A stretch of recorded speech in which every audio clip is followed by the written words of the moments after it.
Alrighty. Let me just do a couple tests really fast.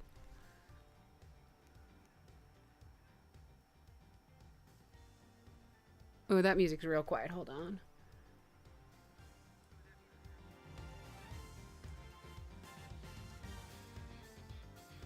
Much better. Okay. Alrighty, dighty. We got game to get through. I forgot how goddamn long all these cases are. So we got quite a bit of work ahead of us. From where we were, we just kind of revealed like Kay was around in the hallway with Gumshoe during her dad's murder.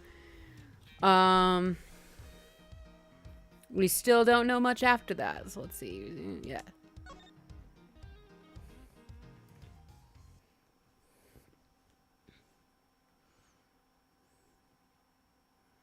Oh, I don't want to do that.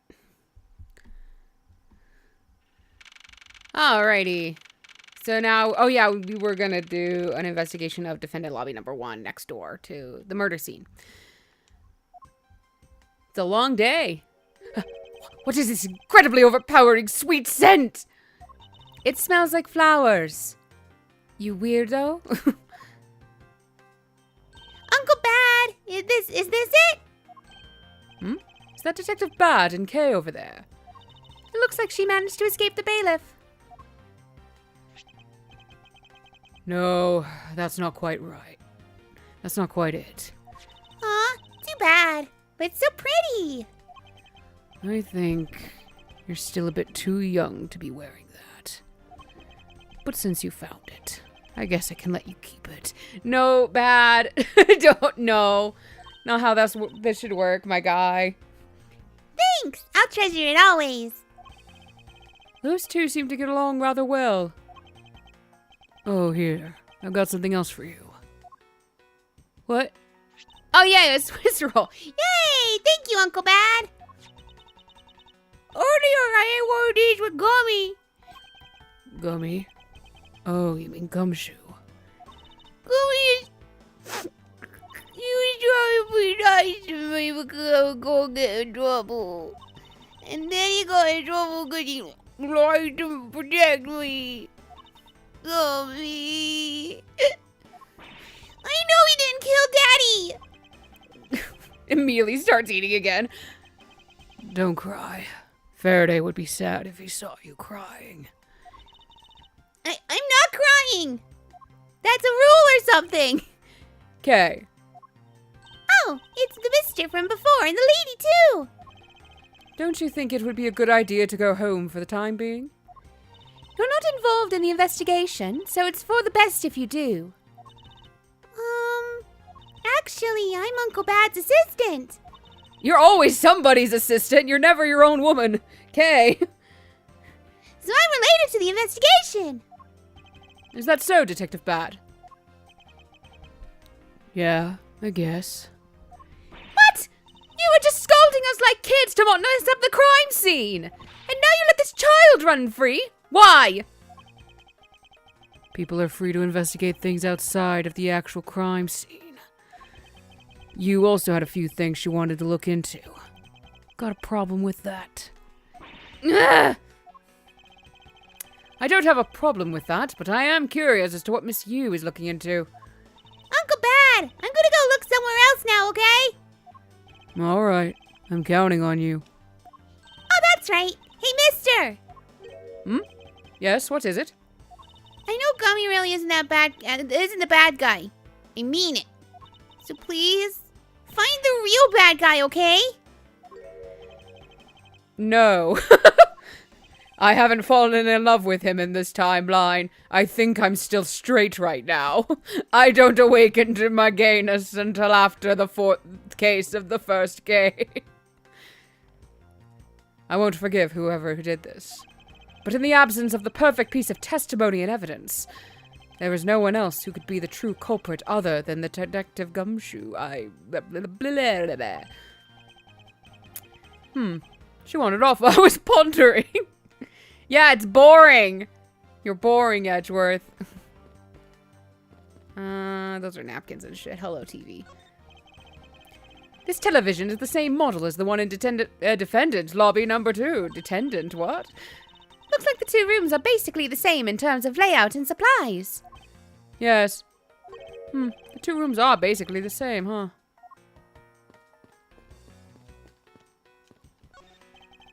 One of the windows in this lobby is open as well. The air conditioner is working just fine in this room, so why did they open it, I wonder? The electric bill's gonna go through the roof.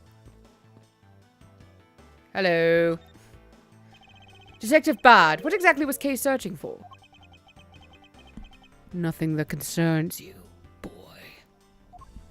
Oh, and I suppose there's something to do with Kay. It does. Because she's Faraday's daughter. Anyway, hurry up and get to the point. I don't have time to waste. I think you do. Sounds like you'd rather be left alone. I have something I'd like to confirm with you once again. I don't have anything to say to you. Don't sass him, Edgeworth. That man has a gun. Be that as it may, we still have questions that we need answers to. Now then, first of all, what is the overpowering smell that is permeating this room? Upon entering this room, I thought I was going to suffocate! It's that ultra-strong perfume you wears. She spilled some of it. I was having a bad time of it myself. I didn't think twice and opened the window. But that smell's still here. Perfume, huh? So the sweet scent in the air is perfume. Well, it's giving off quite a stench. I bet it's some cheap no-name brand. She said it's a famous brand from overseas. Franziska, stop trying to act adult, girl. It's a knockoff. Yes, definitely a knockoff. No disrespect, but she forced one of those bottles on me. Here, little girl, you can have it. If it's that expensive of a brand, why are you handing it out like candy? I was born for a much more expensive and refined perfume. However, seeing as how you just happen to have a spare, I suppose I'll take it. Miles Edgeworth, you will hold on to this bottle without fail. Ugh. Why can't she ever be honest about her wants? It looks very similar to, I want to say to, oh my god, Armstrong's stuff. That's not his name, is it? Oh my god. From Très Bien. I think it's Armstrong. He also sold perfumes. So now we have the perfume Miss Yu wears. Just fantastic. Is that all you wanted to talk about? So I'm going back to investigating. I'm going to look at this perfume really fast. Nope, I don't even get to look at it. Cool. Actually, I still have a few other things I wish to inquire about. I fucking hate you. So you were in this room the entire recess? Like I said, I made a call to the precinct to get that big lug down here. But other than that, I was waiting for the recess to end in here. At least your story is consistent. Earlier, you stated that you were in the lobby with Miss Yu. Yeah. I ran into her in the hallway. She said she wanted to talk to me about something, so we came in here. Then, what you're saying is that until Detective Gumshoe's arrival, you and Miss Yu were in 2 different locations?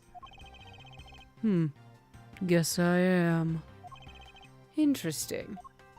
Speaking of that lawyer, she seems to have a great dislike for you.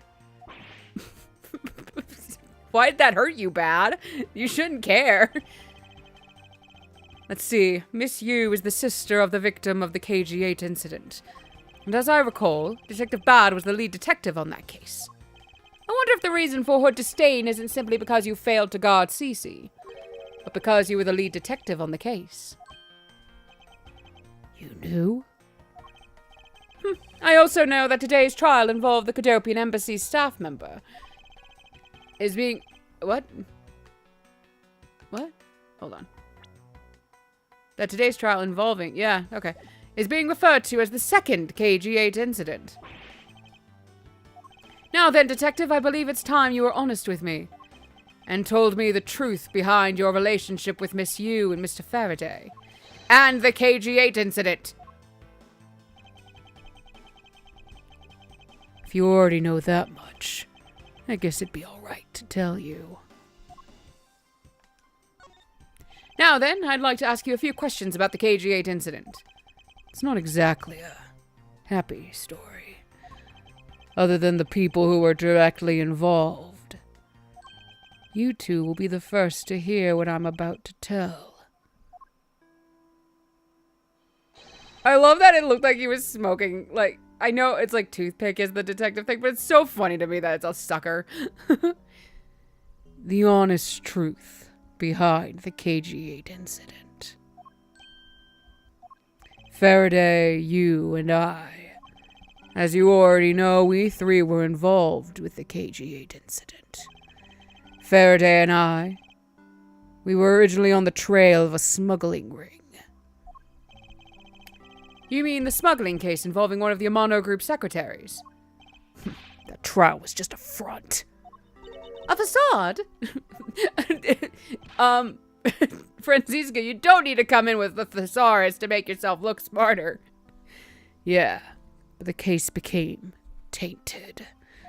All because the witness who was going to testify about the Amano Group's ties to the smuggling ring, CCU, was killed. Then what became of the secretary who was arrested? His name was Colin Deveray. To be honest, the guy didn't know a thing about the smuggling ring. But he confessed to knowing about it anyway. Deveray was probably being intimidated by the big boss man. Just another scapegoat. The boss man of the Amano Group. Can't seriously mean Mr. Ernest Amano. That can't be right. It's probably just Detective Bad's personal hypothesis. Edgeworth, just because he's like a family friend, quote unquote, like, doesn't mean he's not a criminal. What is he trying to do, suspecting Mr. Amano of being involved with smuggling? I suppose it would have been quite difficult to secure an acquittal after he confessed. But the man who killed CCU, Manny Cochin, was a completely different person. But since he's already been acquitted once for her murder, Mr. Faraday, how could you have let him go? If I remember correctly, I heard that Mr. Faraday had an important piece of evidence stolen from him. That wasn't Faraday's fault. It was mine. I wasn't vigilant enough. Faraday, CC, I was supposed to protect them both. Aw, poor Bad. Miss Yu did mention that as well. About how Detective Bad was supposed to guard her sister. But even I, who was supposed to protect them, I fell into their trap. What kind of trap? The holes in this jacket are a testament to that trap. Holy shit, dude. Was it drive-by or was it like an ambush? That's what I want to know. You mean you were fired upon? You were shot that many... What? You were shot at that many times in one gunfight? Oh, okay. No. Only about half of these are from that case. Dude, get a... I mean, it looks badass, but also get a new jacket. But the reason I continue to wear this jacket is to remind myself of the lessons I learned from the KG-8 incident. I have to say it again because it's kind of a new stream, but god damn it, is Detective Bad like fucking hot. I see. I couldn't protect CCU. and the suspect was not found guilty. We had hit a brick wall, as far as the law was concerned, and that's when she came to the courtroom, the victim's sister. That's when I first met Callisto Yu. About when you first met Miss Yu.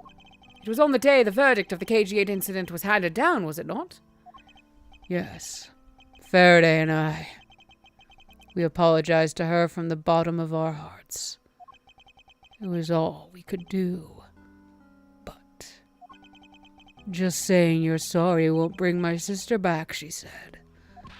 And then she gave me a hard slap across the face. Well, she certainly had a lot of self-control to stop at just a slap. If it was me, not even 100 lashes would have been punishment enough. Franziska, are you saying you would, like, whip people to avenge Edgeworth, in a sense, if they failed you? Hold on, this might pop. Here we go.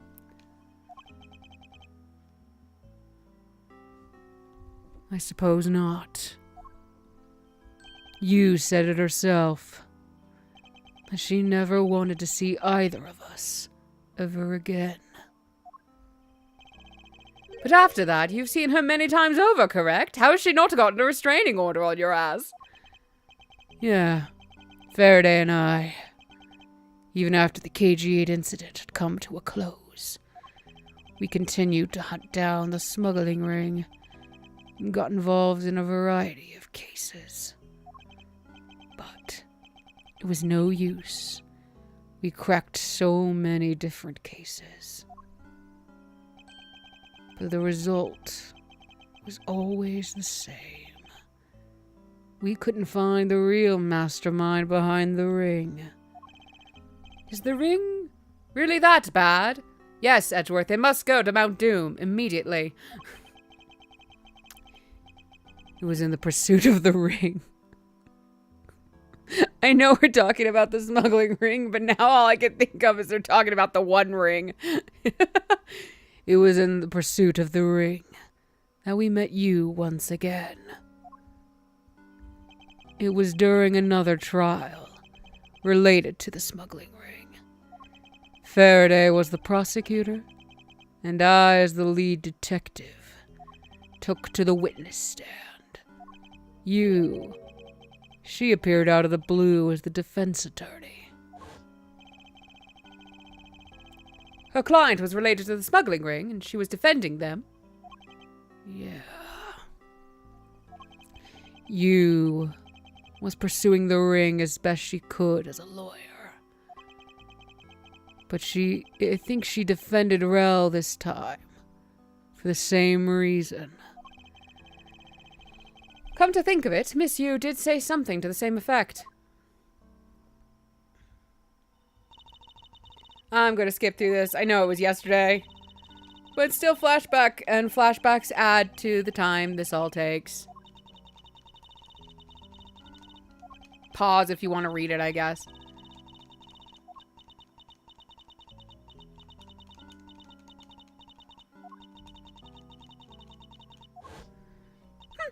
It doesn't matter what her reason is.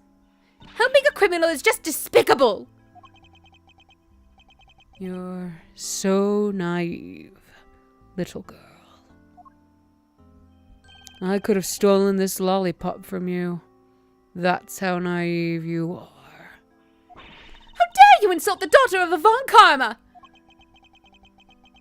Just like us, you felt that she had hit the limit of what the law could do. That's all. The law is merely a tool. There is no limit to it, only the skill of the craftsman.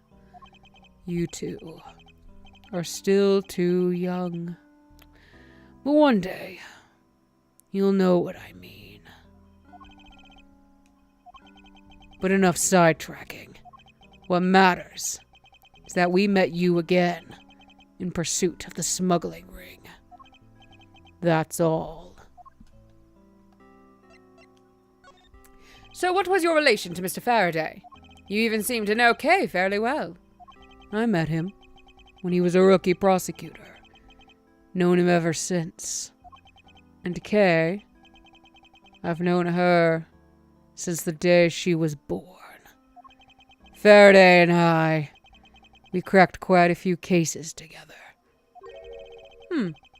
But you two seem to have made no progress at all in the Yatagarasu case. Did we touch a nerve? I only have one thing to say to you. No one knew more about the Yatagarasu than me and Faraday. That's why I was called upon to testify in today's trial. To prove that Rel was not the real Yatagarasu. Which I would have done if he hadn't turned around and accused Faraday. After the accusation, I was asked to testify. But this time, to prove or disprove the accusation. But I guess I won't be doing that either. I sense that there's more to that statement than meets the eye. Perhaps a bit more digging into the Yatagarasu is what's necessary. Yatagarasu, hello. You claim to know much about the Yatagarasu. Would you care to share what you know with me? What you two should be looking for right now is proof of murderous intent towards Faraday and Rel. I agree. Which is exactly why I'm asking you about the Yatagarasu. What? The KG-8 incident and this second KG-8 incident. Both of these cases are tied to the smuggling ring. And in both of these cases, the witness who was to testify about the ring was murdered. However, there is one point in which they differ.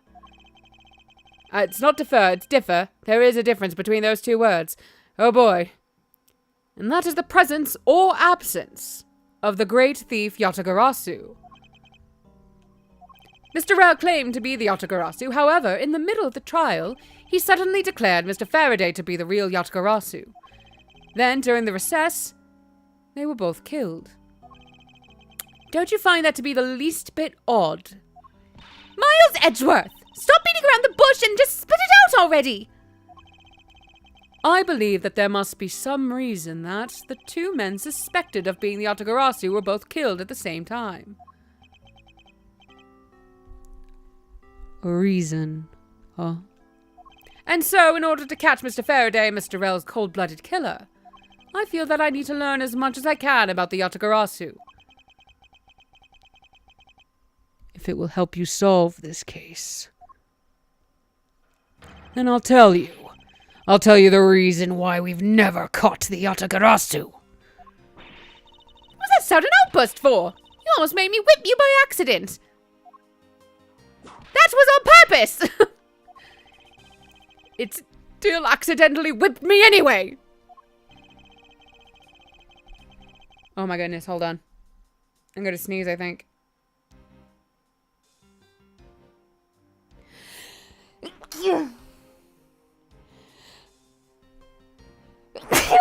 Oh, there we go. Thank God. Oh, Jesus. I hate it when they get stuck. There are three main reasons why the Yatagarasu will always be one step ahead. First, the Yatagarasu always knows the exact location of the target object.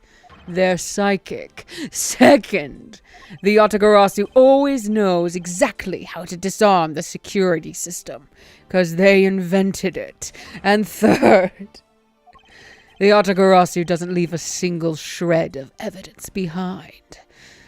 Ever. I see. So those are the Yatagarasu's special traits. Sounds like an incredibly elusive thief.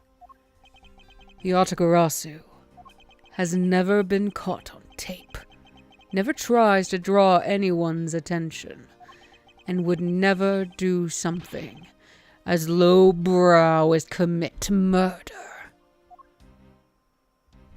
That's how I knew that Rel wasn't the real Yatagarasu right away. But you can't use that sort of logic on its own to prove that he wasn't. Listen, little girl. I'm not done talking yet. What's different about this time was that evidence related to the smuggling ring was sent to the police. And the sender was none other than the one who infiltrated the Cadopian embassy, the Yatagarasu. The Yatagarasu sent the evidence. Until now, the Yatagarasu would always publicize any corrupt dealings to the mass media. But not this time.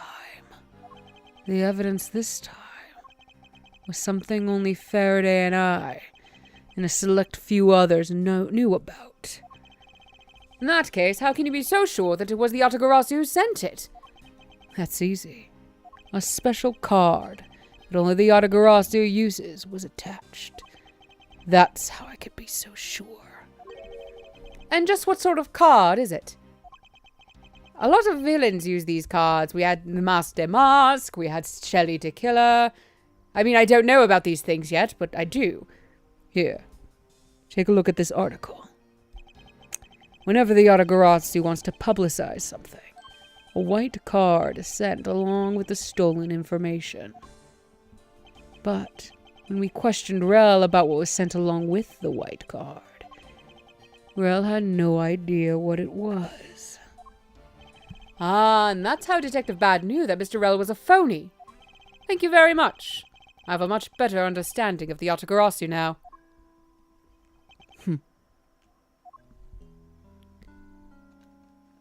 Excuse me, Mr. Edgeworth. Yes? His Honor would like to transfer the evidence from today's trial over to you. So if you could please head over to the courtroom, it'd be much appreciated, sir. Understood. I'll be there shortly. Detective Bad, what does the law mean to you? Are you doing some kind of horse shit about birds flying?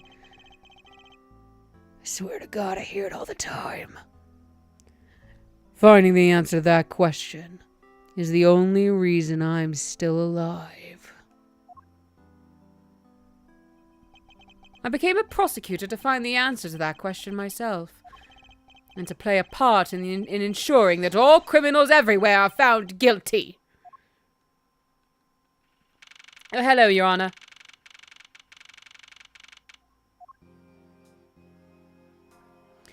Oh, it's you, Mr. Edgeworth.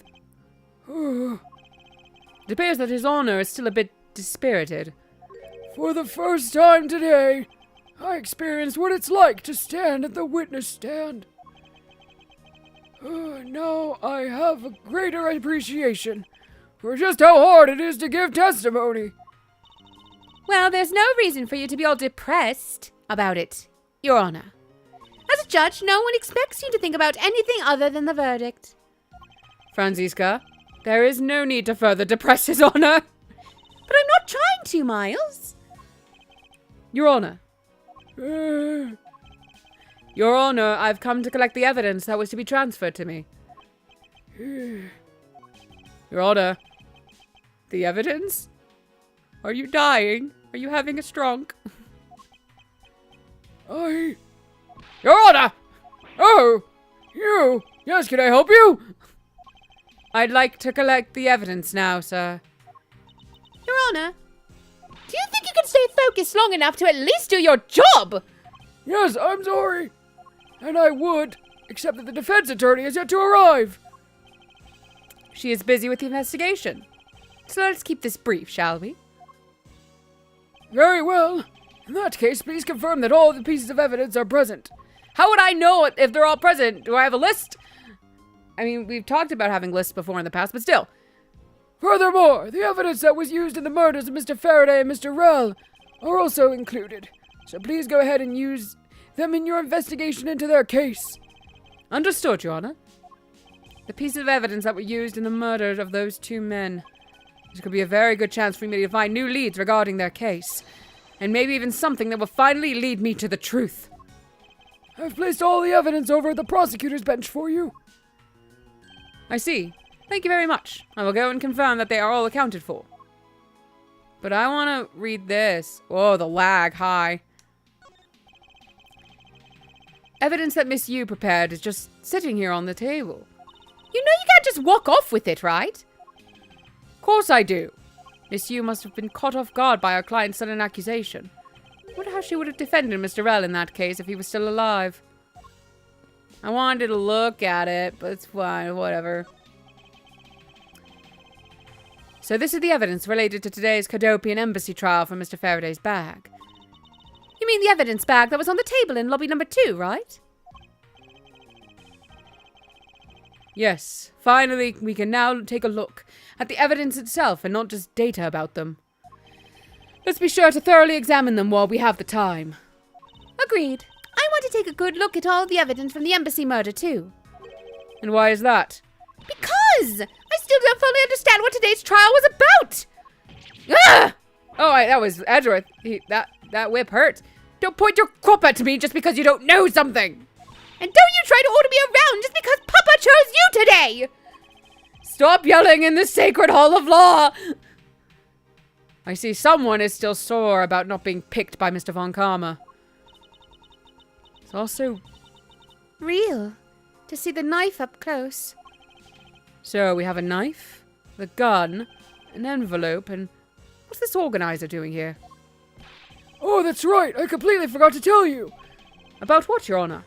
They found Mr. Faraday's personal organizer inside that evidence bag of his. Detective Bad requested it be passed along to you. He said it would help the investigation. Detective Bad said that? What a strange stroke of luck. Well, never look a gift horse in the mouth. We might as well flip through it too.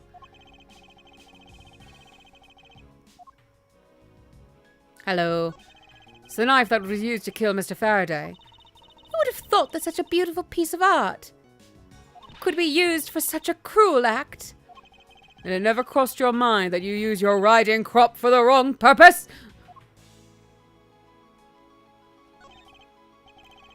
This gun, it was originally used to kill the Cadopian Embassy staff member. When the crime was reported, the responding police found Mr. L still holding it, which led to his immediate arrest. And then, this gun took the original shooter's life. How ironic. Indeed. There doesn't seem to be anything else we can learn from this piece of evidence. Hello. I took a quick look through these documents before the trial started. Well, I wasn't even afforded the opportunity to skim it. I suppose I could explain it to you then.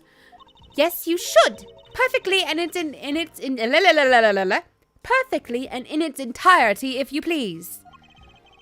On the night of December 8th, an embassy staff member was killed in front of the embassy. The staff member died of shock due to being shot in the heart. I mean, isn't it just he died by being shot in the heart? Is it specifically of shock? Mackerel was brought in on that night as a suspect and thoroughly questioned, because the murder weapon was found on him, for which he was arrested on the spot. A simpleton of a man. That's what he was. Perhaps he was, but the weapon wasn't the only incriminating evidence we had. Mr. L was caught in the act on film by a security camera. He was an even bigger simpleton than I thought. I can't believe he didn't notice a security camera. The Cadopian Embassy's security system is supposedly very well designed. He may have simply not been aware that there was a camera in the area. So, have you seen the contents of the video for yourself? Yeah. Yes, the surveillance video the security camera took was played during the trial by Mr. Faraday. You can clearly identify Mr. L on it. Even the sound of the gunshot was crystal clear. So the footage included sound, huh? I don't think I'd ever want to see the moment of someone's death in real life. Me neither. Except... Okay, hold on. Now I have to think.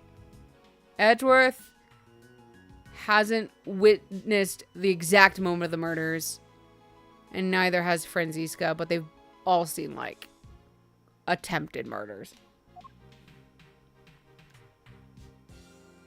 Alright. Mr. Faraday's organizer. It appears he was in the habit of using it. Oh, hello? Oh, my mother-in-law might be coming by. Again. Oh.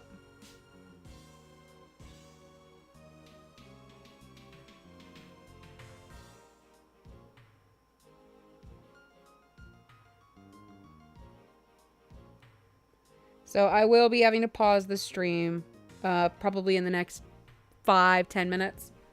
just so I can see my mother-in-law in a second.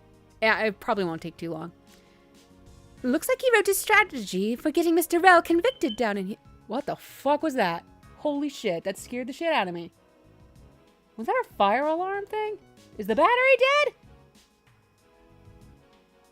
You know, I'm gonna have to pause the stream really quick while I go reset that. So I'll be right back.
Oh, okay. I don't know how long I'll be back for. Had to change the batteries in my smoke detector. So yay. And then my mother-in-law should be still heading over at some point. So I'll pause that again soon. Probably, but we'll see. It looks like he wrote his strategy. Oh, I read that. Haha. I have collected the evidence I need to prove that Rel was the killer. Between the handgun Rel had on him when he was arrested and the surveillance tape, I should be able to prove that he was the one. It appears that Mr. Faraday honestly believed that Mr. Rel was the killer in the case. The sound of his handgun going off was recorded with superb clarity on the surveillance video. I also have evidence that I can use to prove that Rel is not the real Yatagarasu. And it would also appear that he had proof that Mr. Rel was not the Yatagarasu. I wish we could have just read this. Instead of just you summarizing it, Edgeworth. No matter how we may try to play it, as long as I have the Yatagarasu's key, I can prove he's a phony. If I present it to him in court, it should clear everything up. And he apparently also had a very definitive piece of evidence. It's been a long battle. I hope that this will finally bring it to an end. Yes, I believe that Mr. Faraday was well prepared to discredit any claim Mr. Rel may have made about being the real Yatagarasu. And he had a way to prove that Mr. Rel was the guilty party in the embassy murder. This organizer is a clue straight from Mr. Faraday. I'll have to take my time and give it a thorough read later. Look! There's a picture stuck between these pages here. It appears to be a key. And a rather ornate one at that. Just look at the design on the handle. The craftsmanship is superb. Yeah, no. Could this be the Yatagarasu's key Mr. Faraday mentioned in his organizer? The Yatagarasu's key? Detective Bad said something earlier. Da da da da da da da da. Da da da da. Da da da da. One thing I will give all of these re-release collections that's a negative. The text advancement is a pain in the ass. There's no... When it comes to visual novels, you should be able to double-click to, like, get the text to go. But this and the, Gyakuten Saiban, or what do they call that collection? The one that takes place in feudal Japan, or older Japan. Sherlock Holmesy times. Oh, there's my mother-in-law. Be right back.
My mother-in-law is so sweet to me.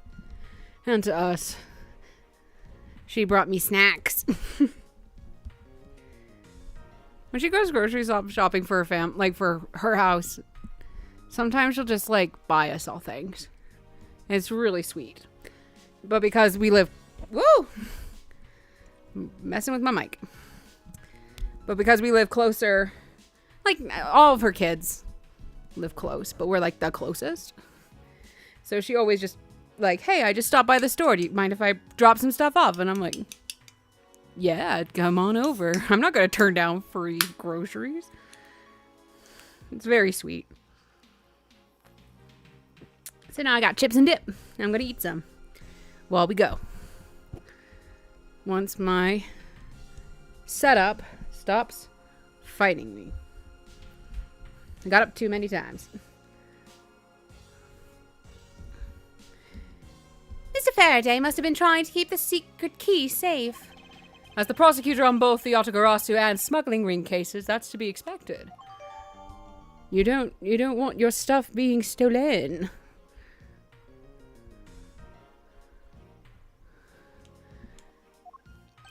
That's odd. What is it? Mr. Faraday didn't mention anything about a knife in his organizer. That certainly is odd. The weapon that was used to kill the Cadopian embassy staff member was the gun. But if that's the case, then where did the knife that was used to murder Mr. Faraday come from? Isn't it obvious? It was brought into the courthouse by Mr. Rell. That's the only logical conclusion, right? No, because it's not that easy to smuggle a weapon like that in here. Every person who enters the courthouse doors is checked thoroughly for contraband. Furthermore, the suspect was handcuffed, making it impossible for him to bring a knife as large as this inside. In that case, how do you suppose this knife ended up inside the courthouse? I need to think carefully here. There is nothing related to the knife written anywhere in Mr. Faraday's organizer. However, it is a fact that this knife came from Mr. Faraday's evidence bag. Conversely, there is one item listed in Mr. Faraday's organizer that no one has claimed to have seen today. So in order to solve this mystery, I believe I will need to take another good look at the evidence. Miles Edgeworth, can I take the fact that you have yet to answer me to mean that you don't have an answer for me? Actually, I do know the answer, Franziska. I just realized how pretty of a color Franziska's eyes are. They're just a pretty gray. What? Then what is it? One of the pieces of evidence we've been holding has been hiding a secret of its own. And it was through this piece of evidence that the knife was brought into the courthouse. It is... boopity boopity boopity boop. This Yatagarasu's key Mr. Faraday mentions in his organizer. What? Look hard for what, hun? The key? This is how the knife was brought into the courthouse. I'm going to eat a quick little chippy. Because again, mother-in-law brought snack. I'm going to eat said snack.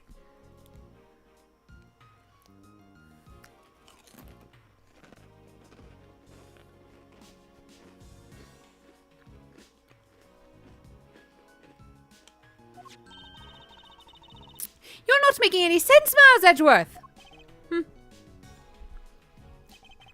You just need to look a bit closer, Franziska, to see what I mean. Don't the color and the ornamentation of the key's handle remind you of anything? They do remind me of the knife. Very good. Both the Yatagarasu's key in this photo and the murderous knife have this very unique design on their handles. Furthermore, even though Mr. Faraday mentions the Yatagarasu's key, the only object we found at the crime scene was the knife. You don't seriously mean to say... I do! He stabbed him with this tiny key. Soda. It appears that you finally caught up. And yes, I do mean to say that these two pieces are in fact one and the same. But that's impossible! I mean, how? Why? What? Even if that is what you believe, we should still investigate this possibility. Now then, let us examine this knife in a little more detail. It's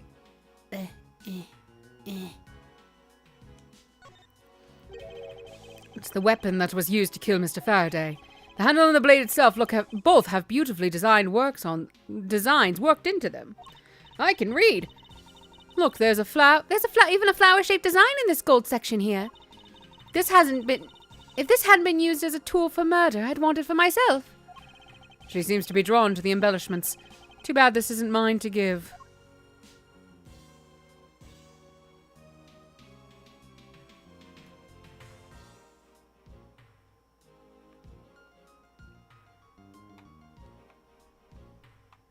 There we go.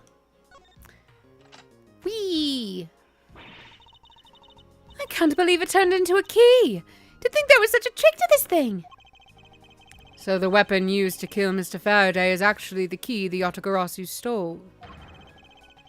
This piece of information is more critical than anything we've learned up until now. Frankly, I'm shocked. Mr. Faraday only mentioned the key aspect of this piece of evidence in his organizer. It's possible that even he had no idea the key was hiding a knife blade inside. But if that's true, then only someone who knew about the key to knife trick could have killed Mr. Faraday. Even among law enforcement, this key was top secret. We're looking for someone who knew even more about the key than even Mr. Faraday. Meaning that the only person it could be is the one who sent the key in the first place. The great thief Yatagarasu. Oh my god. The thief turned murderer. So common. Then maybe Mr. Rel really was the Yatagarasu. And he was the one who killed Mr. Faraday. Isn't that one possible scenario? No, not really. Especially since Mr. Faraday was absolutely convinced that Mr. Rel was not the Yatagarasu. Besides, as Detective Bad said earlier, he questioned Rel and the card. He didn't know what was sent with the card. Go. I see. Alright then, I guess the person who knows the trick behind this key is someone else, and that person is the real Yatagarasu. Seems that this key is truly the key to solving this case. Oh my god.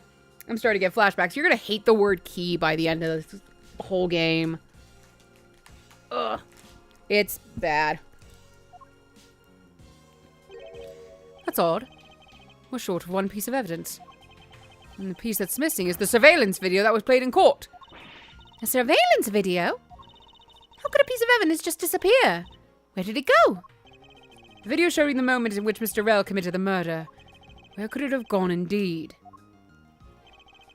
Are you done with your inspection of the evidence? Yes, I'm finished. However, Your Honor, I am missing a single piece of prosecutorial evidence. Your Honor, were you derelict in your duties? What? No, I dare not lick my duties! What do you take me for? An animal! I'm gonna eat another chippy.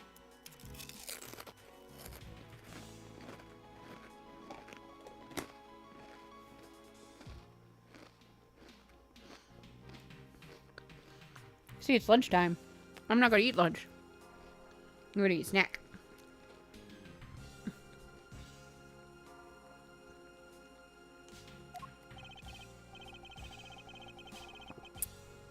No, Your Honor. The most important piece of evidence in today's trial. The surveillance video is not amongst the evidence you laid out for me. But I brought Mr. Faraday's whole bag with me from the crime scene. Maybe the tape is still somewhere at the crime scene. There's something wrong here.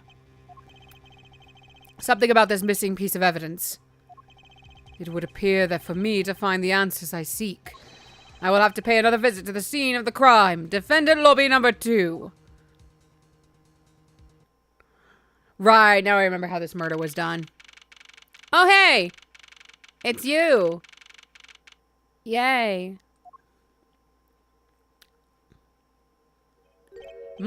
That's Detective Bard, but who is he with? I've never seen that officer before. So, did you find it? No, not yet. And I've looked everywhere. I see. Well then, please continue with the search. Understood. I'll continue the search. So you're the one running the show. Prosecutors like you shouldn't even be allowed at crime scenes. How dare you? Just who do you think you are? Oh, well, goodbye.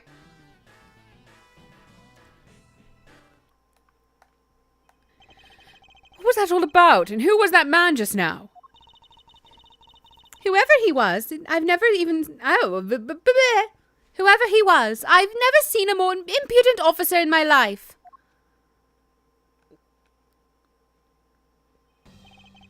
Does he even know we're standing right here behind him? Dude, he has a mirror.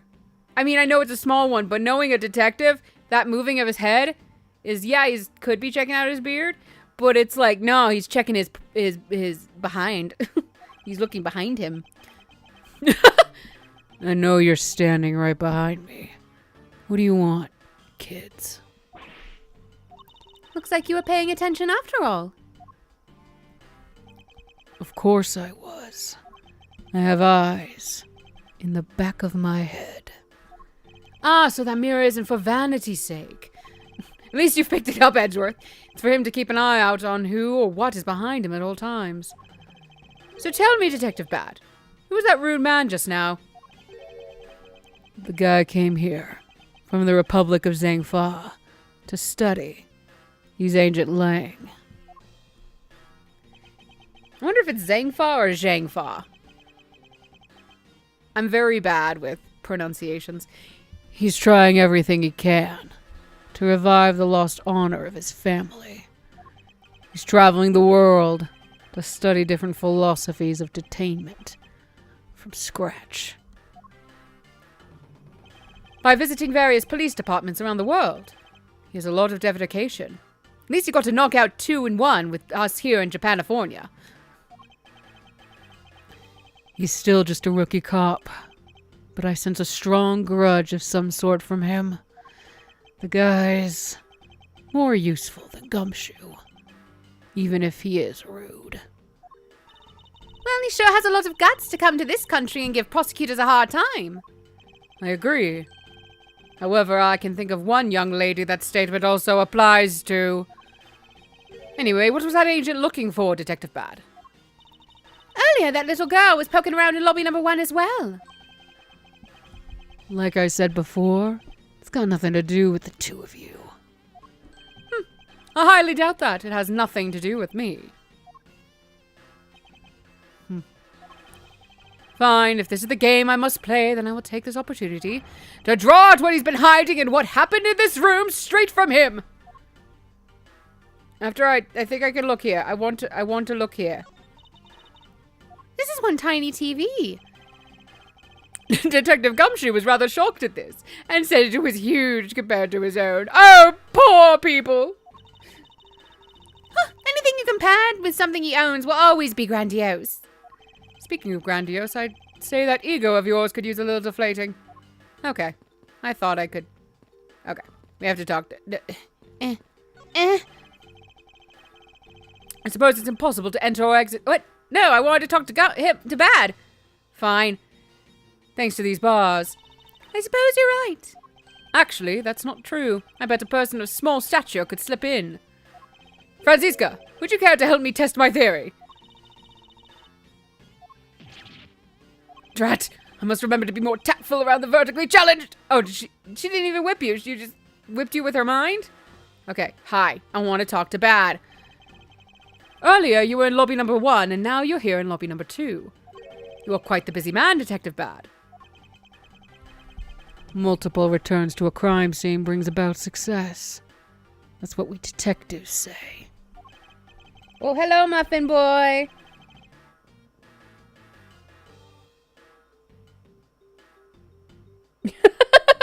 Yes, listen to Luke at work as he messages me.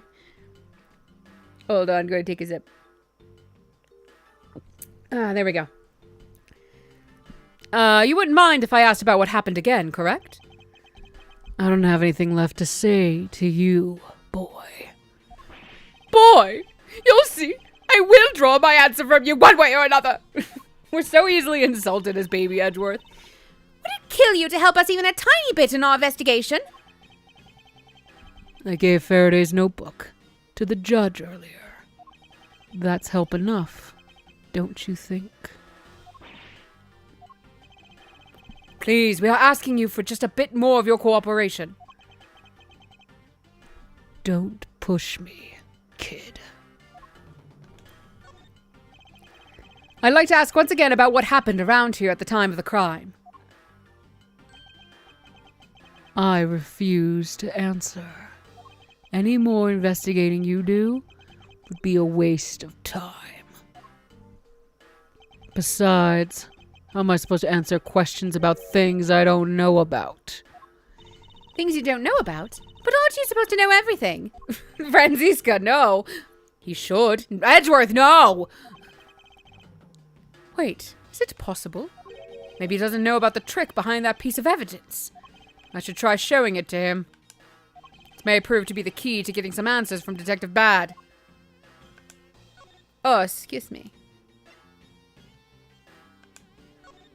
Detective Bad, did you know of the existence of the item in this photograph? Of course I did.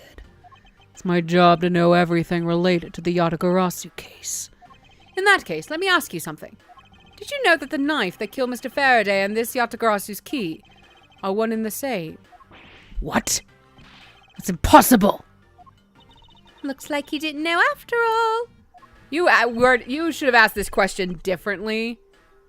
Like, maybe just asking, hey, do you know of any weird appliques of this key? Like, does the key do anything weird that you notice? Tell me more about the key. I need to know. I need to check something. Not just, by the way, possible murderer, did you know that this knife and the key are the same? And they could just go, what? No, never knew that. Wow. And then it's like, well, they're off our list when they shouldn't be. This piece of evidence, which we call the Yatagarasu's key, is actually a well-camouflaged knife. Mr. Faraday was planning to use this Yatagarasu's key to prove that Mr. Rel was not the real Yatagarasu. Isn't that correct?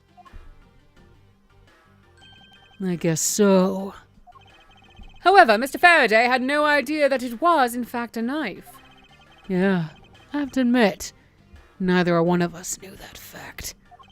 And if neither of us knew, then no one in law enforcement knew either. How did we miss something as big as this? I noticed that since a little while ago you appear to be searching for something. I presume that this key is what you were searching for. Yeah, that's right. And why were you searching for it? Because I promised Faraday. I promised that I'd protect that key with my life. But after he was killed, the key disappeared from Faraday's evidence bag. Who would have thought that the key is what took Faraday's life? Bye, Muffin Boy. Good luck studying. Detective Bad, so that we may find the truth, please testify for me once more. All right, but it doesn't matter how many times I tell you about what happened. Nothing will change.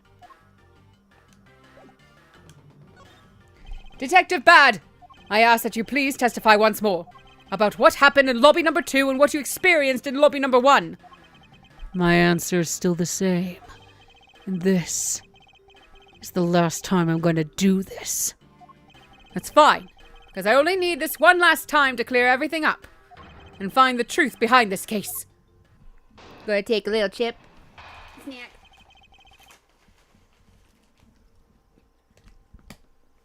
Ugh. I used to hate the idea of dips. Watching my parents eat chips and dip as a kid. I thought it looked disgusting. But ever since discovering, like, French onion dip, like, never mind, this shit's the bomb.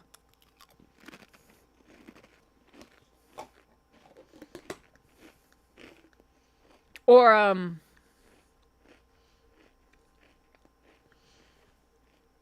my father-in-law makes a ranch dip.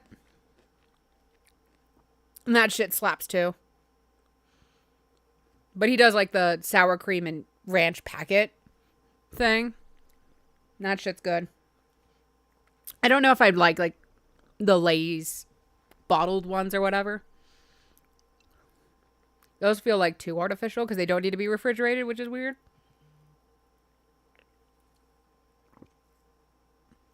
God, election season sucks. Keep getting texts from that. By the way, yeah, you know what? Hey, by the way, gang, because this is being streamed in October near the end, and I think we're like 15 days away from voting day. Go vote. Vote. I won't tell you what, like, I won't endorse anything or like push you to vote for anything, but like look up fucking what matters to you and what you want to see in this country and go fucking vote for that. Just go vote.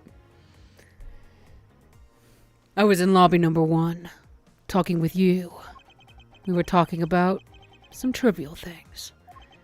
I heard the gunshot right before the trial was about to reconvene. When we heard it, you and I immediately dashed out into the hallway together. I saw a gumshoe goofing around there, and then we all ran into lobby number 2. Sounds like the exact same story he told us before. Indeed. However, I feel that we have yet to draw out all the information we can.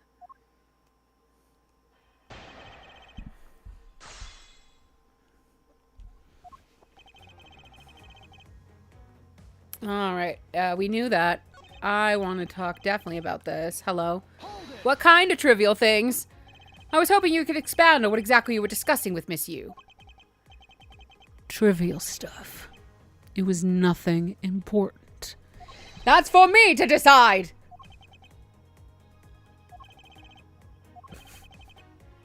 Alright, I suppose that's for him to decide. Moving on then.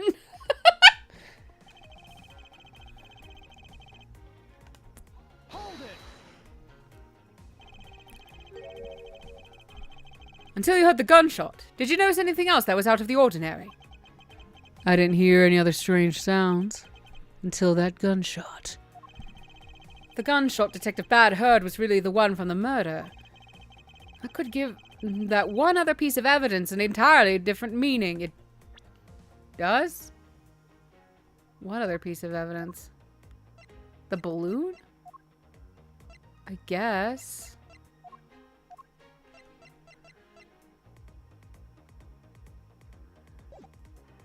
I ask that you please amend your testimony with that statement just now.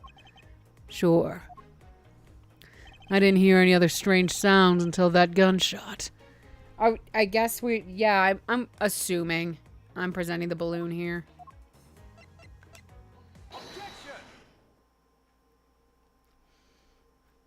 Detective Bad, does this balloon fragment remind you of anything? It's the same color as the one Kay was holding. Oh, so you knew about that girl's balloon? Yeah, I was sitting with her up in the gallery. During the recess, just before we split up, I filled that balloon up for her.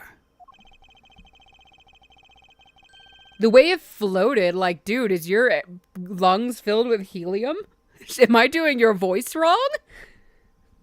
Well, as you may have already surmised, this piece did indeed come from Kay's balloon. I'm not changing it. I don't want to go that high. That'll kill me. And also, I'm sure, like, this courthouse probably has a helium tank somewhere. They allow children to be in the gallery of a murder trial, so, like, I don't know, man. Woo. This place is fucked. Yeah, because, like, Luke and his siblings never, like, hung out when his dad was prosecuting anything. So, like, I don't think that's normal. So, what about the balloon? I wonder if you might remember hearing the balloon pop at some point. What are you getting at? This fragment was found in the hallway right in front of lobby number 2. Furthermore, it was the sound of this balloon popping that the judge mistook for as a gunshot. Oh, so the sound the judge heard was not actually a gunshot, huh? On top of that, His Honor said that he heard the balloon pop, and about 20 minutes before the trial was to reconvene. Which means that His Honor... what is that word? Heard the balloon pop in the hallway. when we were in lobby number 1, when you were in lobby number 1, Detective Bad. And if you were in lobby number 1 at the time, you were close enough that you should have heard the balloon popping as well. So? Well, don't give me a so! We just proved that there is a flaw in your testimony. The crackling of the truth is louder than the sound of your sweet naivete crackling. Or cracking? I can't read. And since you kids don't seem to know, let me fill you in on something. Do you ever stop to think why the doors and walls of this place seem so rugged? That's because they were designed to keep secrets from being leaked. What is that supposed to mean? The doors and walls are super thick. The window panes are double layered.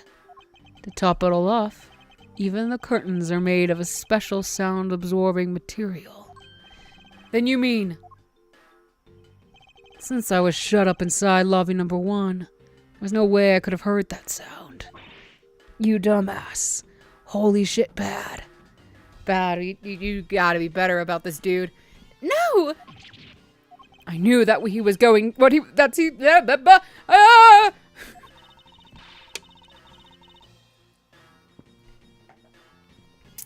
that means that Scruffy's testimony is completely useless! The rooms are soundproof, then of course he couldn't hear any signs of a struggle.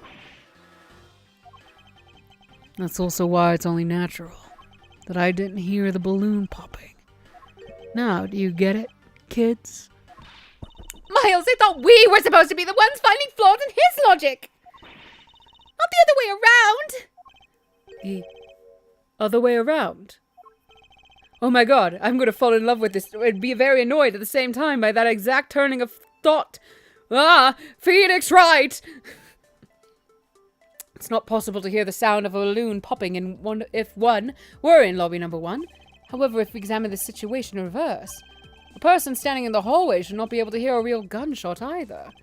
And yet Detective Gumshoe claims to have heard it while he was standing in the hallway. Detective Bad, if that is the case, how exactly did you hear the gunshot? What do you mean, how? I just did. It would appear that you have yet to realize the contradiction in your own words. Oh? How so? If the rooms are as soundproof as you say they are, then how did the sound of the gunshot enter your ears? I see what you mean. Guess I'm more out of it from Faraday's murder than I had thought. At least you're willing to admit it. Which means what exactly, Miles? In the end, what does all of it boil down to? It boils down to this. There must be a reason as to how Detective Bad and Gumshoe heard a gunshot they theoretically couldn't have. Looks like we need to examine the state of the crime scene again, huh? The state of the crime scene? Wait, can it be? Shut up. Oh.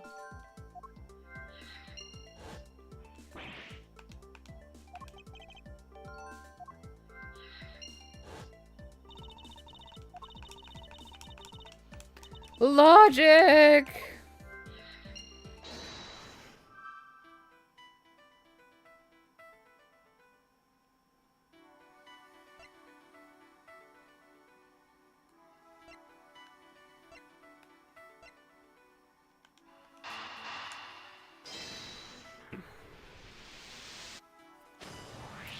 It's simply not possible for the killer to have escaped through barred windows. And yet the fragrance of the perfume managed to escape from defendant lobby number 1. What do you mean, managed to? Dude, it's a scent. It can flow through bars. Are you mad? Of course, incorporeal things can move freely through these open barred windows. Oh my god, we are dumb as bricks.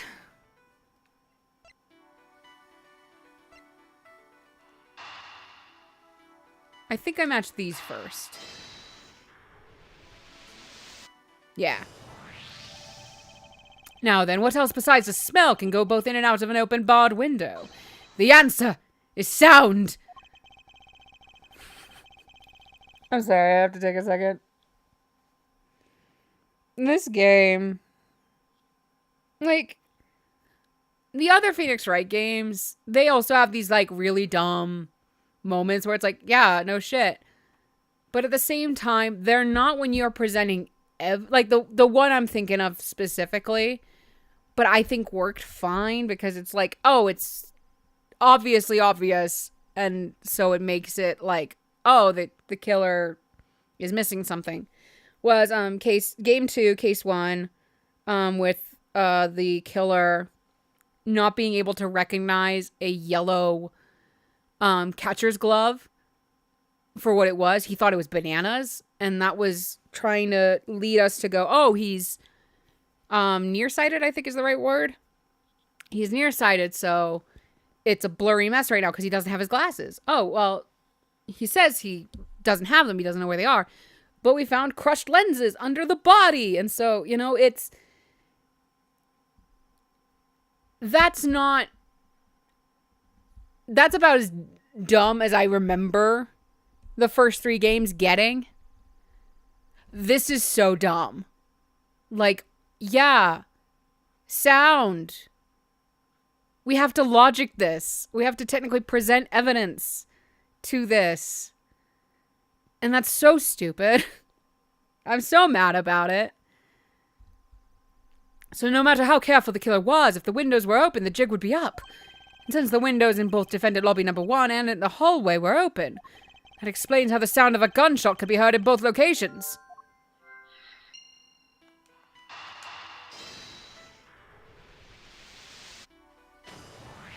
The missing piece of evidence is a video. That shows the moment in which Mr. Rell killed the embassy staff member. The sound of the gunshot left quite an impression on me when it was played during the trial. The video should have been returned to Mr. Faraday's evidence bag for the recess and brought back here.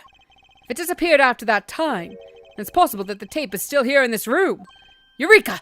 The evidence that the missing evidence created for me is the gunshot sound that no one should have been able to hear in the first place.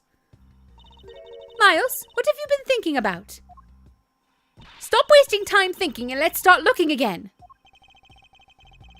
It's not a waste of time to think, for I have figured out where we should look. And where would that be? I believe we should examine the television. The TV? Well, you kids have fun.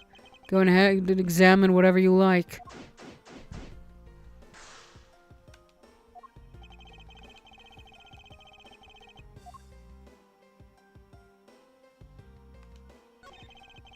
It's a video player. There seems to be a videotape inside. It looks like it. The tape must have stopped on its own when it reached the end. This tape. Could it not be the missing surveillance tape? I suppose, but... Detective Bad, would it be alright with you if I verified the contents of this video? Sure. Knock yourself out. Alright, then let's rewind this and see what we have. If I remember correctly, the footage of Rell killing the embassy staff member should be about the 30-minute mark from the start of the tape. Understood. This should be about right. Now then, let's see. This is the footage of Mr. Rell shooting the embassy staff member. I knew it. The missing piece of evidence. The surveillance video was here all along. The sound. What's the meaning of this? It appears that Detective Bad has figured out the true source of the gunshot. With this, I think we can figure out the trick behind this double murder. Do you mean that you figured it all out then? Yes. All I have to do now is show what the gunshot Detective Bad and Gumshoe heard was. And through where they heard it from. Fine, in that case, show me what you've deduced.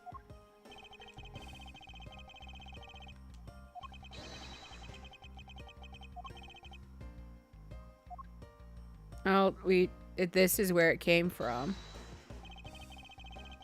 And then I give the tape. God,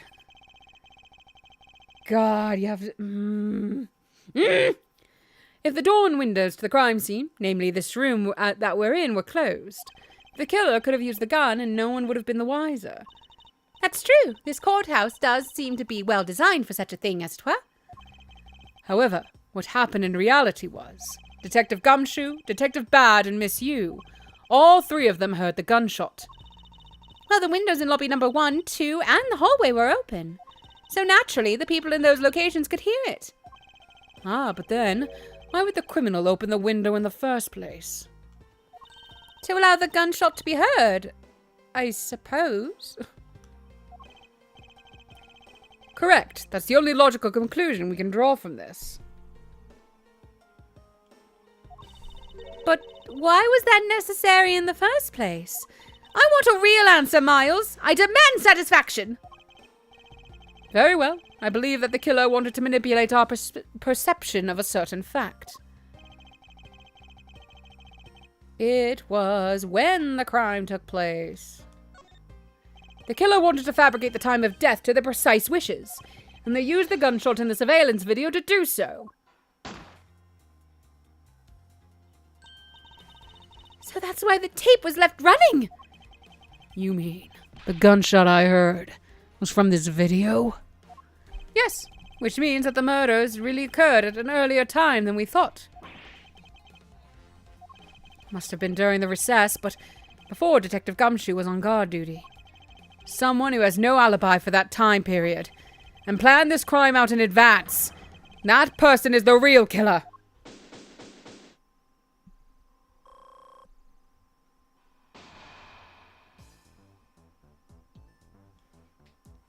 Hi, Mr. Edgeworth. Yes, what is it? Miss Yu is asking for you. She's in the courtroom. She says that she's identified the murderer, but that she wants to clarify something. Looks like Miss Yu is still investigating something. Understood. Please tell her that I will be right over. I'll come along. I want to hear what she has to say. It would appear that the time has come to uncover the truth. You don't believe in the truth, Miles. Oh my god! I forgot there was another to be continued. Jesus Christ. I'm gonna take more chips.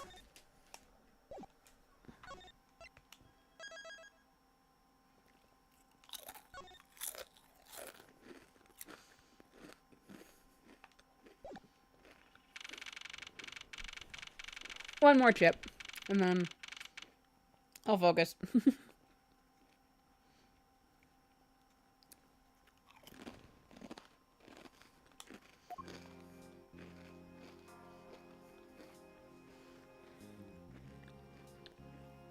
Oh, hi, Kay.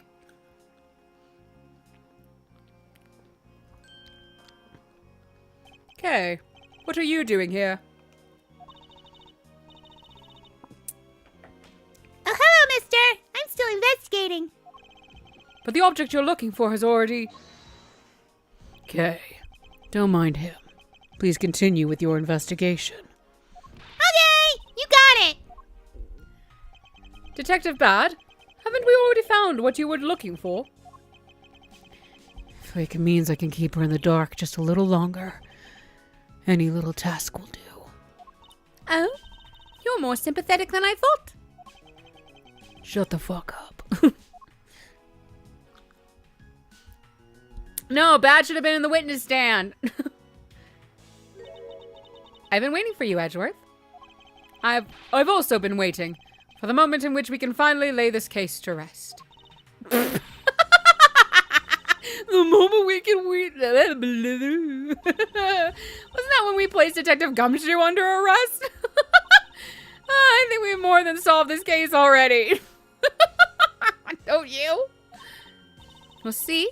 It all depends on whether or not your logic holds. Oh, I see. We even have a viewer in the gallery, and why, even Mr. Bat is here. A viewer in the gallery? I'm hardly just a bystander. I have a duty to see this case through to the end. No matter how it turns out. Oh? Is that right? Anyway, I thought you might like to hear what I've slaved away to find out. I've taken statements on every single person's movements. During the time when our suspect was in the hallway, I also confirmed that there is no possible route of escape from lobby number 2. Therefore, the killer must, without a doubt, be Detective Gumshoe. And that's all you have? Yeah, that's all there is to my conclusion, and this case. Sorry, but I beg to differ. In a trial, there is always time for a rebuttal, and we are standing in a court of law. It'd be more than appropriate to follow the rules of court in this case, don't you think?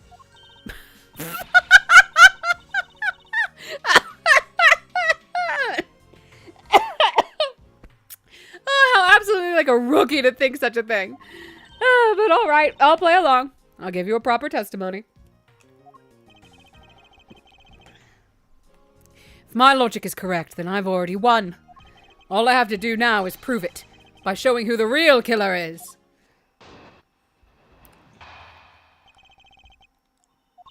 Everyone, sans this.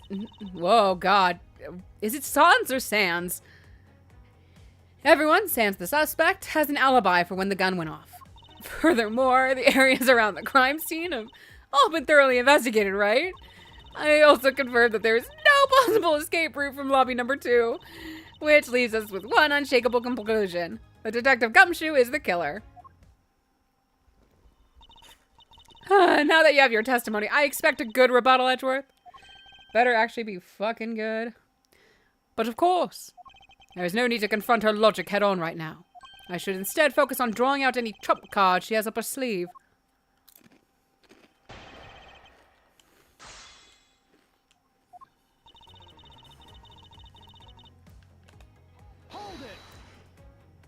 The suspect.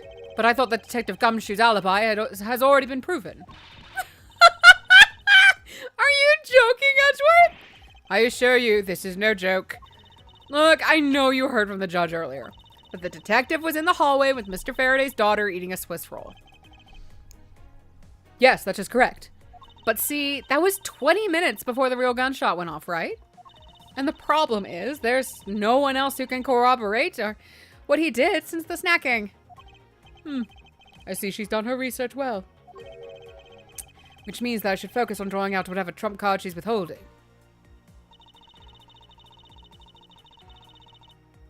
Yeah.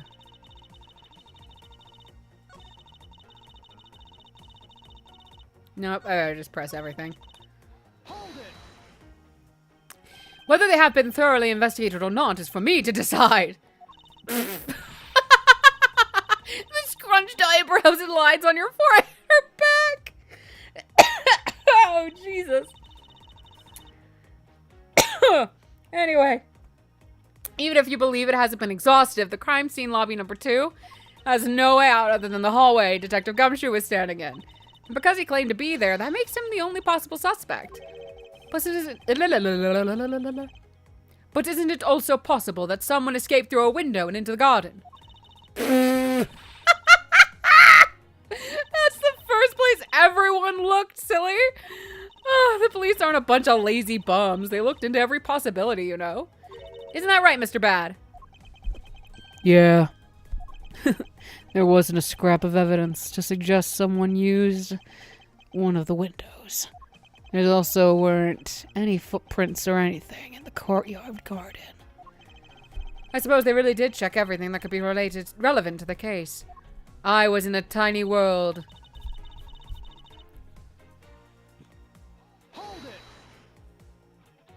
Are you absolutely positive that there are no possible routes of escape?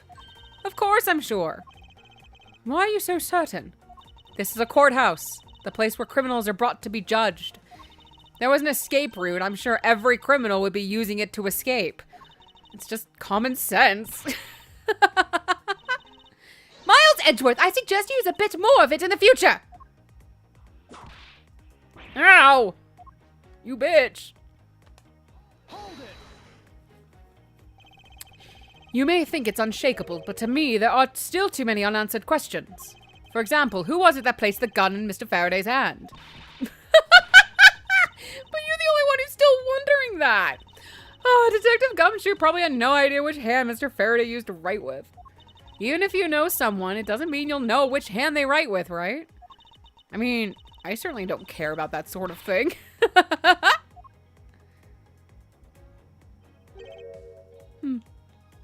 I'm not about to let her get a rise out of me with such a flippant statement. I suppose we've really reached the end now. I already have my trump card ready. All that remains is to play it. But before I do, I think I should inquire into a little something about her argument. You said earlier that you confirmed the alibis of every person other than the suspect. However, I don't recall either Francisco or myself speaking with you about the subject. Ah, but there were witnesses. For you, there is your mentor who gave you an alibi. I see. As for the little missy, she came to the courthouse during the recess and was stopped by a security guard at the door to the hallway. She gave him quite a whipping for that, or so I heard. I'm the daughter of Manfred von Karma, and I will not be forcibly stopped by a guard or a bailiff or anyone else. Wait, so basically the only reason Francisca bothered to show up today was because she found out that I was to be the replacement prosecutor? Yeah, Edgeworth, that was like, we know that. From moment one. You know Francisca! By the way, Miss Yu, what about everyone's alibis before Detective Gumshoe was assigned to guard duty? What about them? Have you looked into what people were doing during that span of time? Pfft, what kind of idiot do you take me for? Doesn't matter when the killer went into lobby number 2. From the time we heard the gunshot to the time Mr. Bad and I arrived on the scene as we dashed from lobby number 1. The only person who could have committed the crime was Detective Gumshoe. Yes, let's talk about when you and Detective Bad heard the gunshot, shall we? I suppose that if we go by your logic, then Detective Gumshoe is the only one. However, what if the crime had occurred at an entirely different time than when that gunshot you heard went off? What then? That gunshot was a trap meant to manipulate our perception of when... Sadly, your explanation is very lacking, Edgeworth. You didn't even let me finish. The gunshot we heard in lobby number 1, care to explain how that could have been fabricated? Yeah. Here you go. That tape? Oh, makeup time. Harder makeup time. Sorry, I'm just very fascinated by the sprite work they did on her lips. Yes, it's exactly what you think it is. This is the surveillance tape of Mr. Rell. The prosecution presented of Mr. Rell, the prosecution presented in today's trial. These sentences don't feel right. This was found loaded in the video player in lobby number 2. That was connected to the large television that had its volume turned all the way up. You can't honestly mean that the sound we heard was the gunshot in the video. Ah, but I do, which leads me to my next point. The murders occurred much earlier than when anyone heard the gunshot. That's the only thing I can think of, too. After committing double homicide, the killer took the surveillance video out from Mr. Faraday's evidence bag, turned the television's volume all the way up, and left the video to play. If played from the beginning, it would take 30 minutes for the gunshot sound to come on. And since we now know that this method of time manipulation is possible, it opens up the possibility that the killer is someone other than Detective Gumshoe. Sounds from a television doesn't amount to much here. But of course, Mr. Prosecutor Edgeworth and little Miss Von Karma already knew that much from the very beginning, right? Of course we knew! Did we, Miles? Yes, of course. We know about the soundproof quality of this courthouse's rooms. Of course, I'm not about to admit we had no idea until only a little while ago. That's right, and if the rooms are soundproof, then we should not have been able to hear it. And yet, we heard the gunshot clear as day. And? And? That's it! End of story! But it's not. How should I explain why she was able to hear a gunshot from a soundproof room? The window. There is actually one common point between lobby number 1 and lobby number 2.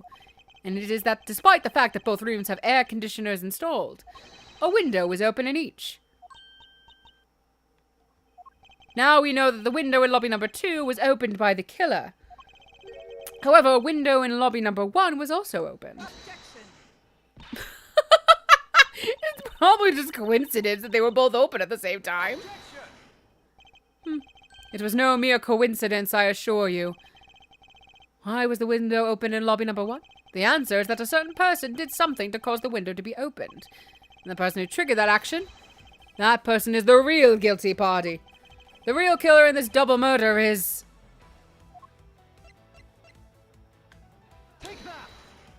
Miss Callisto Yu. I hereby formally indict you. What? Yeah, it's indict. Indict you of the murder of Mr. Faraday and Mr. Rell. What? You indict me? That's a fun sprite idea of just her doing her makeup and whoop. From her glaring. Are you serious, Miles? Why do you think she is the killer? I don't understand her motives just yet. But of course I'm serious. Because she is the only one who could have done it. Well, monsieur, do you still feel like laughing now? Of course I do, Edgeworth. My argument must not be tight enough yet. Although I never thought things would spiral into this. But I'll have you know I'm enjoying this dance. Quite a bit. Guess this means it's time for my own rebuttal now, right?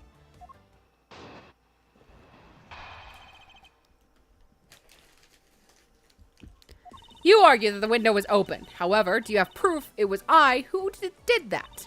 Furthermore, do you have proof that the tape was used in committing the crime? Frankly, I'm shocked at you for going around accusing people of murder like this. Especially with logic as full of holes as yours. Bitch, you do the same thing. To Gumshoe.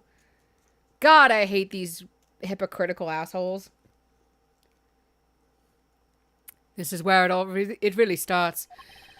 I mustn't let my guard down for even a second or the truth will be blown away. Now is the time to put the patented Von Karma perfect proof to the test. Alright.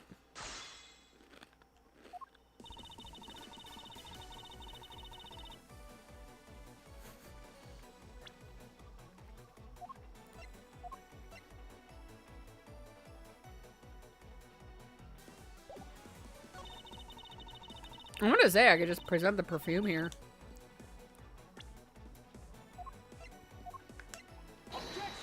Okay, cool. I'm sure you've seen this before, haven't you, Miss Yu? Edgeworth, I never knew you were into wearing that kind of perfume. It's not exactly what I'd recommend for boys, you know. What? This isn't mine! That's right, it's mine. And I received it from Detective Bad, you see. Miss Yu, you can pretend all you like, but we know at least this much is for sure. That you are the one who gave this bottle of perfume to Detective Bad. And that you're super easy to rile up. So, what about the perfume? While you were in lobby number 1, you made a big show of spilling some of this perfume. And that's according to Detective Bad. Oh, I know. You also knew that if you spilled it, he would naturally move to open a window.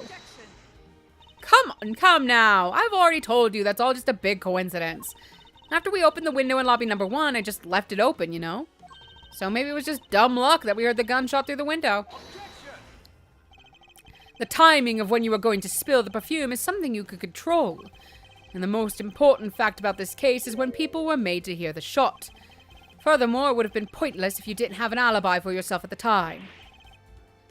You mean? Miss Yu, you were the one who called Detective Bad into lobby number 1.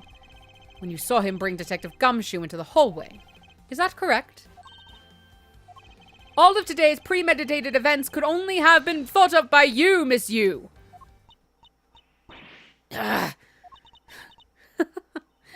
You accuse me of murder on the fact that I spilled a little perfume. Well, allow me to say this much. I couldn't have killed Mr. Faraday. Would you care to testify as to why? Look, I've had a lot of fun today, really. But I grow weary of this game of cat and mouse. Let's make this the last testimony and wrap up this absurd case once and for all. I just got, like, war flashbacks. Jesus.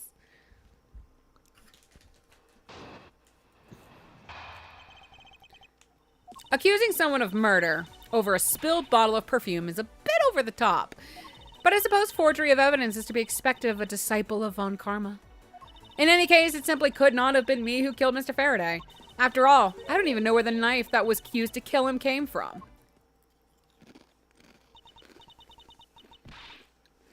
Sorry. Miles, her testimony is flawless. Yes, but no matter what sort of trick she may try to pull, she won't escape me. And if I'm lacking in information, I'll just draw it out of her.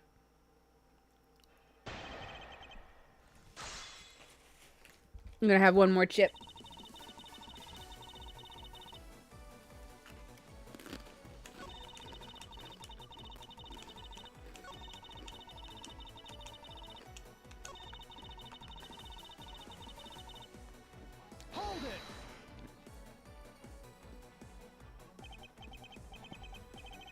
At this rate, she will inevitably escape.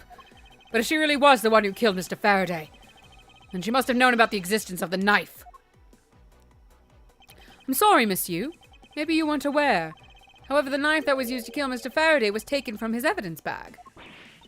Miles? What do you think you're doing? I'm drawing the truth out of her. That's what I'm doing. Huh? But I don't recall a knife being presented at the trial earlier today. Well, I suppose that's because the evidence was something Mr. Faraday had yet to use. So that's what you're trying to do. Look, why don't you cut it out with the lies? I've already figured it out. There was no knife inside Mr. Faraday's evidence bag. The only evidence he had yet to present was the key the Yatagarasu had sent. And unless a key can magically turn into a knife, you really don't have a leg to stand on. Did you really think you could trap me? Come now, be honest. I never intended to do such a thing. It was all a misunderstanding on my part. In any case, I wonder if you might append what you just said to your testimony. Sure, why not? I'll even say it as many times as you like. There was a key in his evidence bag, but you can't kill anyone with a simple key. I don't think I present anything here yet. Hold on, I'm gonna just double check this.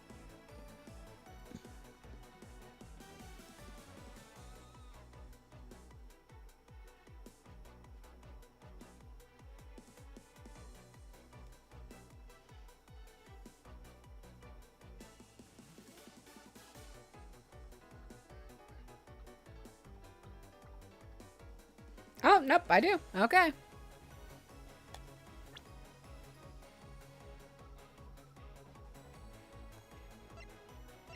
Boop. Miss Yu, I wonder if you might take a look at this photo for me.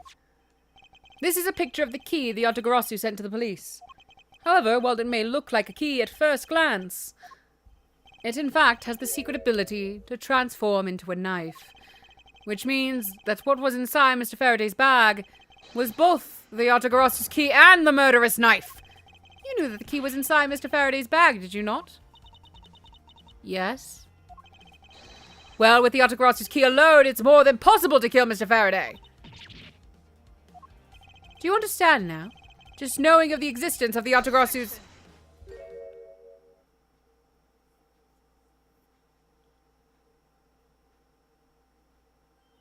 Oh, I wish there was a little pop noise, like... I still haven't had a good look at it. Showing it to me from that far away? You could be lying for all I know. You would, even now, still feign ignorance. I'm not feigning anything. But we can't have you accusing me of a crime with false evidence now, can we? I mean, Mr. Von Karma? I've heard some very interesting rumors about him. Are you mocking my papa? Don't you dare sully the good name of my mentor.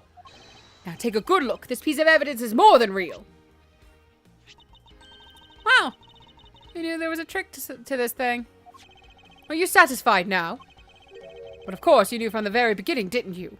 You knew that the knife and the Yatagarasu's key are one and the same.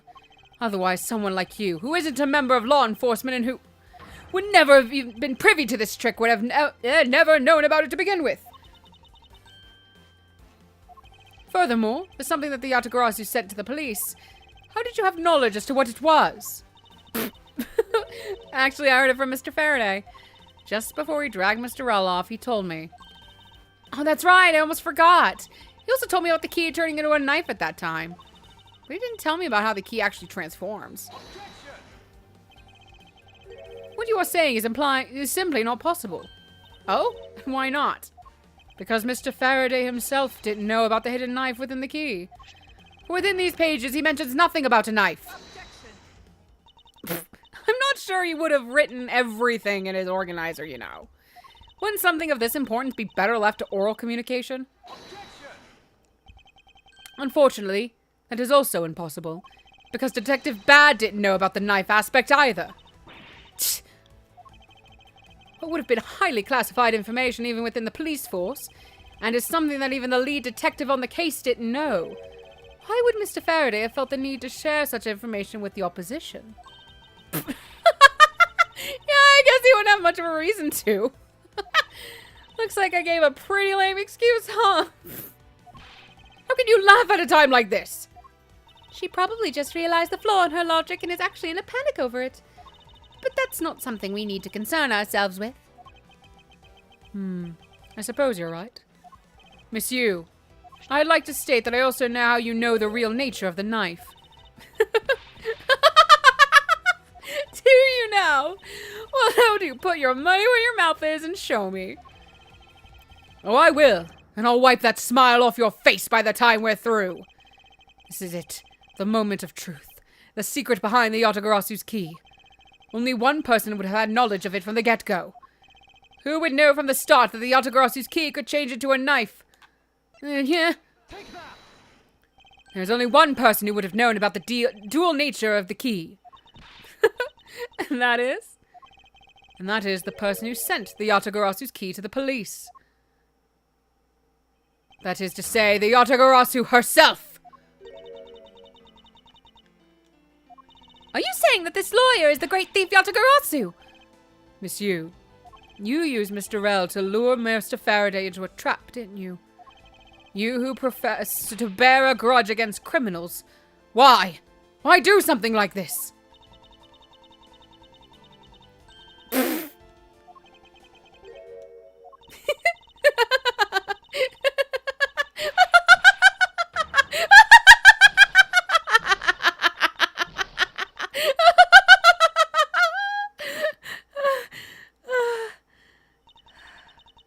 Who would have thought that you, a stupid rookie prosecutor, would see through me? You're sending the biggest chill down my spine right now, Edgeworth. This feeling of thrill.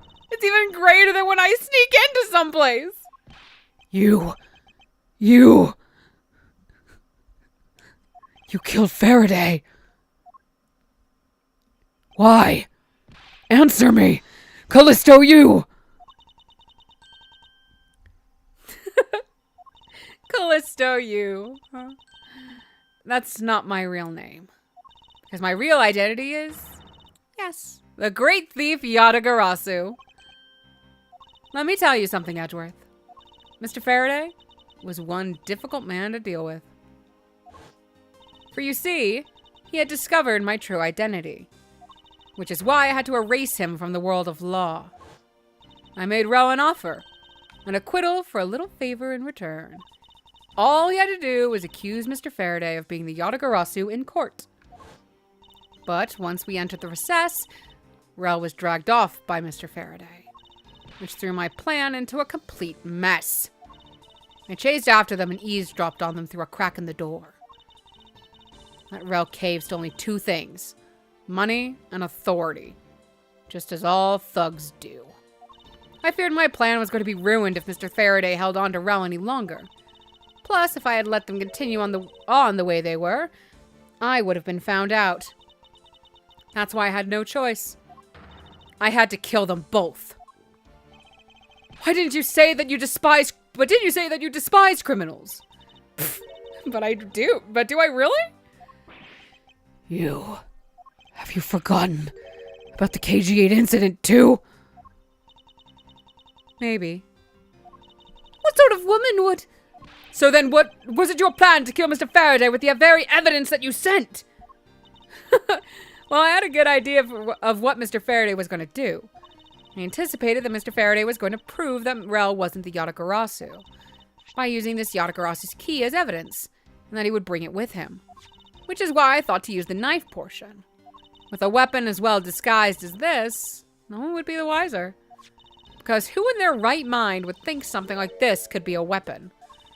I casually entered lobby number 2 on the pretext that I had to talk with Mr. Faraday. In order to get with him, I pretended to be worried about something. He then let me hold the Yatagarasu's key just like that. He never noticed that I had changed the key into a knife inside that plastic bag. And he didn't have the chance to take note of the knife that took his life. How could you kill him? I knew him for a long time, you know?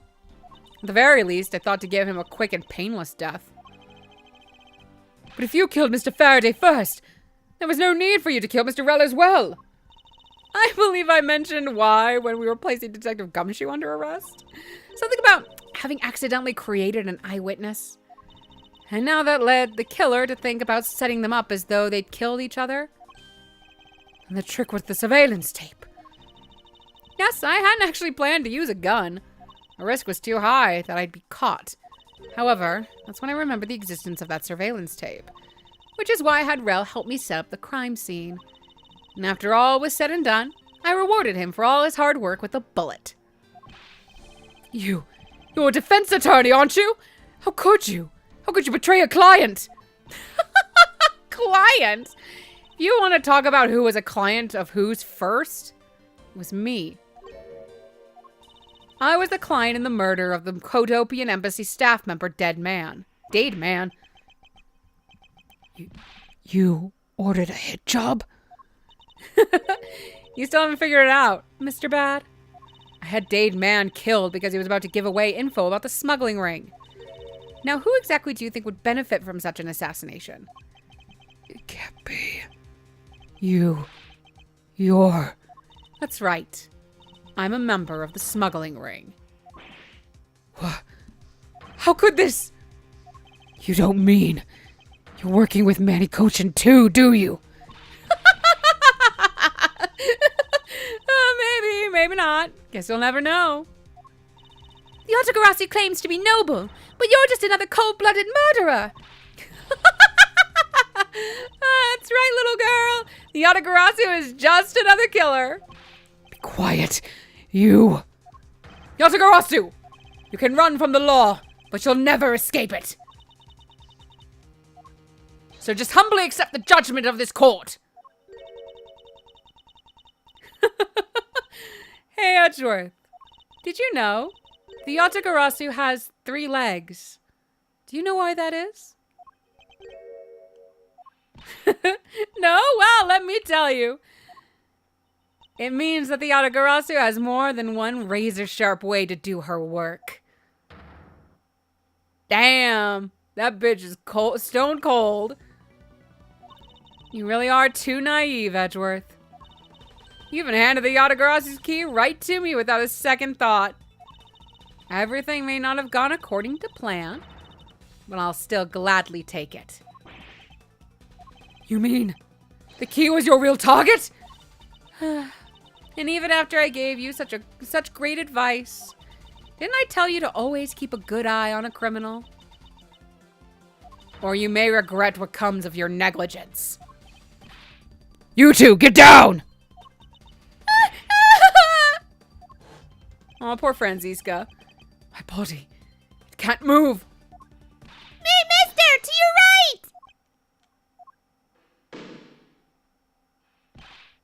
You!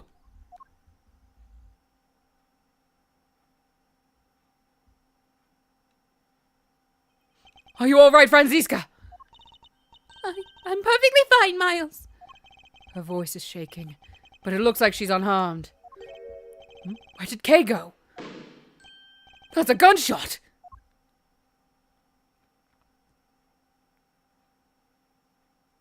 Hello? Okay, there we go. Damn, we've been here all day, baby.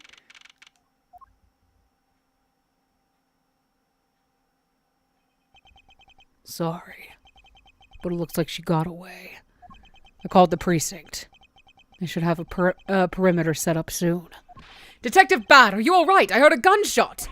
I'm okay. Just got another hole in my jacket. He may say he's fine, but he looks quite shaken. But more importantly, boy, I mean, Mr. Edgeworth, Miss Von Carla, are you too hurt? I'm absolutely fine. I'm also all right, thanks to Kay. Speaking of Kay, where is she? I don't know. She sort of disappeared. I'll go look for her. Oh, and hey, Detective Gumshoe? Yes, sir! Detective Bat, sir! I'm sorry I doubted you. Don't worry, sir! It's not your fault. I Well, I lied to you guys too, after all. I heard about what happened. From Kay. Lying while giving testimony is still unforgivable. But in this case, you were protecting Kay and her feelings. Looks like you just might have what it takes to be a real detective. Now, don't you ever lose that detective spirit, okay? You got it, Pops! Pops? Watched one too many detective dramas recently, haven't we? I think I found an accent. I found my accent. I guess we're doing this now. Way to single-handedly destroy the cheery atmosphere with one snarky comment. I should get back to the investigation. I swear, I'll catch you if it's the last thing I do. Be careful, Detective Bad, and take care. Thanks. Well, I'm off. Maybe we'll run into each other again someday.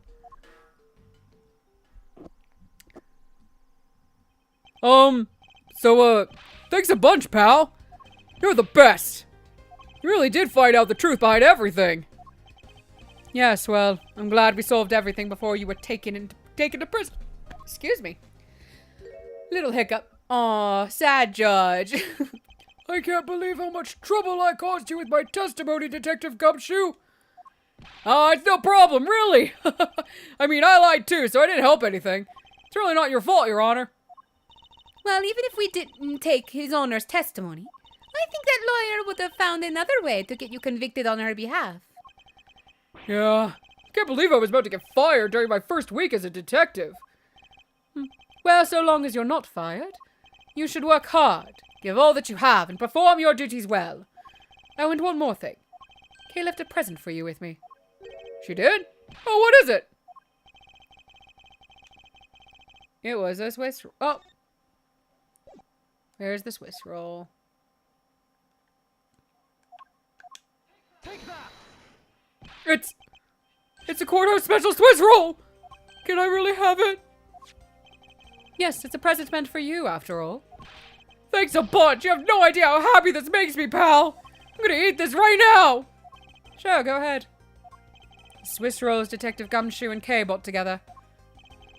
While the one Kay saved never reached her father. It would appear that her sentiments have touched the hearts of this detective. He's so happy. It's as though he's having a welcome back with celebration of his own. Well, I was asked by Kay to give it to him. Whoop! That was so good, pal! Can't believe I got to eat 2 of these delicious things in one day! It's like I'm in Swiss roll paradise or something. Gotta thank Kay myself. Hey, wait, where is she? You only noticed just now? Mrs. Mine not present when we discussed her earlier.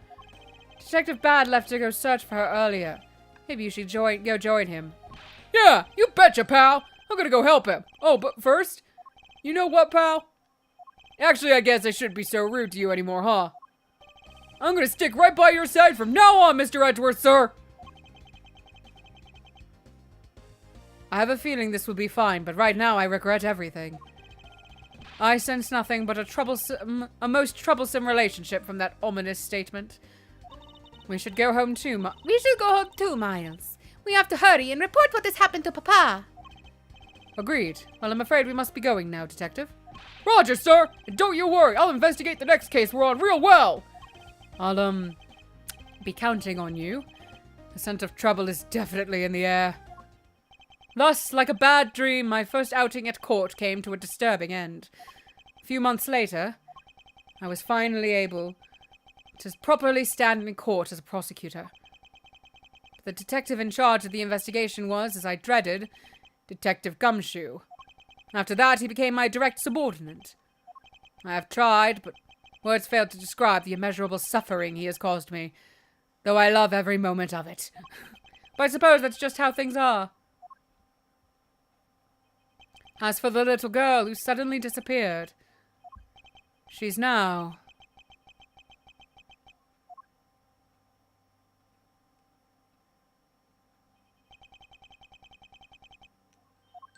So, do you remember now? Yes, I remember everything. Kay, it's been a while. Kay, you sure grew up a lot! Of course! But thank goodness. I thought you two had totally forgotten about me. You know, I was really worried about you after all that. Where have you been all this time? Gummy, I didn't know you cared. After my father died, I went to go live with my mother's relatives. He lived really far away, so I wasn't really able to come back here all that much. Oh, is that what happened? Well, I'm just glad you're all right. So, does it all make sense now? You betcha it does. Oh, you know what? I was going through my father's bookshelves recently, and... Hold it! Actually, there are still a number of things that don't make sense, Kay. Huh? First of all, why did you come all the way to see me?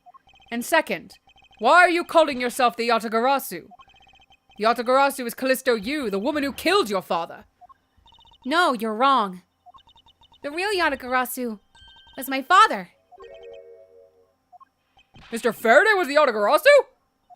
Like I said, I was going through my father's bookshelf recently, and I found a secret diary hidden among his books. I have no regrets in choosing to walk the path of the Yatagarasu. That was written in his diary, and that's how I know for sure. But that's impossible. What's with that look? You don't believe me?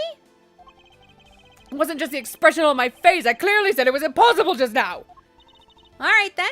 How do you explain this? It's a way of disarming any security system of the user's choosing. Yep, that's Little Thief. Truth be told, this is the Yatagarasu's greatest secret. And this little gizmo was used by my father. Wow! Mr. Faraday wasn't just a great prosecutor, he was really a great thief, huh? Yeah, my father worked really hard to steal the truth. But he was killed. And the Yatagarasu was no more. But despite that, the Yatagarasu has been spotted again recently. I feel like I'm gonna sneeze again.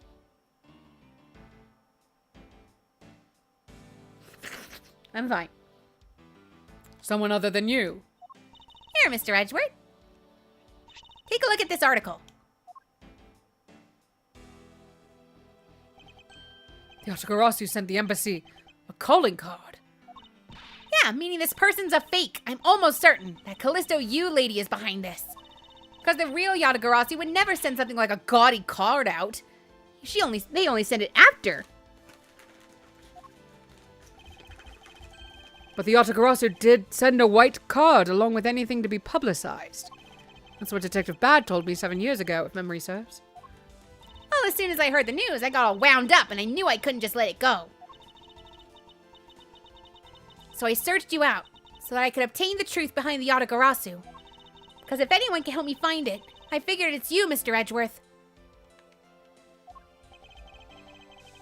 So you're saying that I have your father's and Miss Yu's identities backwards? Yeah, because the real Yatagarasu is noble to the end. And I want to revive the real noble Yatagarasu. If I don't, my father will never be able to rest in peace. Kay. Kay, you're so honorable. I don't care what anyone else thinks. I'll always be here to cheer you on, pal. Even if you are honorable, a thief is a thief. And if you are plotting to commit a crime, I'm afraid I can't be complicit. Mr. Edgeworth? Aw, you guys are not making it easy for me. Who am I supposed to support now? Mr. Edgeworth, what I want from you is not to steal something. What I want is the arrest of that evil woman. That evil woman? You mean Callisto Yu? I think it's too hard for me to catch her all by myself. But I thought that since you were able to expose her for who she is, then maybe. Please, Mr. Edgeworth, won't you help me? Come to think of it, I do believe I owe you. Huh? Owe me for what? When Miss Yu made her escape, it was you who saved my life. Furthermore, you helped me with the investigation today. I am not so rude as to leave favors unrepaid. And you mean? Yes. That case has been weighing down my soul ever since that fateful day. Perhaps the time has come to settle things once and for all. If you don't intend to sully your hands in a crime, then I believe I can help you. Mr. Edgeworth, thank you! Yay, Mr. Edgeworth, sir! Isn't that great, Kay? Yeah, it sure is, Gummy! Even though we had completely forgotten about her until just now. What is this chummy there? What is with the chummy relationship? That's my gumshoe. The great thief Yatagarasu.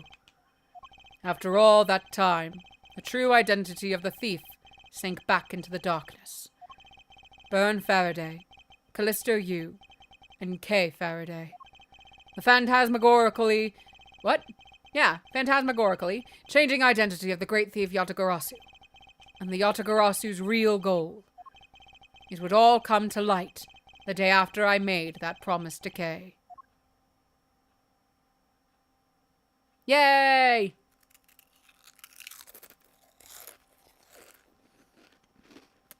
Okay. So we're not stopping today. Because case 5 is stupid kinds of long. So I might as well just try to tackle as much as I can today. It's... Oh my god, it's a lot. It's a lot. Here we go. Alrighty, turnabout ablaze. Here we go.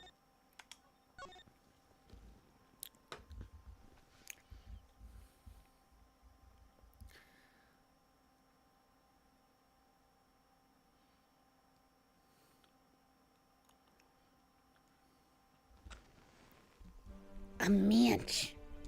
2 cards. 1 of the Black Raven. And 1 of the White Raven. A country torn in 2. 1 of the West. And 1 to the East. When those which were split are made whole again. The truth will reveal itself.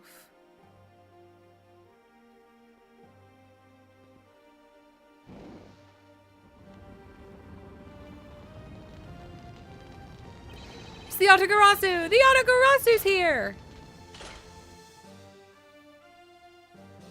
Oh my god!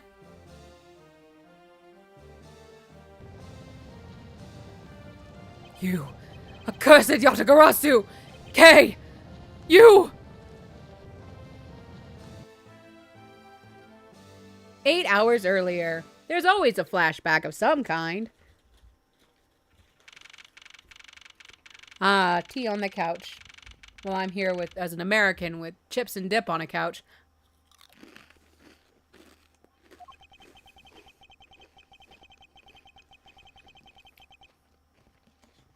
So nice. Almost dreamlike to finally have the chance to relax and sip some tea.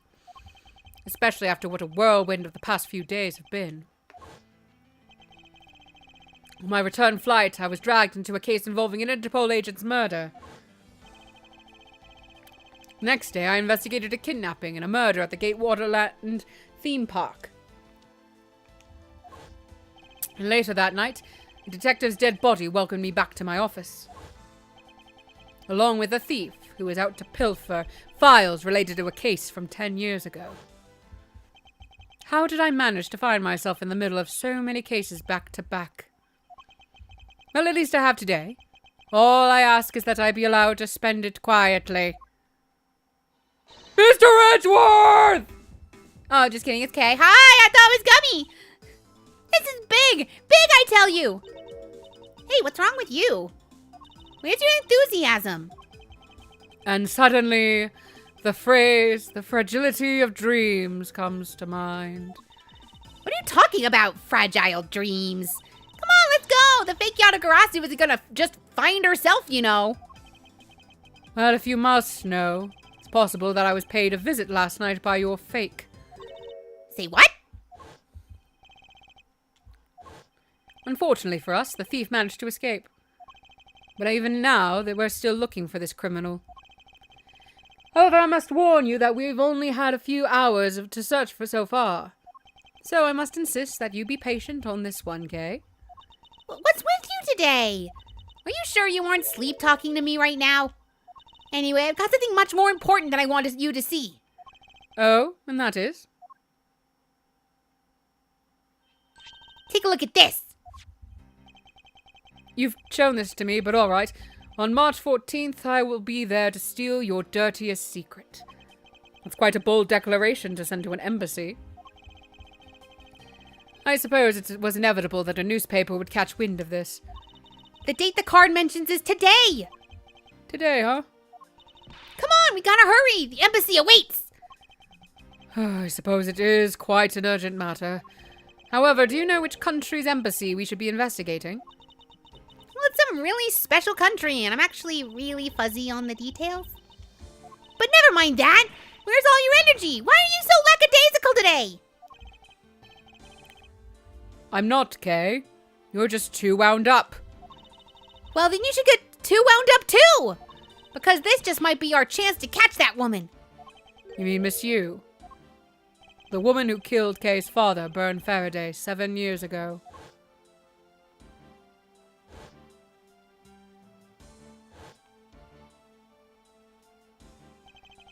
Callisto Yu. She claimed to be the great thief Yatagarasu, and then disappeared from the courtroom. Ah, she makes me so mad, the phony. Everyone knows that the real Yatagarasu would never send something like a calling card.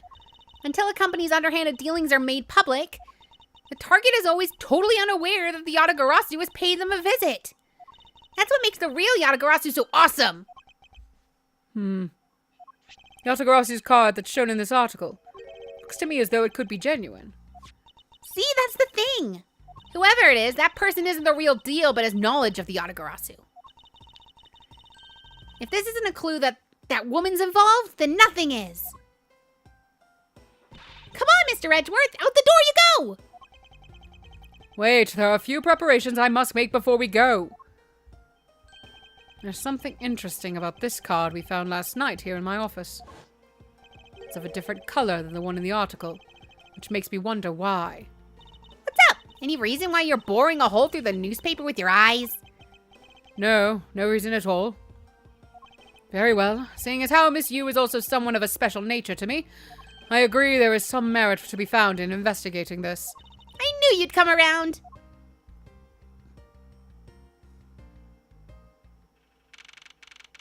"5 p.m.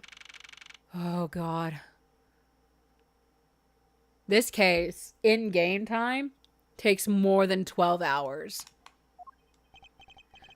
By the light of this night's glorious moon.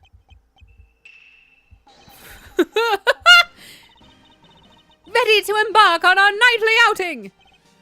And this is where our tale begins.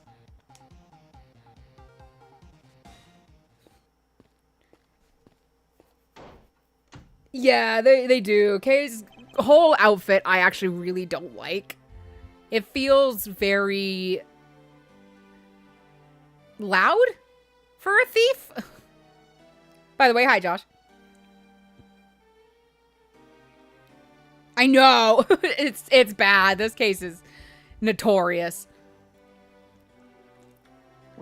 What a coincidence.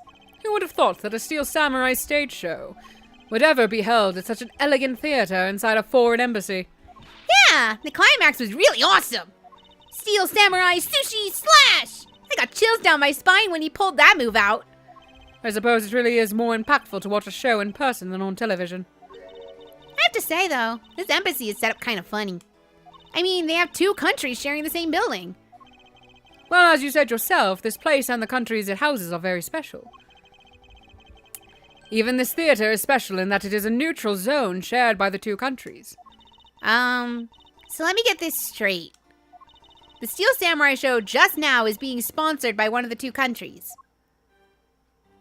The one that's called the Kingdom of Alabast, right? Yes, it would appear that the Steel Samurai is very popular in that country as well. Seems that way. But you know who I'm really into? The Jammin' Ninja! The Republic of Babal, there we go. The Republic of Babal is sponsoring a Jammin' Ninja stage show. That's something for fangirls like me. You've totally got to see that too, Mr. Edgeworth. The Jammin' Ninja show is going to kick the Steel Samurai show's rear end.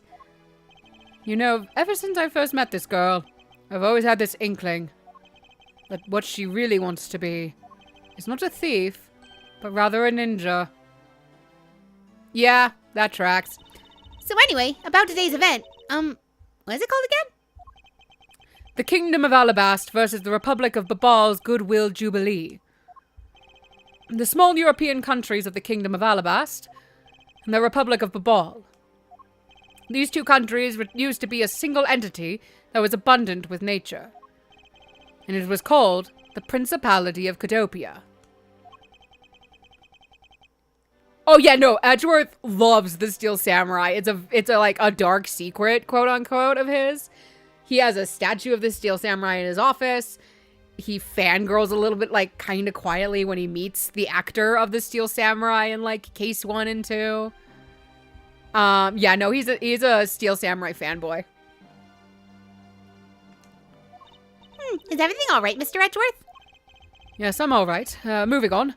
After a period of civil unrest, this country split in two, though signs of their past remain. For example, their flags preserve the flower and butterfly motifs to this day. Cadopia, huh? The KG-8 incident, and what was referred to as the second KG-8 incident, in which an embassy staff member was murdered. Both of these cases were related to the Principality of Cadopia. In the 7 years that have passed, the country may have split into two.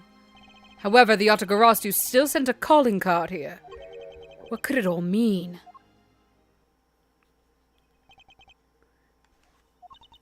Mr. Edgeworth, I know you're thinking about something. Oh, excuse me. What were we talking about again? If you could please stop spacing out on me. Anyway, we were talking about the Alabas versus Babal Goodwill Jubilee. The two countries have had a pretty bad relationship with each other. But supposedly they've been trying really hard to make up recently. That's why they decided to hold this event. If that's the case, then why the verses? Also, both countries claim to own the real Primadou statue. I think that's how that's pronounced. A national treasure to both.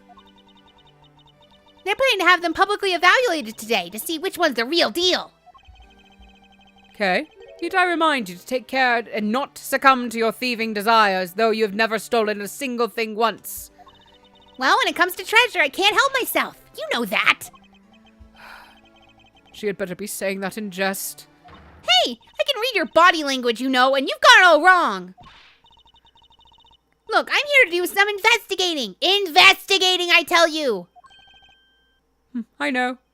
And although we don't know if the Otagarasu will really make an appearance, I suppose we should still spend some time examining this place. Dude, these uniforms, man. Lotta, what are you doing here? Lotta Hart, no. I know you're supposed to be in the next game, but what are you doing here now? I hate you. Where in tarnation are they? Come on, Big Scoop! Hey, mister, out of the way. Yeah, I'm talking to you. I seem to remember this woman from somewhere. Yet my instincts are directing me not to engage in conversation with her. Perhaps it would be best if I left her alone. Yeah, it's best to not deal with Lotta Hart. These flowers were sent by Global Studios. Global Studios? That's where they filmed the Steel Samurai television show. They have been producing hit after hit recently, so the studio is being remodeled. Oh, I read about that in the papers the other day. That mascot of theirs is also getting a facelift too, right? What's its name? You mean Mrs. Monkey? Yeah, I thought it was something like that. You really have a great memory. Never underestimate my powers of recollection, and my abilities as a fanboy. It appears that the child is watching a video from the first season of the Steel Samurai. Go, keep on fighting until your last breath. I don't know the tune, but that's okay. Completely absorbed in singing the theme song, I see. I'll let the child watch in peace. And I will watch too. There is a flat panel, a tape deck, and a row of Steel Samurai videos on this table. I suppose it's so visitors can watch an episode or two at their leisure. Which is crazy, because someone's gonna steal that shit. I guess it really is just that popular, huh? Yes, although I never thought I would see it reach its level of popularity. I wonder why they decided to call on the Steel Samurai for an event like... Oh, that's Kay. For an event like this. I mean, it's like they intended to cut the two countries apart with the Steel Samurai sword. Instead, I can't read. Wouldn't that go against the whole point of this event? You are all insane. I hope you know this. I actually want to talk to you too. Is there something I can help you with? I was wondering what is beyond these doors. The Babalese embassy is just beyond these doors, sir. Do you have some business with the embassy? Do you require immediate access? No, that's quite all right. Are you sure, sir? Anyone and everyone is always welcomed in the Republic of Babal. Well then, since we're here. An embassy is in some sort of theme park, Kay. You're just such a buzzkill.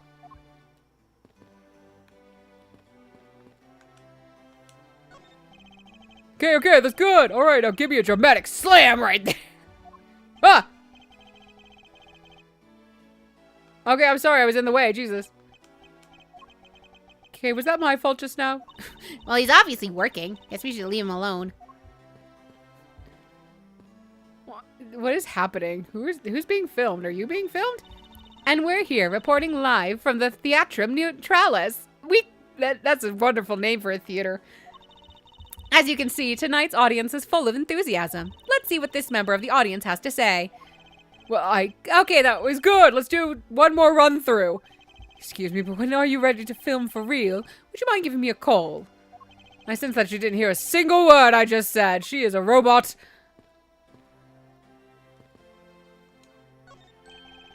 This is the perfect angle. Go, my image. Travel across the wave world and into every TV set around the globe. A more honest approach to appearing on TV might serve your ambitions better. You strange, strange man. There are pamphlets about the 2 embassies here on this table. Still looks weird to me. The country split into a few years back, and they've shared the building and its grounds 50-50 ever since. Oh? Guess it's because they don't have the money to build 2 separate ones, huh? I should think that's not the reason why, Kay. I suppose I'll just have to help myself to one of these. Yay! Evidence! Oh. I didn't get to talk to the 2 influencers there. Oh well. What's all the hubbub? Ah! Hey look, it's the Steel Samurai! And he's got his son, the Iron Infant, with him! God. The Iron Infant is such a fucking funny name for a baby superhero. Then again, we have, like, The Incredibles with just Jack. And that's it. He doesn't have a superhero name, I think. Unless he got one in the sequel. I actually haven't seen Incredibles 2 yet. Quick chip break.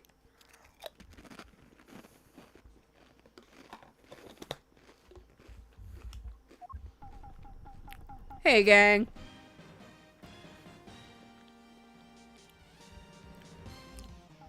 Oh, I could go talk to him. I'll do that later. Hello. You know, I see a lot of these shows in a bunch of other places, but today's show is like they went for a complete comedy. Know what I mean? Yeah, and that last move, the Steel Samurai Sushi Slash, couldn't help but laugh. Oh my god, it's just going. Big Brit was really stiff. In the middle of the show, I could swear that I heard her hip crack. Oh, I know. I totally thought that too. The Big Princess had a bad hip? Seriously? Just what were they thinking, you know? I suppose there is no graceful way to enter this conversation. They are fans. They are just fans. 10 more minutes. No, in 5 more minutes. But isn't it really bad for me to spend time doing this? It's no use. Would someone please just tell me what I should do? You appear to be troubled by something. May I be of any assistance? Leave me alone! I'm trying to figure out just the right time to talk to that girl over there. If I mess up, it'll be because I'm talking to you right now. Somehow I get the feeling he's about to fall flat on his face. Well, I'll just let's just do as he wishes and leave him alone. Alright, I do want your guys' opinion on your embassy. What is beyond these doors? It's the Alabastian Embassy. Now, unless you have some business with the embassy. Oh, so it's very, like, closed off compared to Baba. Can't really claim to have any business with the embassy right now. We don't have to be so rude about it, Mr. Guard. Now it's your dream, Edgeworth. Don't mess it up. Can I... Wait, I thought I could talk to the Iron Infant for some reason. May I speak to you with you for a second? It's the Steel Samurai.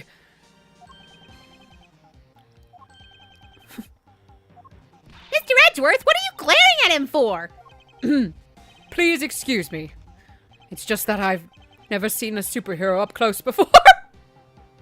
Aw, Edgeworth, you've met your hero. Looks like he's written something down for you. To Edgeworth, from Steel Samurai Daddy. Married man of Neo Old Tokyo. Oh, an autograph! Pretty cool that you got one, huh, Mr. Edgeworth? I will frame it and mount it on my wall. He's so happy. Mr. Steel Samurai, Master Alba is waiting for you. And now the Steel Samurai will proceed to enter the Kingdom of Alabast to shake the hand of the ambassador.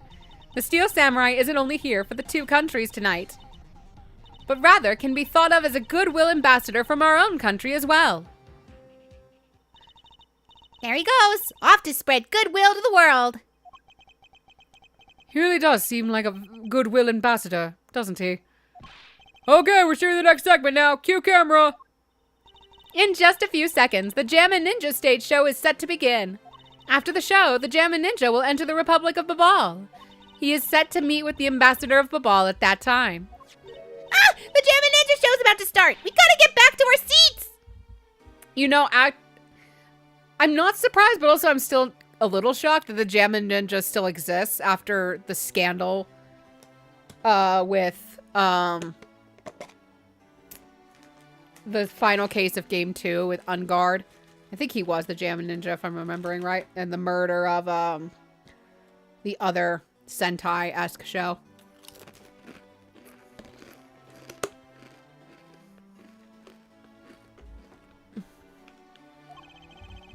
Regrettably, I don't have much of an interest in ninjas. Well, this show will change your mind. Come on, we have to hurry. It's even the same graphic. That's great. If we miss even a second of the Jammin' Ninja's awesome playing, I'll never forgive you. I suppose you're not about to give me much of a choice here, are you, Kay?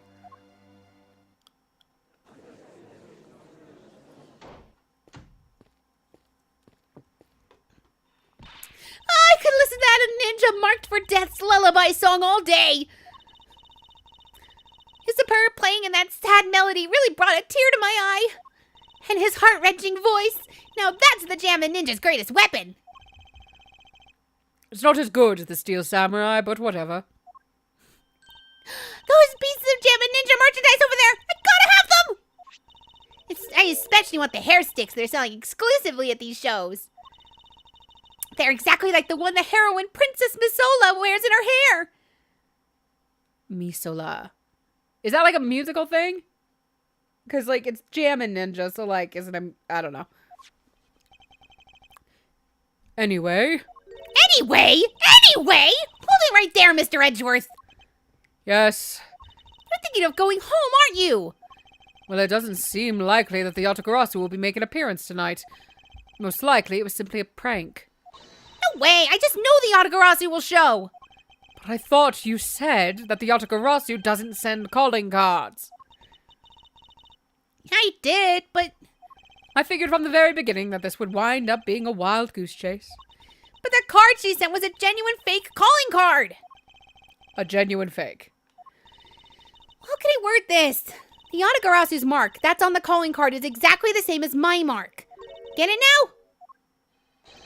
We've got a problem! Oh, off they go! Boom! The Yatagarasu has been spotted in Alabast! What? You hear that, Mr. Edgeworth? So you finally decided to show yourself, you phony! Hey, what gives?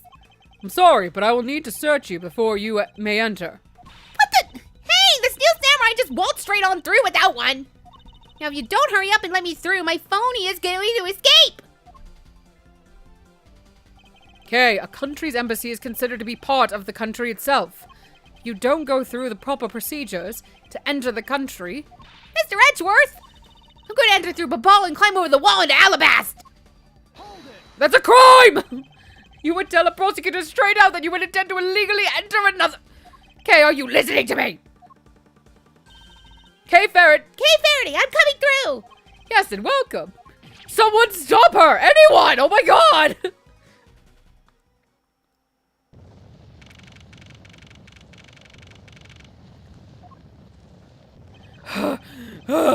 Fuck.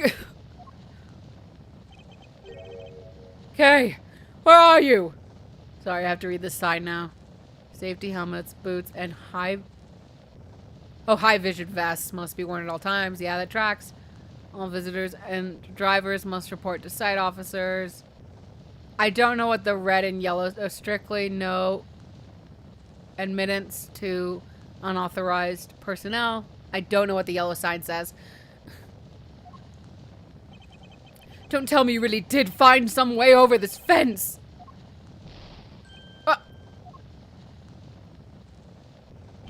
Fire! This is too big for us to handle. Looks like the Yatagarasi came to the ball too. That's a big ass fire. You cursed Yatagarasu. Kay, you had better be all right wherever you are. Another sip on soda. Uh-oh, Kay been caught. Angry Gumshoe. I told you it wasn't me!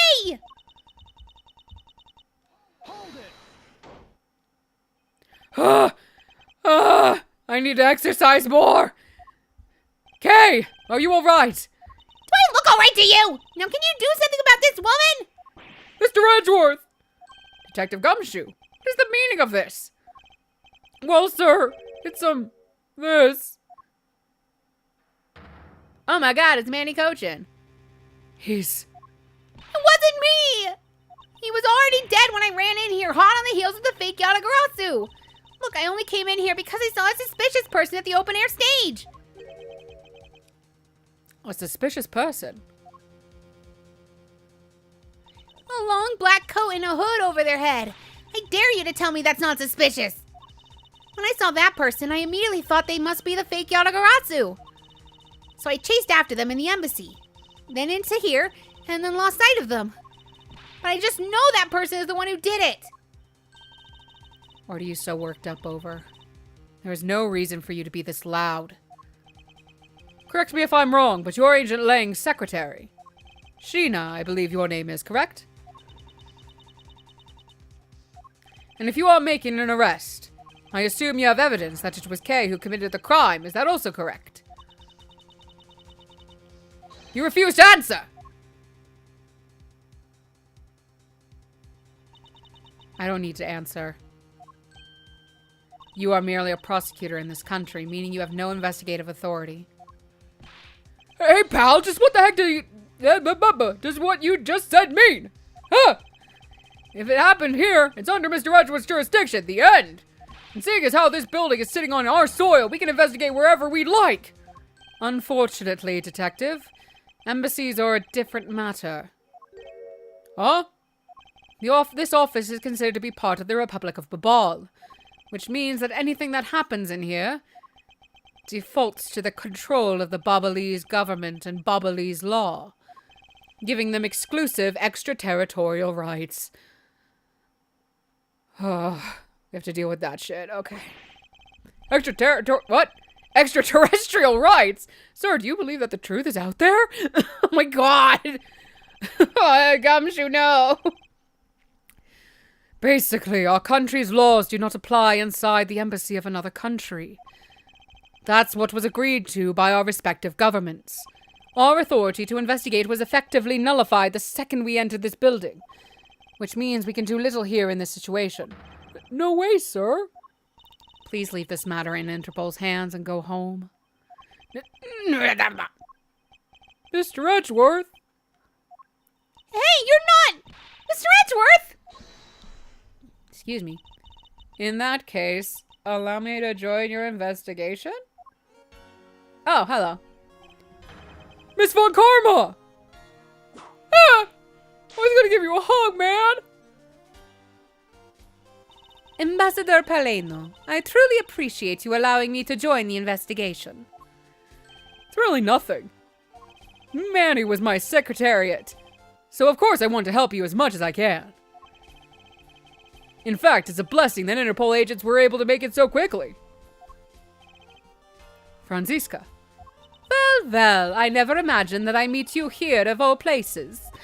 This is an embassy, meaning that you have no authority to conduct. Already? What is it?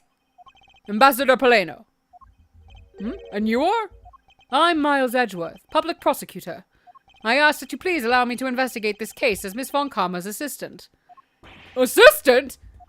Miles! What the heck do you think you're...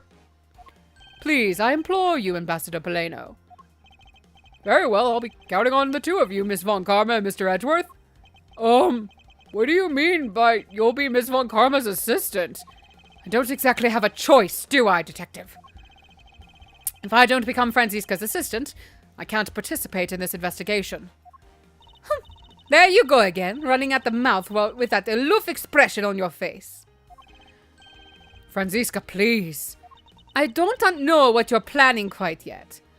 But at least I do know one thing. That you are now my subordinate.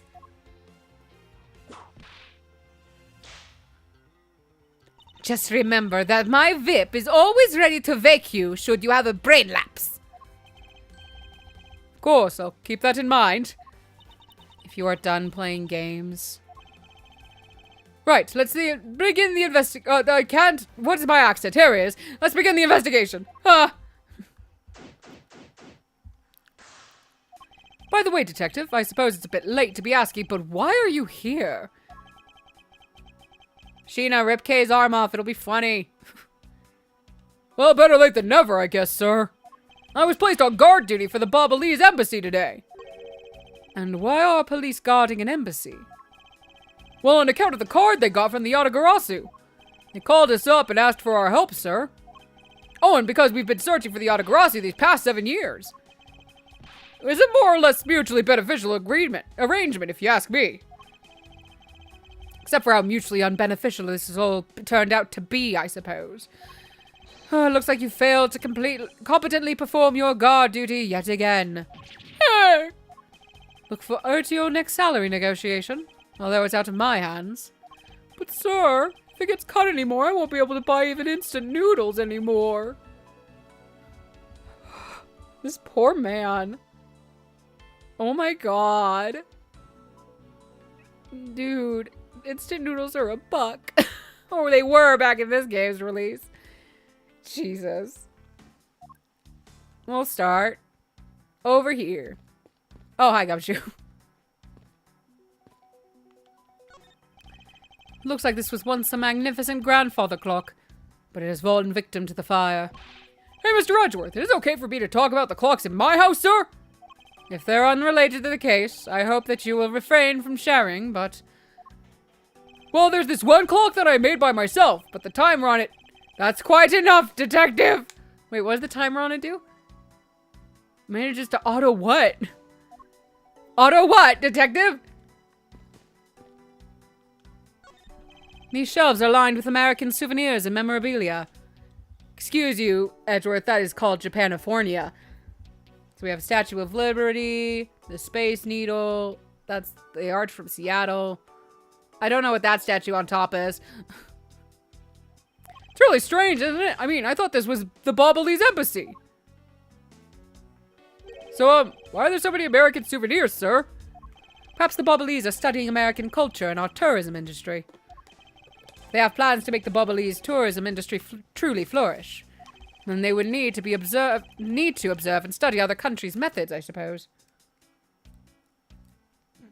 I better put this dip away soon. It's been out for a little bit.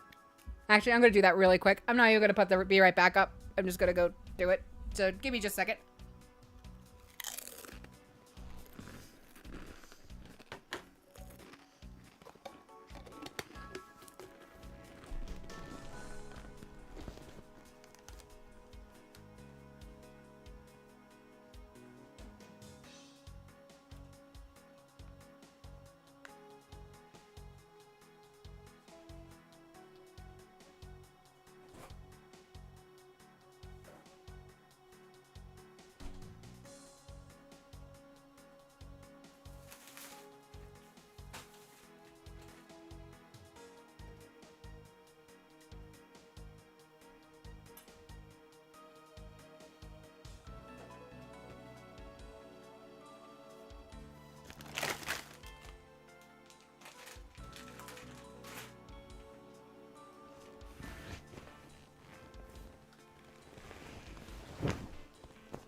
I made a mistake.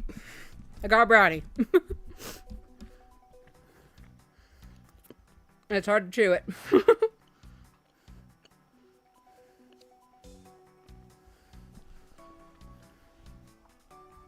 There we go. Okay. Nope. I fucked up.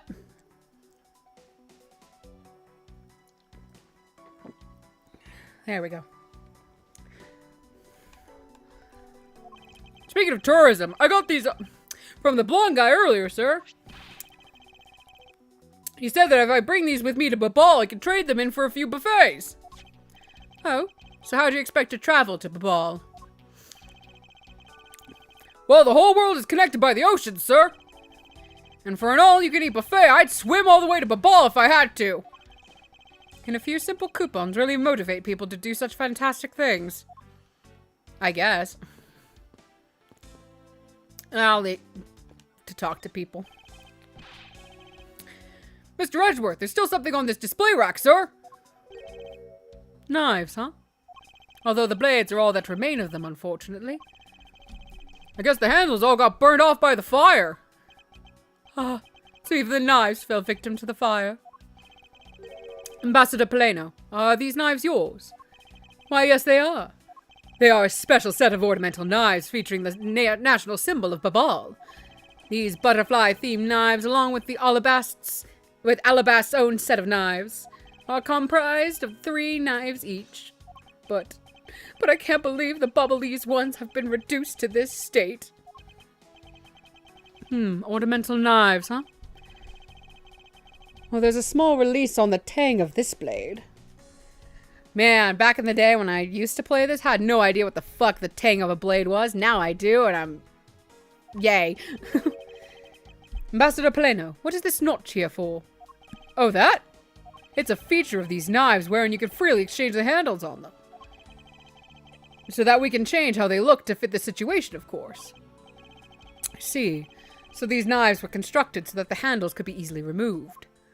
Interesting. Here we go. Because this is a national treasure, can I ask that you please not touch it? I'm afraid the only ones allowed to touch it are myself and the Secretariat. Hold it. But there is a possibility that is related to the murder, wouldn't you agree? Hey, Mr. Edgeworth, why don't we give up for now? We can force them to let us investigate it later when we find some solid proof. I suppose I don't have a choice here. This must be one of the Primados statues Kay was talking about earlier. Is it just me, or does this man look like the Steel Samurai? They could be twins.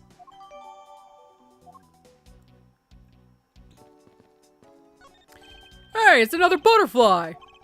I believe it is the symbol of the Republic of Babal. A drawing this big on the wall of an embassy definitely conveys a sense of overwhelming patriotism. I've got a lot of patriotism too, sir! The reason I became a cop in the first place was because I wanted to protect our country! You may want to, Detective. However, I have yet to see the fruits of your desire. You don't have to be so blunt about it, sir. So our victim was the Secretariat of this embassy, I take it? Manny Cochin. I heard that he was an admirable person. Very admirable. The cause of death is a stab to the base of his neck. He was lax in watching his back. We were fortunate that the fire missed our victim's body for the most part. If the fire had burnt a bit longer, it would have made identifying him a hassle. So Mr. Cochin was stabbed to death in the middle of a raging fire. What in the world happened inside this room?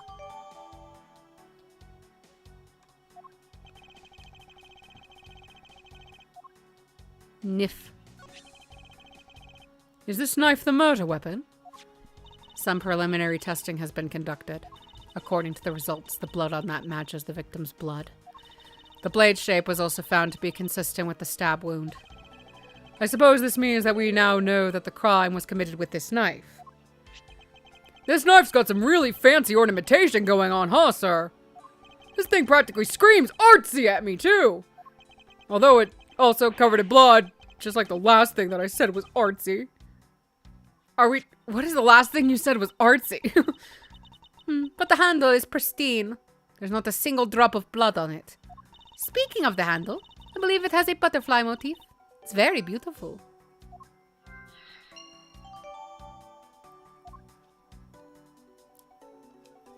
There appears to be something in his pocket. This key. It can't be. It's the Otagarasu's key that was stolen 7 years ago. What? But that's... Huh? 7 years ago? Oh! You mean the case where I was framed, sir? Yes, it's this piece of evidence that stole the life of Kay's father 7 years ago. Which was then stolen by Callisto Yu. What? Mr. Faraday was killed with this key, sir? I thought he was killed with a knife. Ah! Scruffy! At the very least, try to remember the details of crimes you were a suspect in! Francisca, as you will recall, Detective Gumshoe was not present when Miss Yu had made her escape. Plus, even among law enforcement, only a few knew of this key's existence. I doubt that a new rookie at the time would have been made privy to such knowledge. Oh, I feel like the victim right now. All trampled on, sir! I suppose I'll just have to fill you in now. The secret of this key is... it's a knife.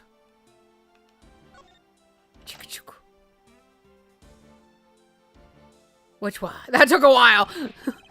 Oh! Wow, that's amazing, sir! Like some kind of magic trick.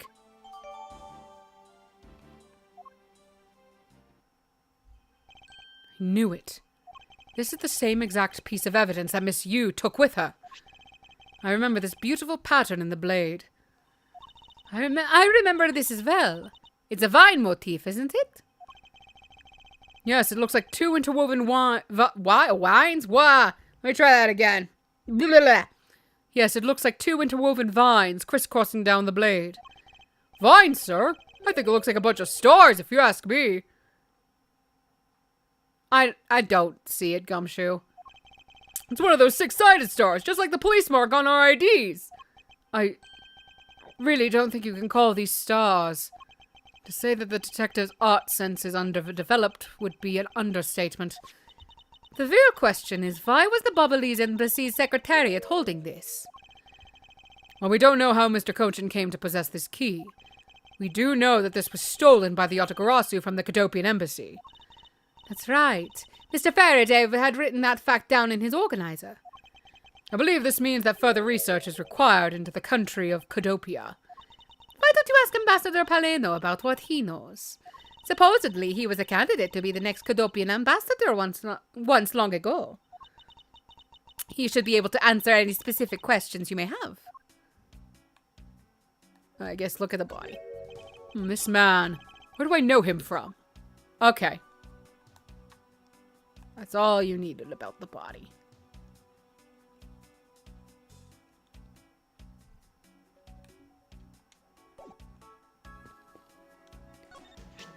A small personal safe. This was Mr. Cochin's office.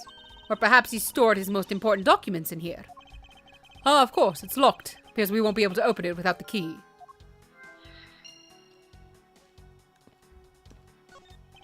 That's some fireplace. You know, it really gives this place a mansion-like quality, don't you think? Sir? Oh, if these are a staple at every Bobbly's house, and I bet Santa Claus pays them a visit. I'm glad to know Gumshoe still believes in Santa Claus. That's actually really cute.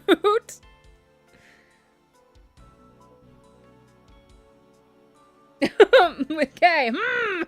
Yeah. Yeah. Edgeworth's kind of a dumbass. And if we've even been saying his name. So, like, I don't know why he can't put two and two together. Just how old are you again, detective? I'm not allowed to look at that. Okay. Okay. Hello.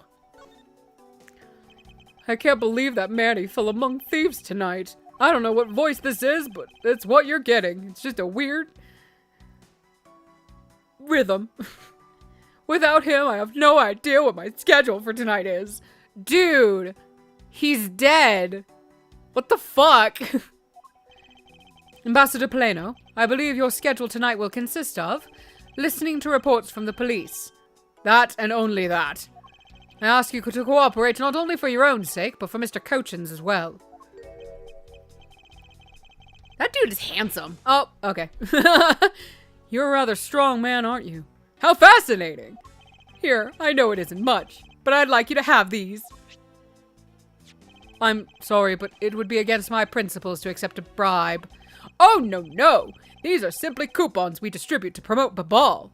Remember, we offer a large number of discounts and offers when you visit lovely Babal. Now I remember. The Republic of Babal is known for its feverish tourism industry. I was wondering if you might tell me about I was wondering if you might tell me a bit about the deceased, Manny Cochin. He was my secretary, and the embassy secretariat... Okay. Charged with running the whole place. He was an admirable man. His death is a great loss to our country.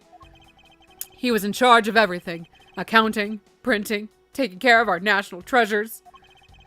I'm sorry, but did you say printing? Our country's primary source of revenue is our tourism industry. So in order for us to print the necessary pamphlets, flyers, coupons, etc., we have a printing press here at our embassy. I see. Please excuse my forwardness, however, I feel I should mention that I have the distinct impression that I've met him before. Oh, yeah. And since you are of the legal profession, I suppose you just might have. After all, Manny was involved in the KG-8 incident. Words are so hard. The KG-8 incident! The defendant who was found innocent in that case was Manny. So your Mr. Cochin is the same man as the one in that case. It's been 10 years. Manny recovered personally from that case and dove enthusiastically into his job. He was the one who planned this event and was to oversee this embassy's renovations. It really is a shame. He has such a bright future ahead of him. How old are you? And how old was Manny? Because, like, Manny wasn't that old. Yeah, 31 and... Dude. I don't know, that's weird. I don't know, I don't know. What exactly did you mean, Madlia, by renovations? We can't have tourists and visitors to our embassy think we're a poor nation, can we? So renovating the embassy is something of an investment. We may have a rather paltry budget, but why am I turned southern? I'm southern now, but we're trying our best to make do. However, I guess the only person who could have helped us do our best is now no longer with us. Yeah. Southern. Ambassador Plano. Oh, Plano is very Spanish. I wish I could do a Spanish accent. I was wondering if I may ask you about Cadopia. Cadopia? Alright, what would you like to talk about? First, I'd like to ask you about this key. What about this key? The accent is gone. There it is. I found it sticking out of Mr. Cochin's pocket. I believe it originally belonged to this embassy. Is that correct? Upon closer inspection, it seems that this key is shaped like a butterfly. It's not all about this key. It's also capable of changing into a knife. Oh! How fascinating. He does not care.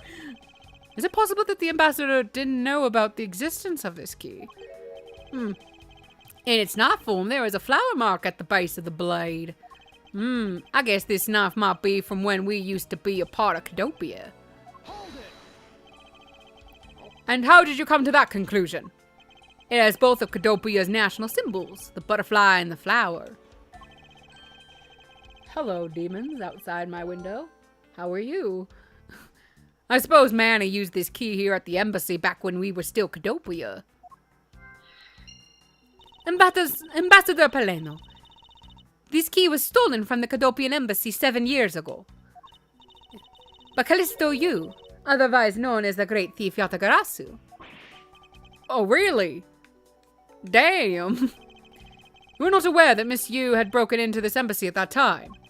I'm sorry, I can't be of much help. I'm not very familiar with the details, you see. I only became the ambassador after Babal became its own independent nation. But if Manny was still alive, it would probably know about what happened back then. Mr. Cochin and Miss Yu knew each other 7 years ago. But that doesn't explain why I found the Yatagarasu's key here in the present. It's very strange. Hello, Francisca. Miles Edgeworth! What is it? Let me tell you something. You are currently my subordinate. And if you wish to convince anyone else of that, you will speak to me with respect. What's with the giddy glint in her eyes? I don't think that will really be necessary, Francisca. Oh, really? Well, it doesn't matter. It doesn't change the fact that you are still under me. I thought Francisca was flying around the world in pursuit of the smuggling case. So then why is she still here? Why is she here at this embassy? You weird... Oh, nope, that was a discussion. Go back. I was investigating at the Alabastian embassy when I got wind of this mess. Oh, that's right. The Yatagarasu was due to appear at that embassy as well. Yes, but the difference is that we didn't have a fire over there. Although there was an incident at the Alabastian embassy as well. But I left Agent Lang in charge of that case and came over to the Babalese embassy. Ah, so Agent Lang is here as well, huh? I mean, yeah, his secretary's here. I see you've met. Well, he's in the Alabastian embassy acting as bodyguard for Ambassador Alba. However, he seems to have a different reason for being there. So the suspect in the murder that occurred in this very office is that little girl I see. Is she, perhaps, trying to be the Yatagarasu? Kay would never harm a soul, sir! Kay? You remember, do you not? About the case we investigated together 7 years ago. That girl is the daughter of the victim of that case, Mr. Faraday. So she's that feisty little girl. Kay has been on the trail of the Yatagarasu, which is how she ended up here, looking for the one who took her father's life.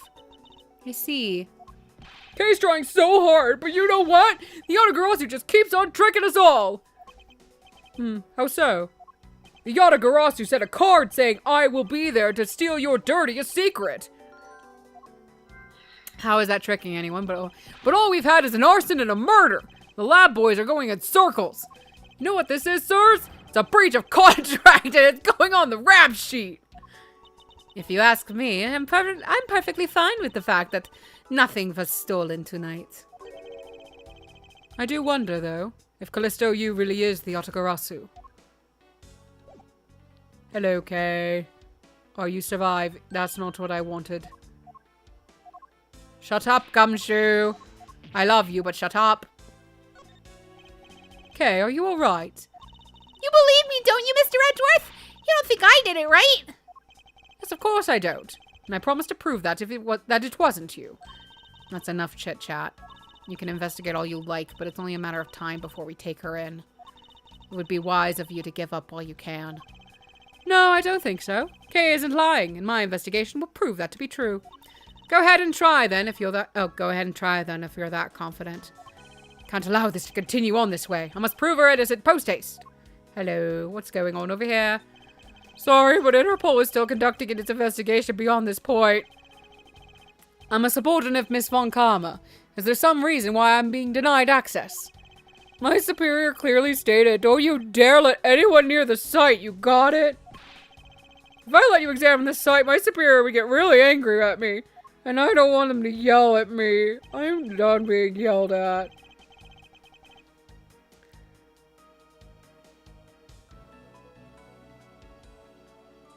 Sometimes our brains just kind of forget that we've written something. You know, Mr. Edgeworth, I feel really bad for the guy who... So why don't we just do as he says? Yes, I suppose we might as well. We'll be kind, I guess. I guess I'll do some logicking. Oh yeah, there's like a lot here. Okay.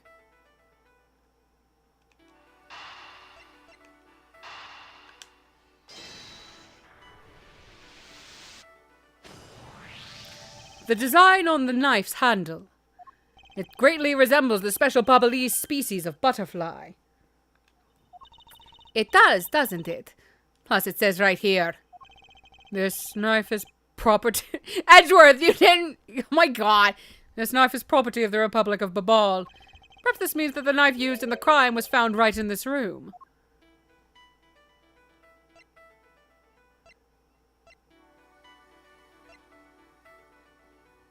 Do we do this first? Okay. We know for a fact that the Yatagarasu's key was used at this embassy. Furthermore, we found it in the victim, Mr. Cochin's pocket. Which leads me to think that perhaps it is the key to the personal safe in this office. Good thinking, sir. Let's go try it out. It appears I was correct. The key that was left to us in the victim's pocket literally turned out to be the key to the next piece of the truth. A safe! What do we have here? Hey, there's nothing inside. Gumshoe, what's that then? Do you think the Yatagarasu made off with everything, sir? No, detective. I believe all we need is a closer look.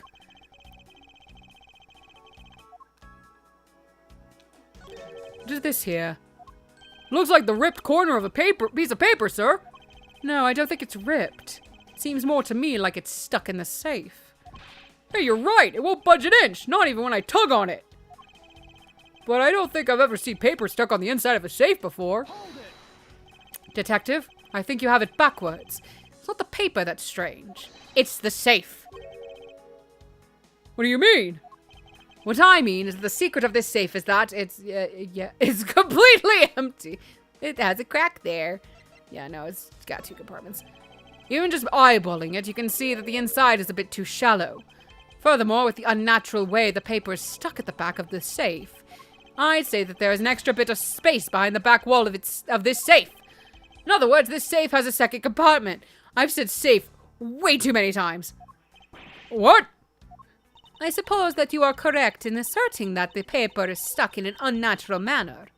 However, if what you say is correct and there is a second compartment, how do we go about opening the door to it then? As you can see, there is no other lock or keyhole in sight. Actually, there is one more spot of interest for me on this safe. Oh? Yes, and I believe that spot is the keyhole to our mystery second lock. The safe is, and its locks. All right then, since you are so sure of yourself, show me how you deduced your answer.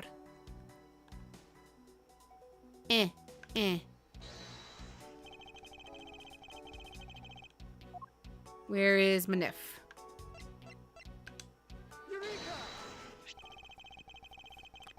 Doesn't the shape of this keyhole remind you of something, Francisca? The shape? It does look very familiar. However, I believe it's simply a latch hole for the safe's lock mechanisms. It's just for keeping the door shut, nothing more. Is that so? The person who used this safe. Mr. Cochin made sure this safe had 2 compartments in order to hide something. Do you honestly think someone like that would allow the keyhole to the hidden half to look so obviously like a keyhole that even the average person could figure it out? You can't be serious. Are you saying that this hole is the keyhole to the hidden compartment of this safe? That's precisely what I'm saying. And I will prove to you right now that the Yatagarasu's key is the key that will open it. The Yatagarasu's key? Miles Edgeworth, this had better be a very bad joke. Sorry, but this is no joke. The Yatagarasu's key is the very key that will open the second compartment of this safe. We know that this key opens the first compartment of the safe, but the keyhole you're talking about is of an entirely different shape of that than that of the key. No, it's not. Looky. Let's go over this again, shall we? Oh my god. The Yatagarasu's key was originally made to open Mr. Cochin's safe in the Cadopian embassy. We confirmed that as a fact by opening the door to this safe with it.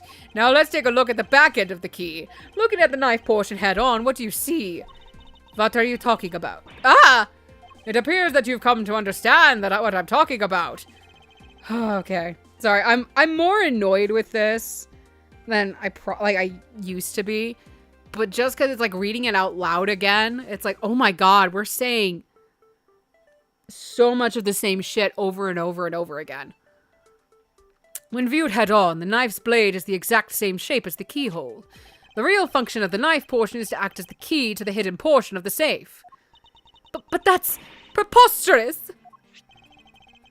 Because it looks like a knife and was used like one to kill Mr. Faraday 7 years ago, we fell under the misconception that it is always meant to be a knife. But for both the safe and its key to conceal such clever tricks, whatever is hidden inside the secret section must be of incredible importance. Then, it's not even possible that what I've been searching for is inside. Scruffy, hurry up and open that safe! Yeah, yes, sir. Opening it now, sir. These items, It's a bunch of funny shaped things. I have to read what they're... I guess they're pieces of art, huh, sir? You're in the way. Now move, Scruffy! I didn't think I was in the way. These pieces of art. They're identical to the ones that have been stolen from various countries around the world. I figured as much. These are the treasures this section of the safe was meant to hide from view. I believe a more thorough examination is required. Hello. These are pieces of stolen art from around the world. I wonder how much they're worth, especially this one. Scruffy, don't touch those valuable pieces of art with your filthy hands! Fine, do you have any idea of what would happen if one of them were to break? Is it just me, or did she hit one of the pieces of art just now?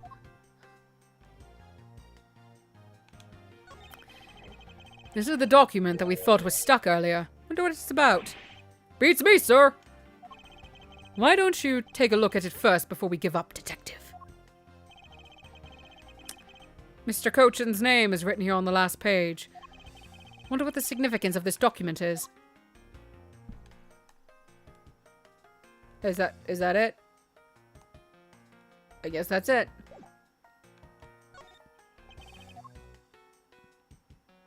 Or maybe not. It appears that we found the key that the Yatagarasu, no misuse, stole 7 years ago. Since it was originally from this embassy, maybe she came back to return it? I don't think she's the type to be so kind as to do such a thing, Detective. Okay, then what do you think, sir? Callisto. Oh, she's here! Ah! Callisto Yu. For what reason did she steal the key?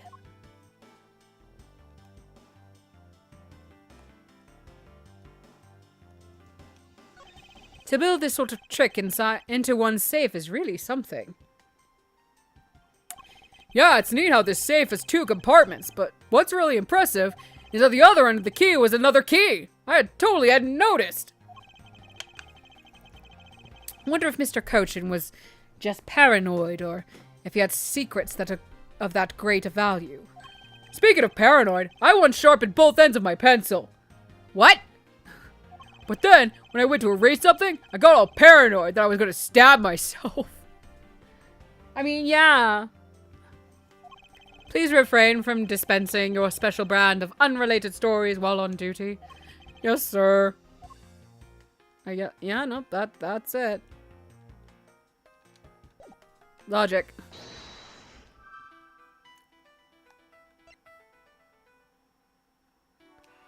Can I do that? Yay. To steal your dirtiest secret. Is it possible that the dirty secret the Yatagarasu was out to steal is in this very room? Dirty secret? Franziska, you're in pursuit of some dirty, underhanded dealings yourself, are you not? Something tells me that this is no coincidence. In that case, then, the person I'm looking for is here in the Babalese embassy, huh? The head of the smuggling operation? I think I just might need to ask Franziska about her smuggling case in more depth. Hello, Franziska. Franziska, when we last talked, you said that you were on the trail of a smuggling ring. I suppose the reason you are here right now is related to that? Yes. After analyzing the intel we've gathered from various countries, this embassy rose to the top of our list of sites to investigate. And this is what tipped us off. This accounting document? It's only 1 page of the whole thing, so we are not sure about all the details. However, it's enough for us to grab onto the tail of the beast. For you see, this type of paper was made only in the Principality of Cadopia, which means that somewhere in the countries of Alabast and Babal is the head, the one pulling the strings behind the entire smuggling ring. That's Franziska for you. She's amazing, pursuing this case with all she has. Ah, now I can go do that thing. Hello. Come back here, documents. We deduce.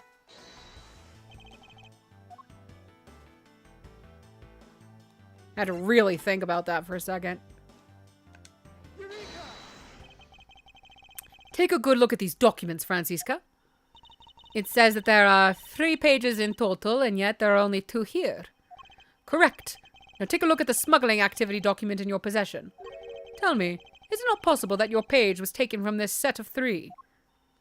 Well, well, certainly looks that way.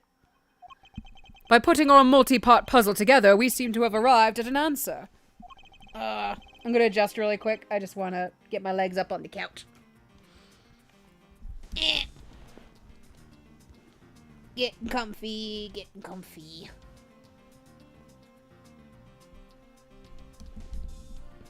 Oh, my mic stand is being dumb.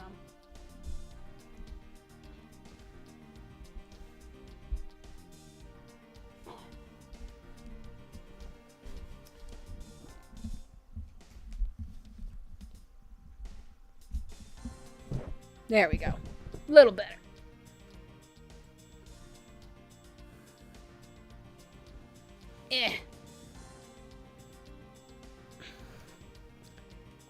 We have so many cords, it's ridiculous.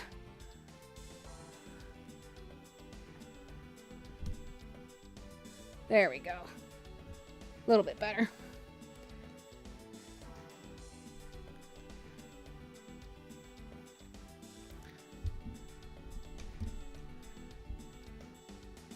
And it seems that you have now found what you were looking for.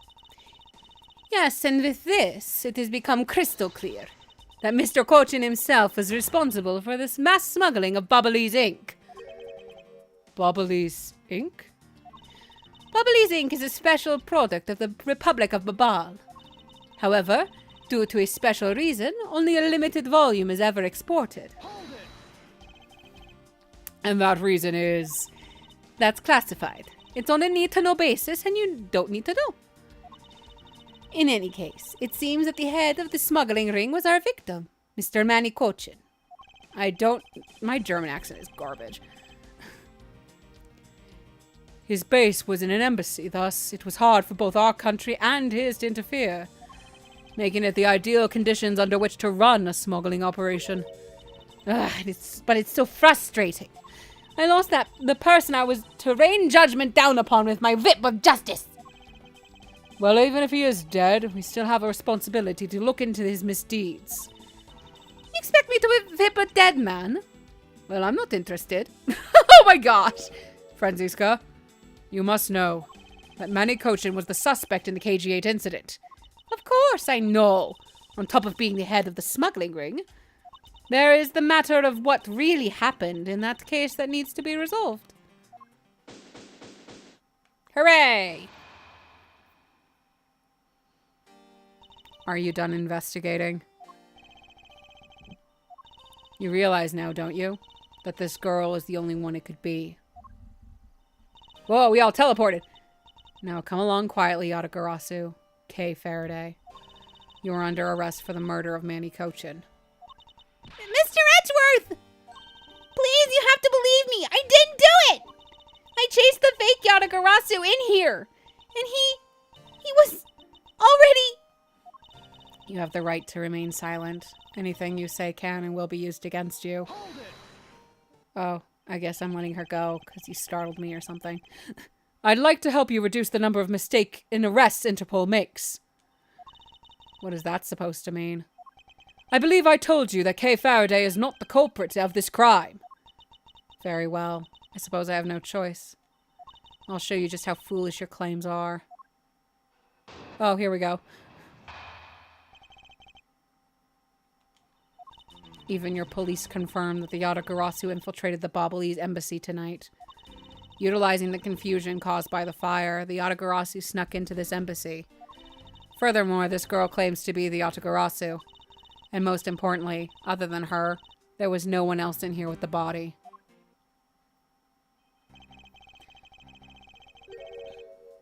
Your reason for suspecting Kay is because you think she is the Yatagarasu.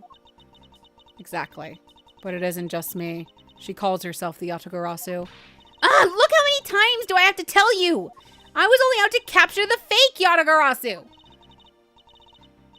Imposter or not, it matters not. A Yatagarasu is a Yatagarasu. Very well. Then I shall prove that Kay is not the Yatagarasu who killed Mr. Manny Cochin. Go ahead and try. Show me what the prosecutors of this country are made of.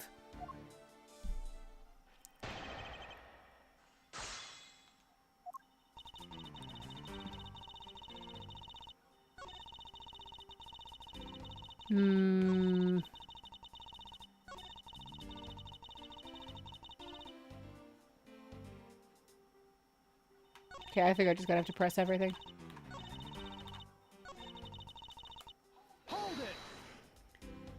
They may have confirmed it, but are you telling me that no one could catch the thief? If so, you're basically admitting that the Yatagarasu that committed murder eluded us. Of course, I chased after the Yatagarasu that entered the Babalese embassy right away. And that is also why I'm making this arrest right now. Because at the end of my long chase, there was only this girl. Ugh. In any case, this is what I believe happened tonight. Utilizing the confusion, blah blah blah. The confusion caused by the fire. Are you saying that the Yatagarasu was not the arsonist who started the fire? A suspicious person in a long coat was spotted in the area.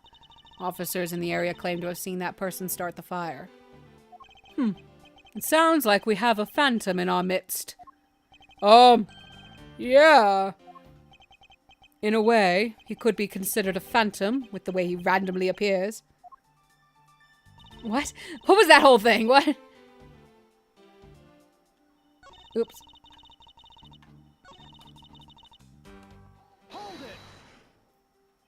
Just because she calls herself that, it doesn't prove that she is a killer. No, but it does give her a motive. The Yatagarasu sent a card saying, "I will be there to steal your dirtiest secret." Furthermore, there are documents pertaining to some smuggling activities in this room. She obviously wanted to steal them. So she killed Mr. Cochin for the key. I see. Her logic is very sound. I expected nothing less from Agent Lang's secretary.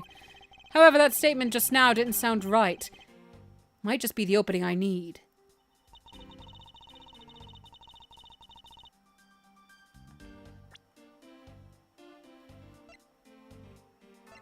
I assume...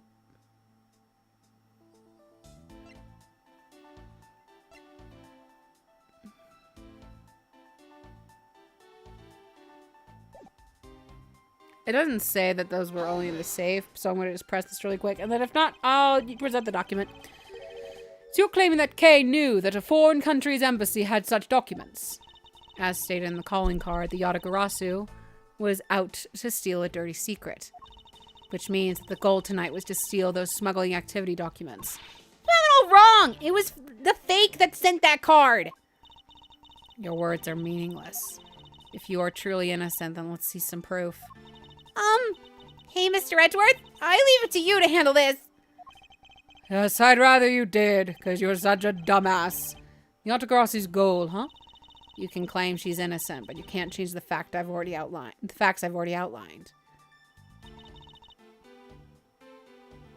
Okay.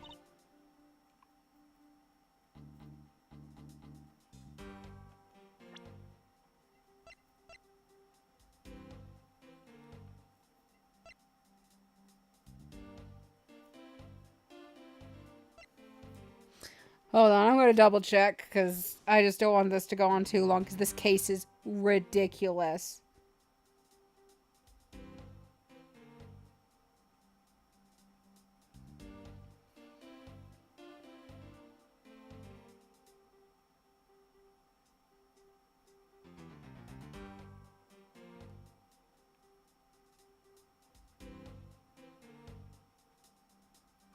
Okay, no, I was right. Okay.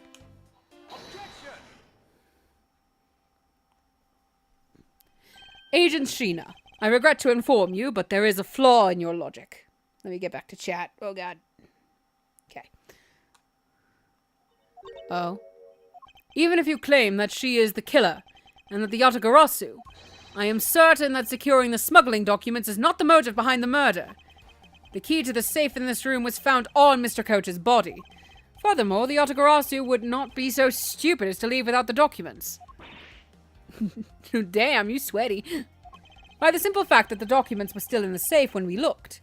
It's obvious that the killer's target was not the safe at all. Then perhaps she didn't know that Mr. Cochin had the key on him. Is that the case? If that's the case, then why would she have needed to kill him? Because I can think of no reason for her to kill him if she had not known that fact. Need, reason. All of this is simply our conjecturing, after all. Conjecturing after the fact. It's entirely possible that she accidentally killed him when she was sneaking in. Perhaps she didn't notice the safe second compartment before returning the key.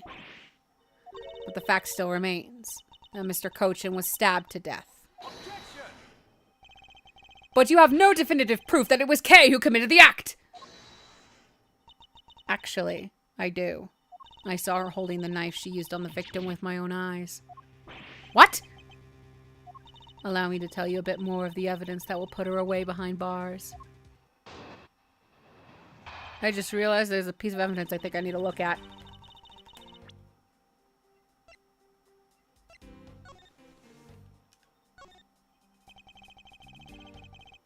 There's a lot of skilled detailing on this handle. It would appear that the handle on this knife is removable. I guess so people can change them whenever they feel like it. Sounds like fun, sir! I don't think people would remove the handle just for fun, detective. We're not gonna talk about... So this is what took Mr. Cochin's life. Some of his blood is still on the blade. Wow, I've been a detective for 7 years already. I've seen a lot of weapons in my days, but knives that were used to kill are always the hardest for me to bear. Yes, unlike guns, this is one weapon where you're likely to find the victim's blood on it. Yeah, just like how this one is practically drenched in it, huh, sir? Despite that, it looks like the blood managed to miss the handle somehow. Okay. I hope that detail got caught. The knife wound on the body is consistent with the blade of the knife. The knife with the butterfly handle is the murder weapon, which the killer was holding. I assume she obtained the knife from the display rack and used it on the victim. The knife is a part of a special 3-piece set which has a design like no other. The evidence and the testimony, it all points to the girl. There is no counter-argument. There is, though. There is, Edgeworth! Calm down! That is your definitive evidence? You see now that she is definitely the killer, right? No, Mr. Edgeworth, you gotta believe me! I saw a suspicious person in a long black cloak outside the embassy, I swear! And you came in here because you were chasing this suspicious figure? That's right! I ran into this office only because I was chasing after that person. But when I entered the room, it was pitch black. I couldn't see a thing. I felt something on the ground next to my foot, so I turned on the lights, but then...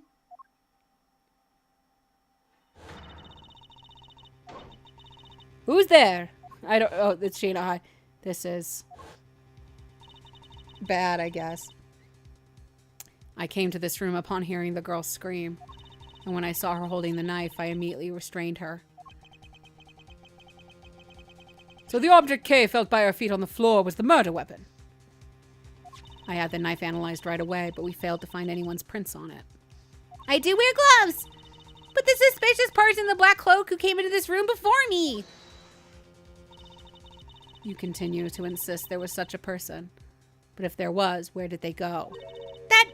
I don't know, but I know they came in here.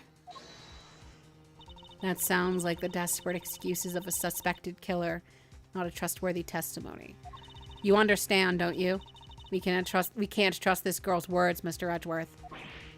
She has a point. Even if Kay's words are the truth, I must show that they are with some solid evidence. Mr. Edgeworth, I really didn't.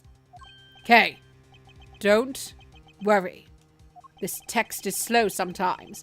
If you didn't do it, then there must exist a way for me to prove that. Still not giving up, I see. In that case, try to counter my argument if you can. Don't worry, I can and I will. I'm aggressive.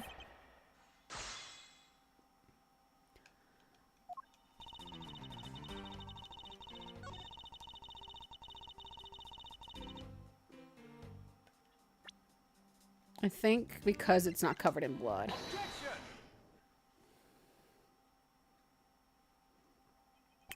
So the murder weapon was the knife with the butterfly design on it. But is that really the truth? What are you getting at? I'd like for you to take a look at this. There is blood on the blade, and yet there's not a speck of blood on the handle. This signifies that at the time of the crime, a different handle was attached to this blade. The knife that Kay was holding had its handle switched and was in fact not the real murder weapon. It wasn't the real murder weapon. This knife can be taken apart. Shall we give it a go? Whee! As you can see, the Bobbly's knife has now been disassembled into two parts. The killer must have pulled the murder weapon out of the victim's body and proceeded to swap the knife's original handle with this butterfly one. It was all to create the illusion that Mr. Cochin was killed with the butterfly-themed knife. This should clear up any and all suspicions surrounding Kay. No, it doesn't, but sure. Your argument isn't airtight yet. Hold on. I do want to see if we can look at this. Because what the fuck? It's an engraving of the national symbol of the Kingdom of Alabast, which is a flower. Though hidden by the handle, it shows that the knife was conceived in patriotism. Okay, we're not gonna add that to evidence thing, but that's fine. Your argument isn't airtight yet. How so? It's possible that the girl herself is the one who switched the handles. Don't be ridiculous! For what purpose would she do such a thing? I don't care to know how a criminal thinks. The way they view the world is beyond the comprehension of a normal person like myself. Therefore, I wouldn't put anything past them, no matter how odd it may be. The truth is right there in front of you, and this knife will show you the way. You will come to see that Kay is not and could not have been Mr. Cochin's killer. Oh, I got ahead of myself. Boop. What is this mark on here? It's the mark of a flower. I assume you know what this means. No, not really. Butterflies rust on flowers all the time to drink their sweet nectar. And so they do. However, would this butterfly really drink the nectar of this flower? The answer is clearly not a chance. God, we're waxing poetic when we really don't need to be. Now to prove the relationship between the butterfly and this flower with this, I assume you want me to use that. Yeah. Take that. You can't be serious. It appears that you've made the connection. The flower of this blade is designed after a certain country's national symbol. That's right, the Kingdom of Alabast. In other words, this blade is from one of Alabast's ornamental knives.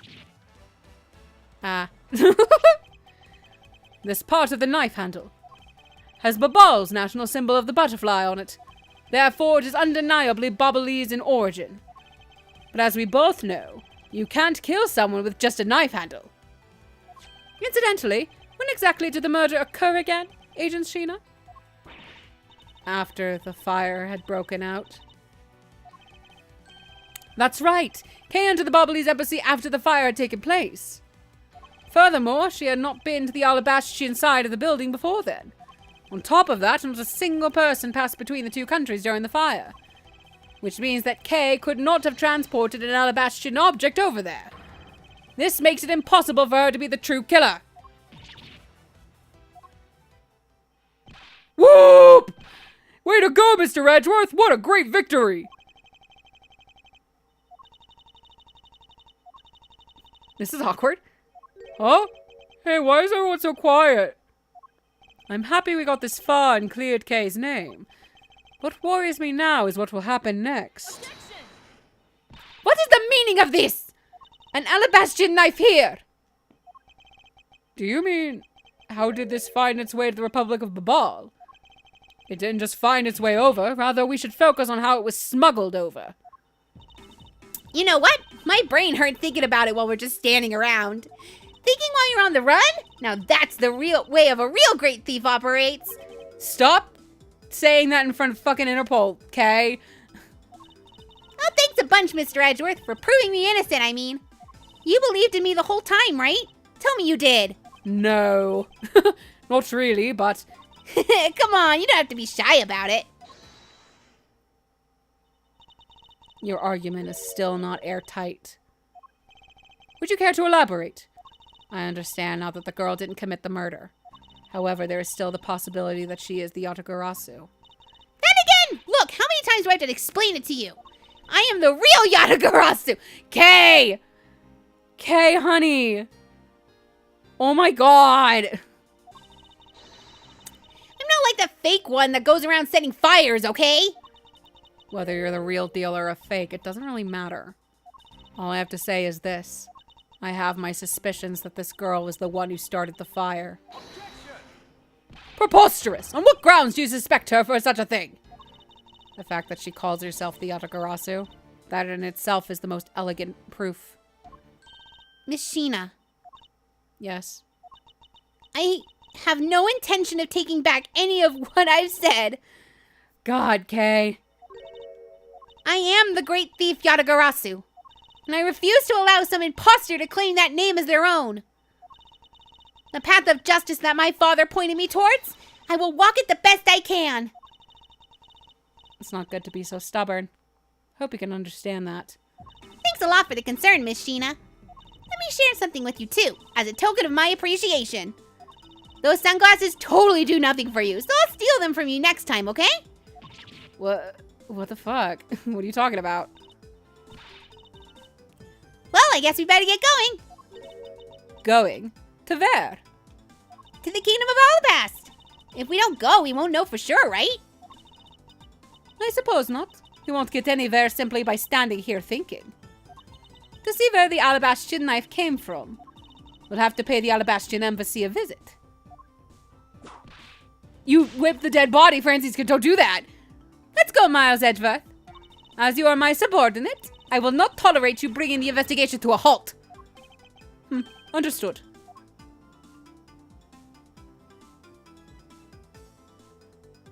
Okay.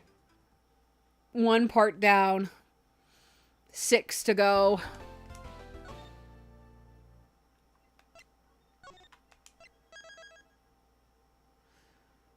Oh.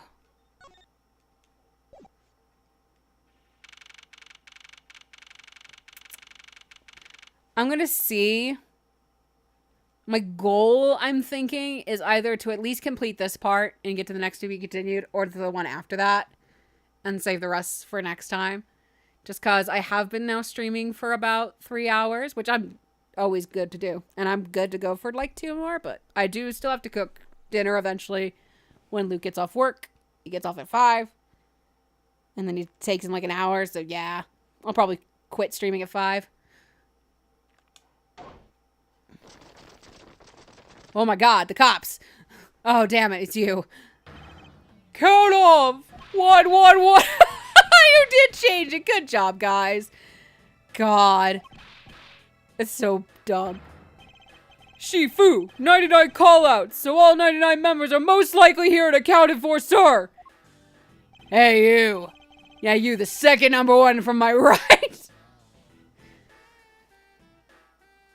Lang, you know this is stupid, right? Like, this doesn't work. Sir, yes, sir? Here, a birthday present for you. Huh? Shifu, I didn't know you knew all of our birthdays. What a kind heart you have, Shifu. You are more of a man than we'll ever be, sir. I'm really sorry, but it's not my birthday. Meng Ji says, a cub who disrespects others soon feels the disciplinary bite of an elder. Dude, just admit you were wrong. Oh. What? Shut the fuck up. That present isn't for you. It's for your younger brother's wife's younger brother. What the fuck? Tell him I said hi. And happy birthday, won't you? Yes, sir! Shifu, I can't believe you remembered that much about each of us.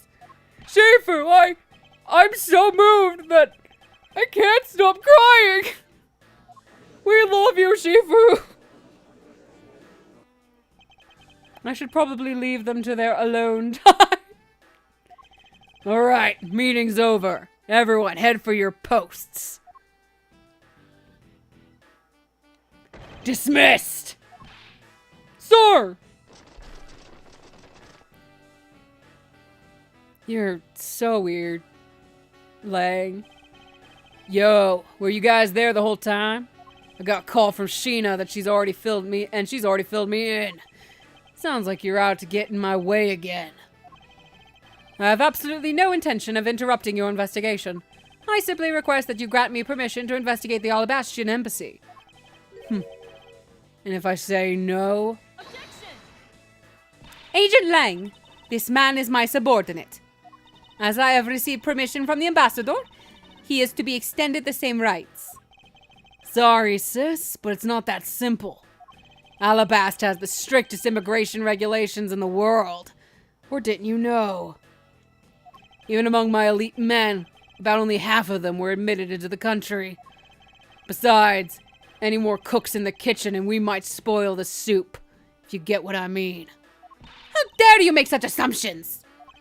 Don't take this the wrong way, but I thought I was in charge of Alabast, Miss Von Karma. Look, try to understand, okay? Things over in Alabast are a bit of a mess right now. What do you mean by a bit of a mess? No one told you? We had an incident in Alabast as well. This is what we call a decision based on the investigation, Mr. Prosecutor. Look, Wolfie, just let us in already! Hello? Oh. Is there a problem here, Agent Lang? Hello? I am an old man. Not really. Just having a discussion about whether or not to let these guys in. Ambassador Alba, I ask that you please allow these people to join the investigation. Having a debate because of my country. I'm terribly sorry for placing you good people in that kind of situation. It is all because I lack the strength to govern well. Please, it is nothing of the sort, Ambassador. You got pumpkin pie? Nice. You weakling, Kirkus! Is that how you say it? Oh my god, Kirkus? Quirkus. Curse your frailty and inability to effect change in your country! What are you? The thing is, investigations conducted in my country have been under Agent Lang. And it is my judgment that in order to minimize disruption in the investigation, I should leave everything up to Agent Lang. There, you see? No way! Oh, awkward. Ambassador Alba, I ask you to please reconsider. Yeah, I gave you a southern accent. There we go. Please reconsider letting them into Alabast. What's that? My very own secretary has been murdered in the Babalese embassy. And he was apparently caught up in some very shady dealings, completely unbeknownst to me. So I ask for your cooperation in our investigation. These aren't much, but I hope they can cover your travel expenses to Babal someday. Alright, I get it. Even if you beg, Ambassador Alba, I still have to give the final okay anyway. Alright, you hear that, Mr. Edgeworth? We're in! Not so fast, my little crow girl. I'm turning southern too. Shit, hold on. Gotta get it out of me. You're still a witness in the Babal's murder. So I'd like you to please stay in the Republic of Babal. To Detective Gumshoe, please take good care of Kay for me. Yes, sir! Sounds good to me. The fewer troublemakers, the better. I hate you. Oh. Gumshoe, don't! You're an adult!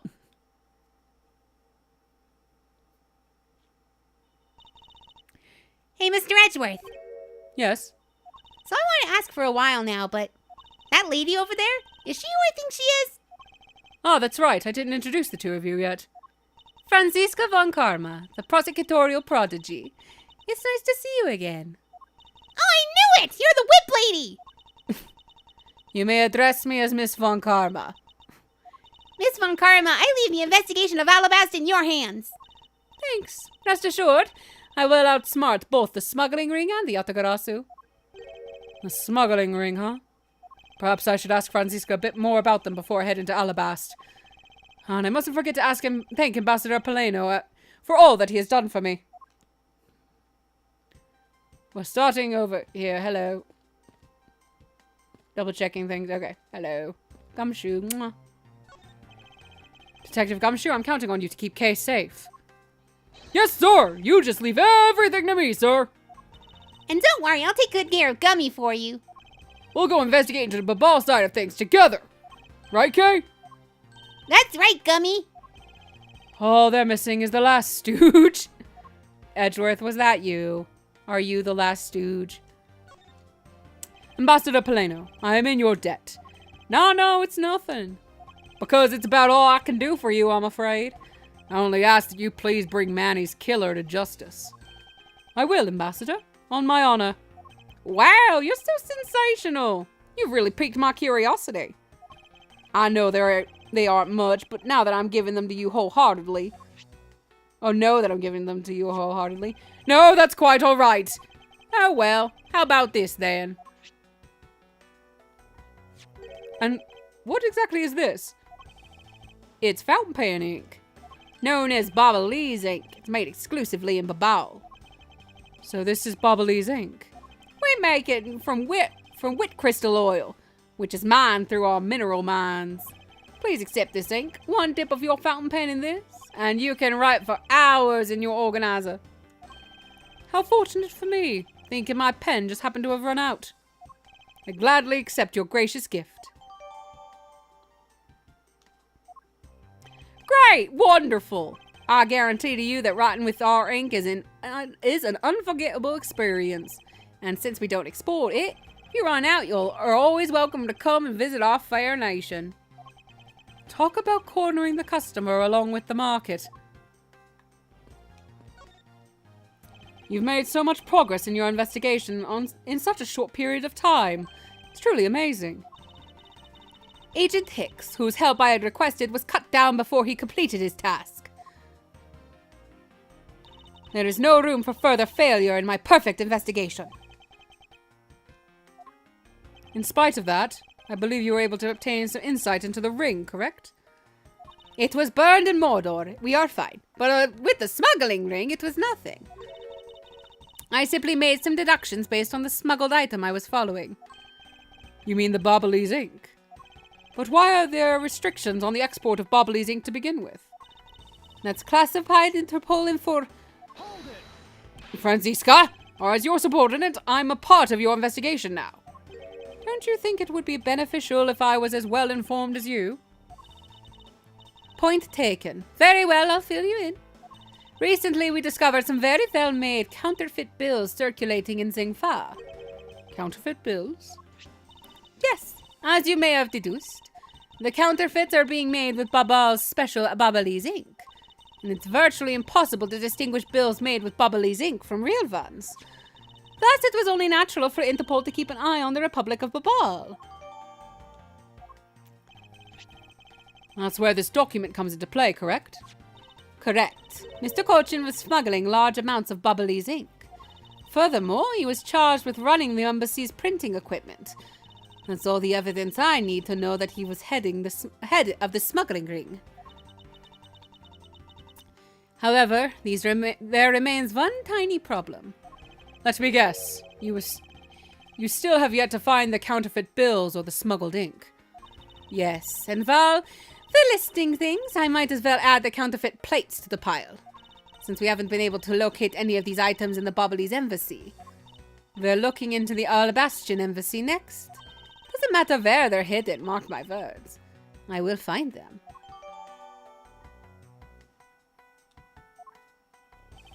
Well, shall we get going? What's wrong, Kay? I didn't get permission to enter Alabast. Oh my god. So we're going to gather whatever info we can over on the Bobble East side, okay? All right, I'm counting on you two. Right, and I'm counting on you and Miss Von Karma to sniff out clues in Alabast. Oh, and Mr. Edgeworth, if you happen to come across my phony, you let me know, okay? If you tell me, I'll rush on over straight away no matter where you are. Don't. I'll let you know when the time comes.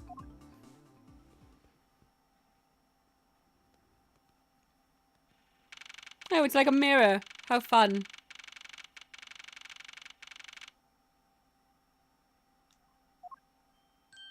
Oh.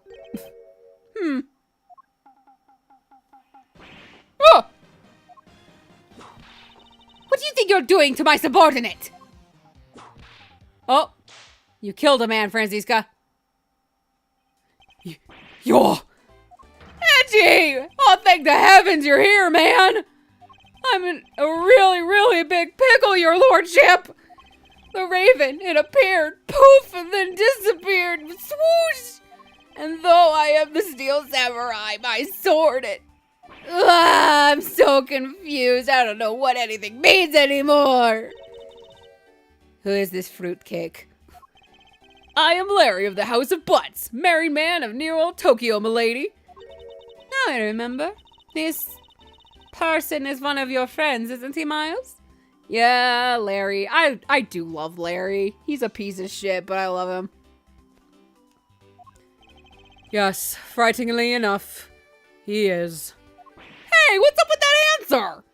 Your best bud is in a bind and you act like it's no big deal. What sort of bind are we talking about here? The suspect kind! I accidentally became a suspect in a murder! I see. That is quite the bind. Not that we're in the least bit surprised. Yes, I pretty much expected this news. From the instant I saw this unlucky face. His name is Larry Butts. I've known him since grade school, and for as long as I've known him, he has been the world's largest source of trouble with a capital T. Hey, what kind of introduction is that? You're so mean, Edgy. If you're not careful, you might find your tiny number of friends go down by one. That was uncalled for. Besides, Wait, hold on.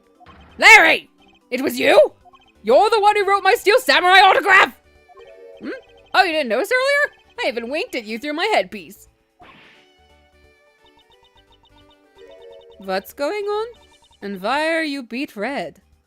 Sorry, but could you not speak to me right now? Oh, sorry, am I interrupting your comical yet melodramatic play?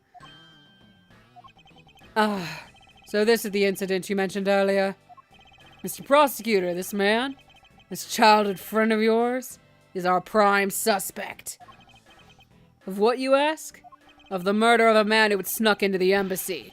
Masque de Masque 2. God, I hate that they made, like, a sequel version to this cool character.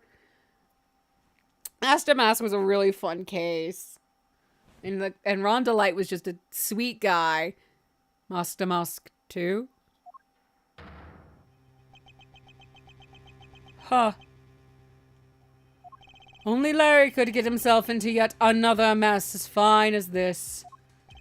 But no matter the facts seem to say, Larry is not the type to commit murder. Still, it's a rather daunting stroke of misfortune I've struck. I have to prove that Larry Butts is innocent of all wrongdoing.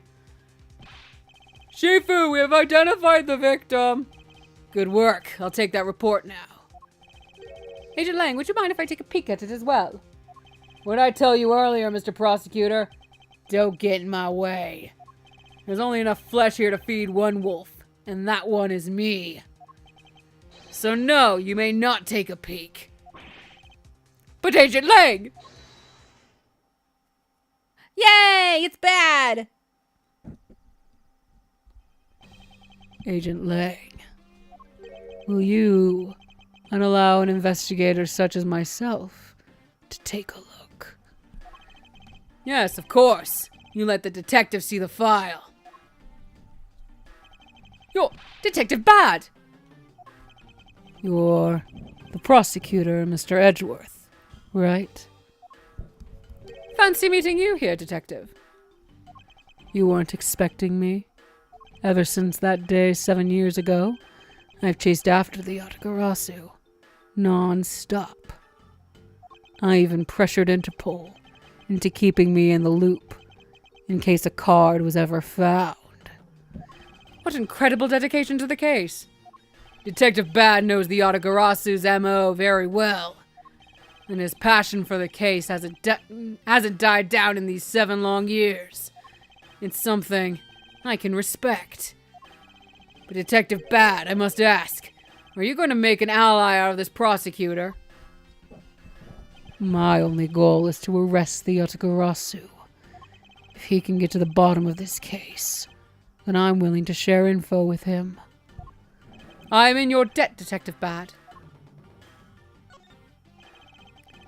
About the murder of Damask 2, would you be willing to fill me in on a few of the details? When the Yatagarasu showed up, Agent Lang and I took ourselves off guard duty and put ourselves in charge of directing things at this crime scene. Taking advantage of the chaos, Damask 2, he broke into this embassy. Probably to steal some treasure or another. And I suppose he lost his life when he was forced to fight someone. Oh, to the death. What? Else in this room. Yes, there we go. Why exactly was the man placed under arrest, Detective? That samurai?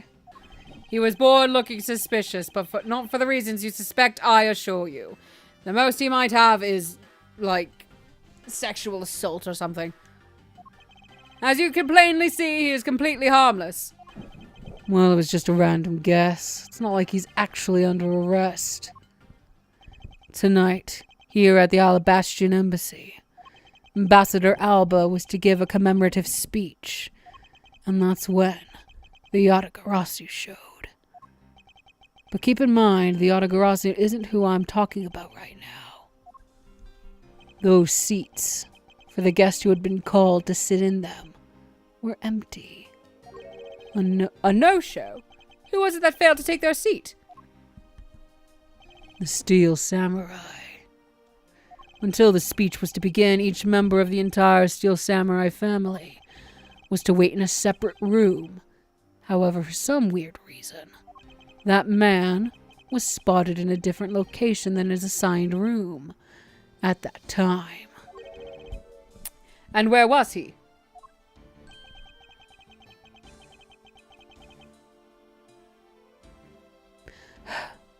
He was on the roof, with one of his legs down a chimney. Larry, I know you dressed up as Santa back in game 1, but what the fuck? What are you doing? And why do they draw you so creepily? That chimney leads directly into this room. Larry Butts, you've really outdone yourself this time. What were you thinking? In any case, I believe it's high time for me to start my investigation. I'm gonna turn this a little bit. There we go. Investigation begin. Hello, Larry, you piece of shit.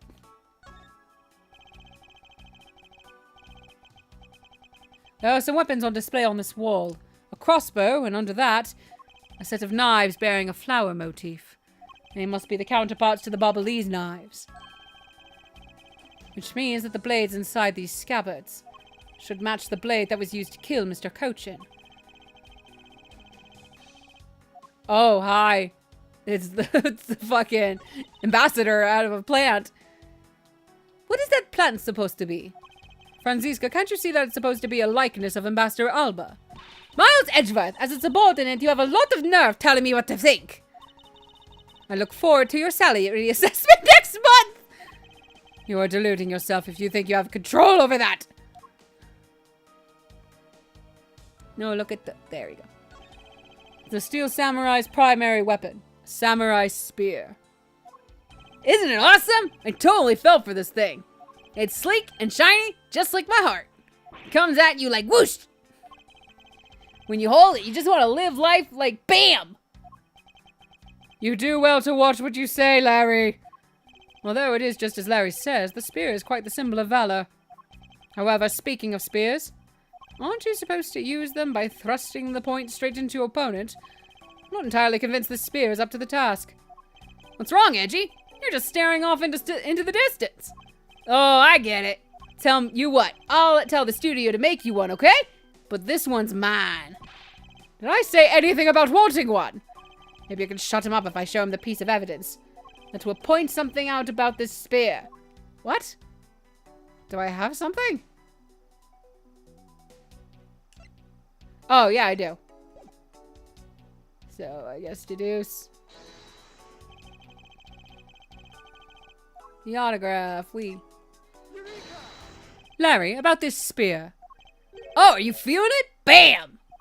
I thought there was something strange about this spear. Tell me, Larry, is it not just me? Is it just me, or is the spear a bit bent? What? No way! It's exactly as it should be, yo! I have here the autograph you wrote for me earlier. Now take a look at this, which you drew with your own hands. You can see that the spear is clearly of a different shape. Ah! What do you have to say to that? I'm sorry! When I hold the spear in my hands, all of a sudden I feel super powerful. And then during practice, I was spinning it around and around. And BAM! It hit the wall! You unbelievable! This is an embassy! I've always been like that, ever since I was a kid. One time, on an overnight field trip, I bought a fake sword and played with it late that night. I'm just a useless, hot-blooded man! Larry, clarify that for me, will you? Okay, so it was some field trip, and I began shadow fight with myself. Not that! I meant what you said earlier about spinning the spear and hitting the wall. Oh, that! It's no biggie. It's not like I left a hole or anything. That's not why I'm asking, Larry. The samurai spear is made of metal. I somehow doubt that a move as simple as spinning it around would cause it to bend. Man, Edgy, you're so naive. Where did that come from? Well, you keep calling it the samurai spear. Well, it's not real. You can't really fight someone with it.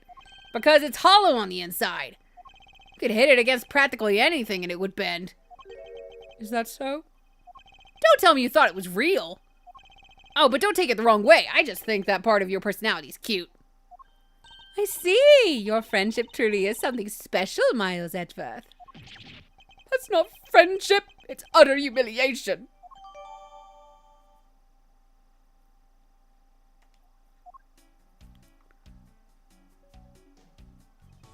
Why is there a weapon on display in a place like this? I wonder why there are no VIPs on display here. Franziska! Knives adorned with flowers are on display. I suspect that these are the counterparts to the Bobbolese knives. The blades of these knives should match the blades of the knife that killed Mr. Cochin. Well, one of the knives is missing its blade. I'm surprised the sheath stayed on. Let's see if the two pieces, the blade and the handle, fit each other. It would appear that they fit quite well, almost seamlessly. And this means that the Alabastian knife did find its way into Babal. But how? Am I not allowed to look at that knife? Okay.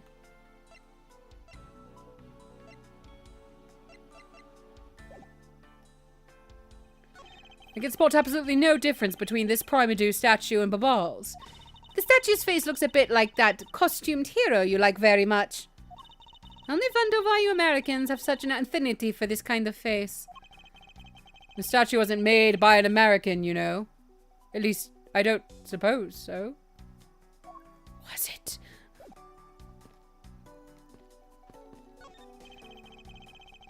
The counterpart to the Bobbley's butterfly is the alabastrian flower. The butterfly and flower. They're both lovely things. But can't we interpret this to mean the alabaster provides honey to the ball? Franziska, can't you come up with a more meaningful or profound comment? Very well then. Let's hear what sort of profound comment you can come up with. Well, flowers cannot survive without the butterflies that spread their pollen. And butterflies cannot live without the nectar that the flower provides. If either one of them either one were to disappear from the equation, neither would survive.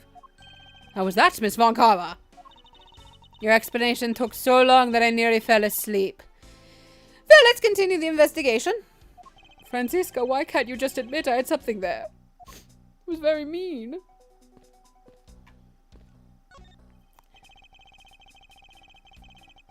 The person shaking hands with the steel samurai in this picture is Ambassador Alba. Do we have his age or is it question marks? I'm actually very curious. 72, damn. And you're 60 now, fuck. Edgeworth's 25 in this game. Okay, I couldn't remember.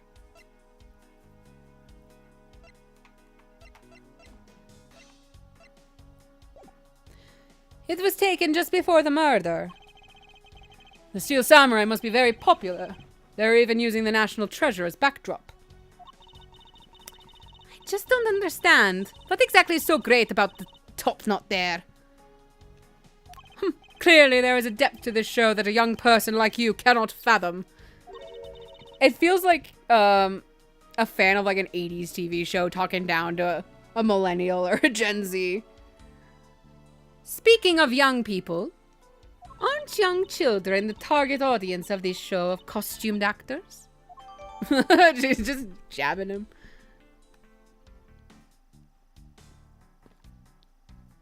Do I need to weirdly deduce this? I'm curious. No, it looks like it's done, so I'll just look at everything else first. Hello, body. So this is the victim, Damask 2. What is this gaudy outfit? You don't know about Mask Damask? A few months ago, this thief caused a lot of havoc on the populace. So this thief is separate from the Yatagarasu? I thought they were for a while, because their MO and targets were different. Damask likes high-value trinkets and jewels, and being gaudy is his signature. Gumshoe was in charge of that investigation, so he'd know more about Damask. That's alright. All I'd probably hear are tales of his failure anyway. You haven't changed a bit, I see. In any case, let's get started here, shall we?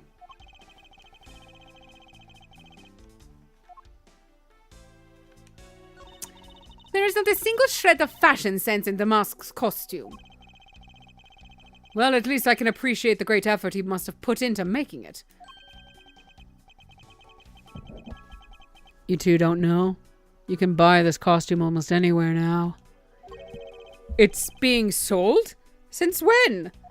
Since around New Year's. The streets are practically flooded with them. Turns out Damask is a lot more popular than I thought he'd be. I can't believe that foolish fool would dress in fool's clothing that foolishly. We got your point about 3 foolishes back, Franziska.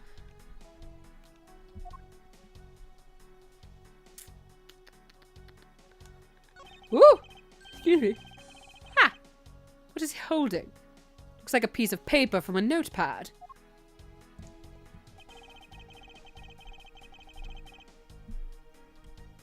It would appear that directions on how to reach this room were written by hand. There's something written on the back as well. I'd like to steal the Primador statue in this room. What is that supposed to mean? Who writes a note to themselves like this? If I had to guess from the text, I would say that this is actually a request from someone who is about what to steal. Just who is this person that requested the theft of the Primado statue?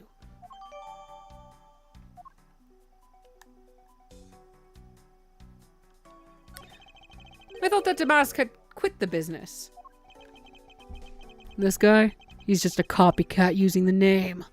A phony successor. He's just another petty thief. His real identity is an out-of-work guy by the name of Kashino.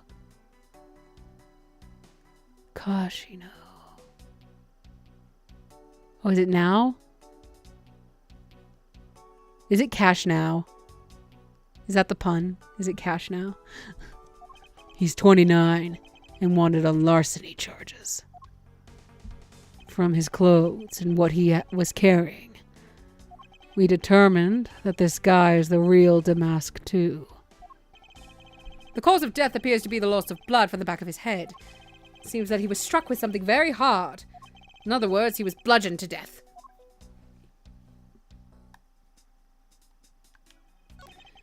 So this is the murder weapon in this case. There's blood on the blade. It's a rather sweeping sword, isn't it? What did you expect? It's Steel Samurai Daddy's secondary weapon. I only call it his secondary because although he uses his sword in most of his battles, it's his trusty samurai spear that he turns into a real fight. You sure know quite a bit about the Steel Samurai. That's only because I saw the stage show earlier. The owner of the sword is the Steel Samurai. Or in other words, Larry. Should probably ask him about it, as detrimental as it is to proving him innocent. I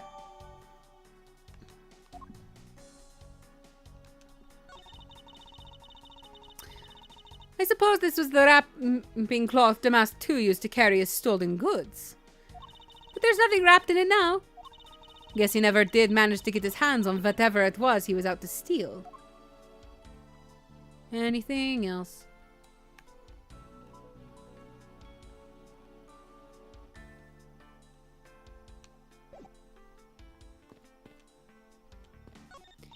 It's a fireplace, and by the looks of it, I don't think it's been used recently. Yes, I can't say that I see anything useful about it. It must be Ambassador Alba's desk. His notebook is open on his desk. He must have been in the middle of some important work. Sapling growth log. It finally sprouted today. Funny, it doesn't look like important work to me.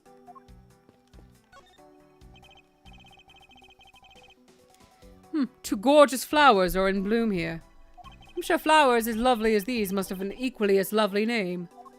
Miles Edgeworth, are you done staring? I should hardly think passion flowers are all that rare. Passion flowers? That's a rather unusual name. It was named by priests in the 15th century for the Passion of Christ. As they say, you learn something new every day.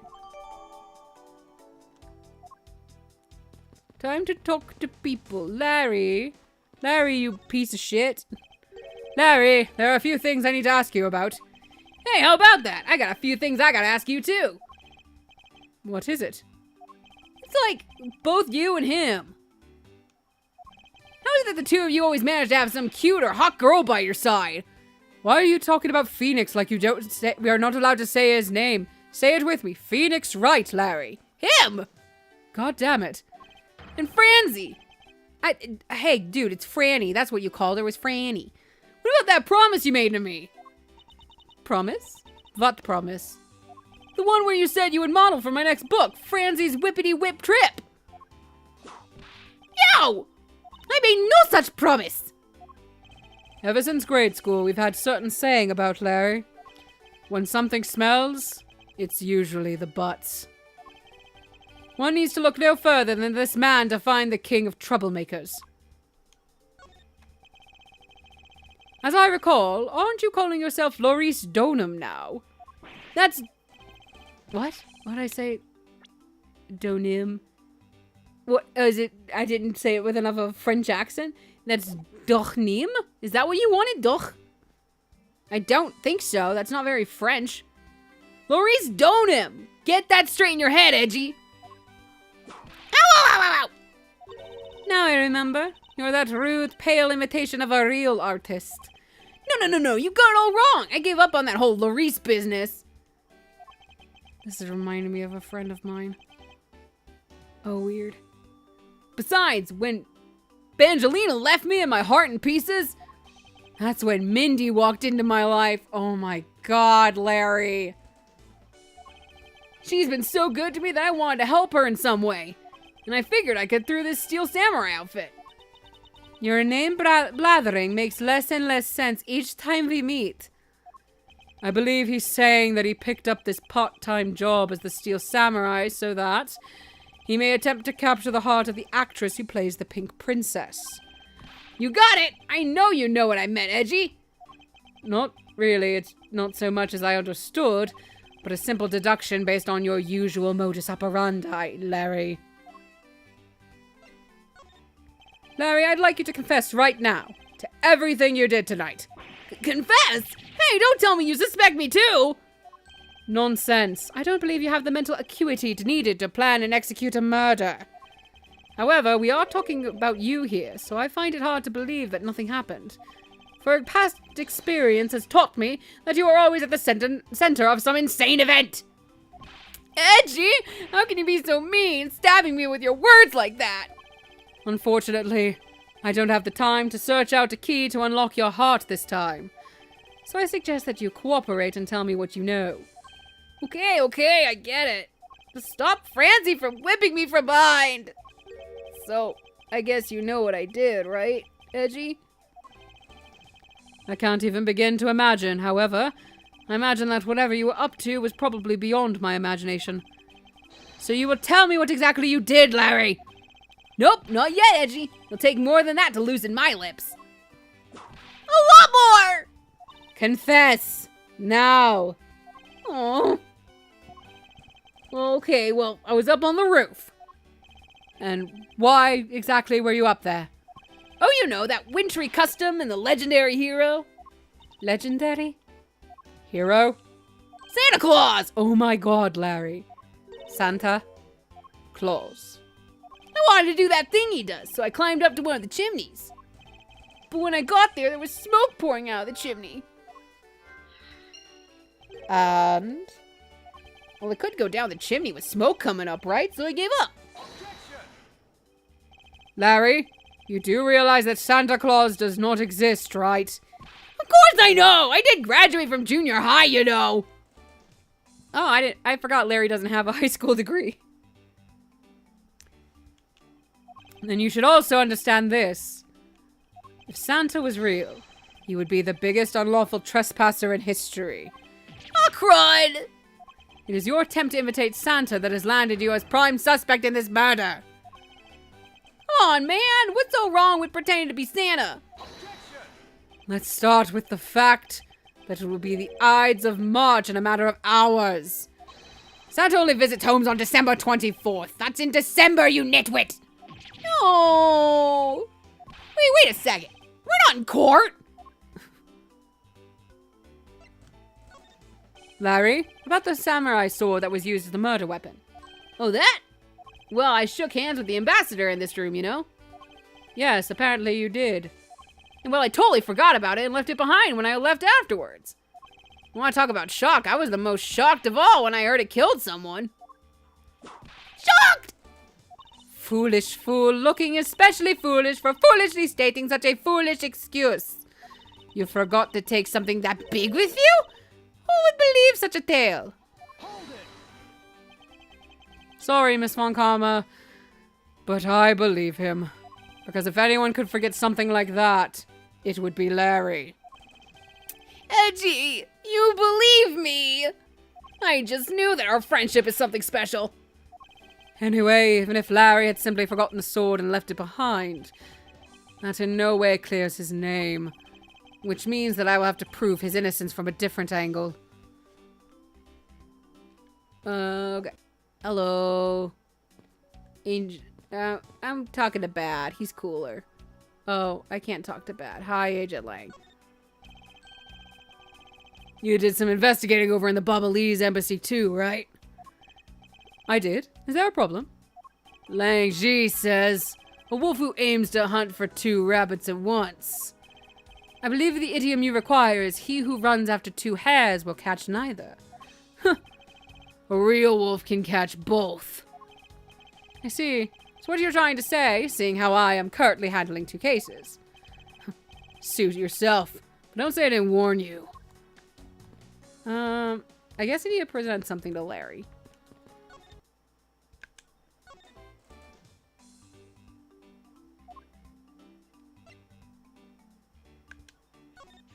Hey, that's an official Steel Samurai weapon.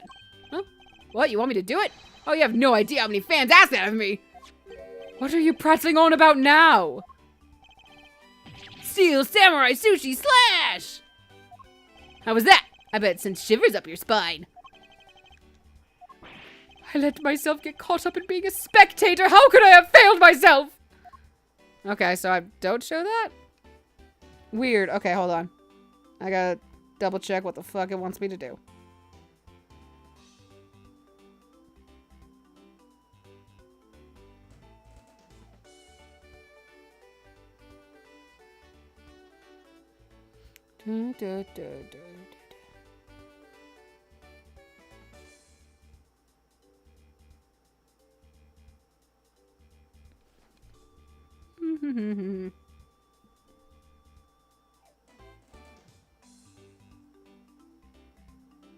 Oh yeah, I guess I got some logic I can maybe do something with. No, I don't.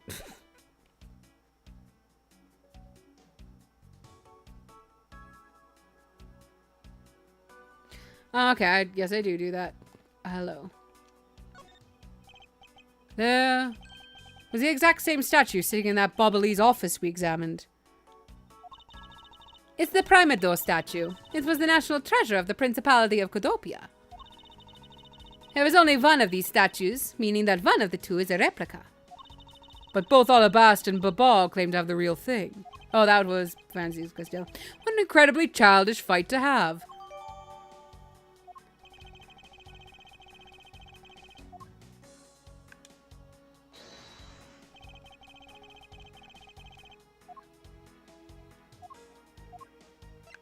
No, that's not what I clicked.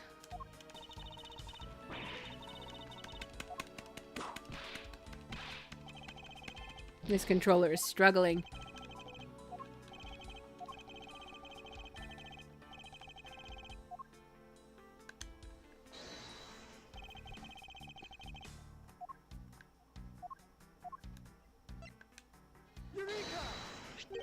Look at this photo and tell me what you find odd about this scene, Miss Von Karma. The apparent joy of the ambassador's face as he shakes the top-knot's hand? That's not it. I was trying to point out the statue in the photo is facing a different way. You're right. This statue is a national treasure. As such, only an ambassador or secretariat-level person is allowed to handle it.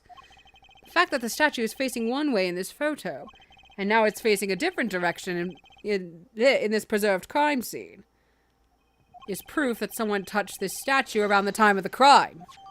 Oh my gosh. I guess that about wraps up my investigation. That's... Oh my gosh, the Pink Princess. Yo, Pink Princess, how you feeling? Still feeling ill?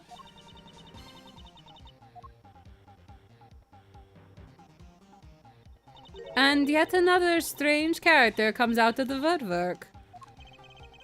And so the Pink Princess also comes to pay the Alabastian embassy a visit. I believe I may need to speak with her as well. Hello, my lady. Miss Pink Princess, I have a few questions I'd like to ask you. Miss Pink Princess, if you would please...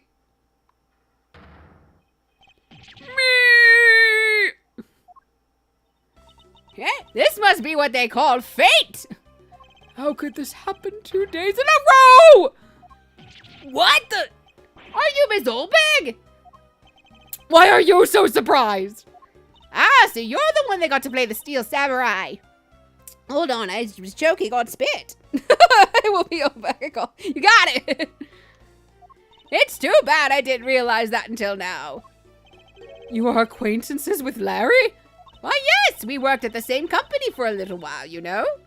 That's why it's okay, my edgy poo. You don't need to be jealous. I want to die. I was in the next room, you know, trying to get in some beauty sleep. But it was so noisy here that I couldn't fall asleep, so I came over to complain. So imagine my shock when I saw my precious edgy poo waiting here for me. I mean, who could have imagined that you would ever come to a show like this? I guess I've misjudged you, edgy poo. You misjudged him? I thought he was trying to avoid me, you know. That was no misjudgment on your part. That's precisely what I was trying to do. But it looks like the winds have shifted and he's now willing to be chased after. I'm simply overwhelmed. Don't you worry, edgy poo. I chase you forever to the ends of the earth. Isn't that just peachy? This is one of those rare times when Franziska and I actually see eye to eye. Now then, what are you doing here? I thought you were working at Gatewater Land as the Pink Badger. What are you talking about? That was ages ago. That was yesterday! I didn't mean to call the line. Look, I worked at Global Studios before, a long time ago, right? Well, they called me up this morning, kind of out of the blue, actually. They called you? Apparently, the girl who plays the Pink Princess collapsed from a bad cold. It happened so suddenly that they called me in to be her last-minute replacement. Do they not have enough people on staff at that studio? I really couldn't say no, so here I am, playing the role of the heroine. Instead of that Mindy girl, I mean. But the poor girl, I feel bad for her. Because they let me stand in for her, she's going to have a terrible time when she returns. I mean, I'm not exactly great at reading, but standing in the very last second, I threw the ragdoll instead of the shuriken, and then the audience was in an uproar, but I was out of because I tell you, there really is a bunch of simpletons. You're rather lively, old lady. Oh yeah, I don't think Franziska's had the Franziska's had the pleasure. Wait. Did she have the pleasure? No, I don't think she actually ever met Old Bag. That's hilarious. So basically, you received the stand-in request this morning, correct? You got it. If you need to see it, I've got it right here. Look. It appears that she is telling the truth. I tell you, my fine acting moved the entire audience to tears. Yes, tears of laughter, as I recall. But being famous has its problems too, you know. Here, take a look at this. It's a letter from a stalker.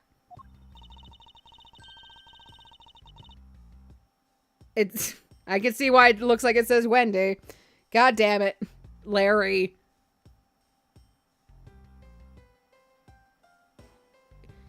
Larry, learn to write your E's in your eyes, dude.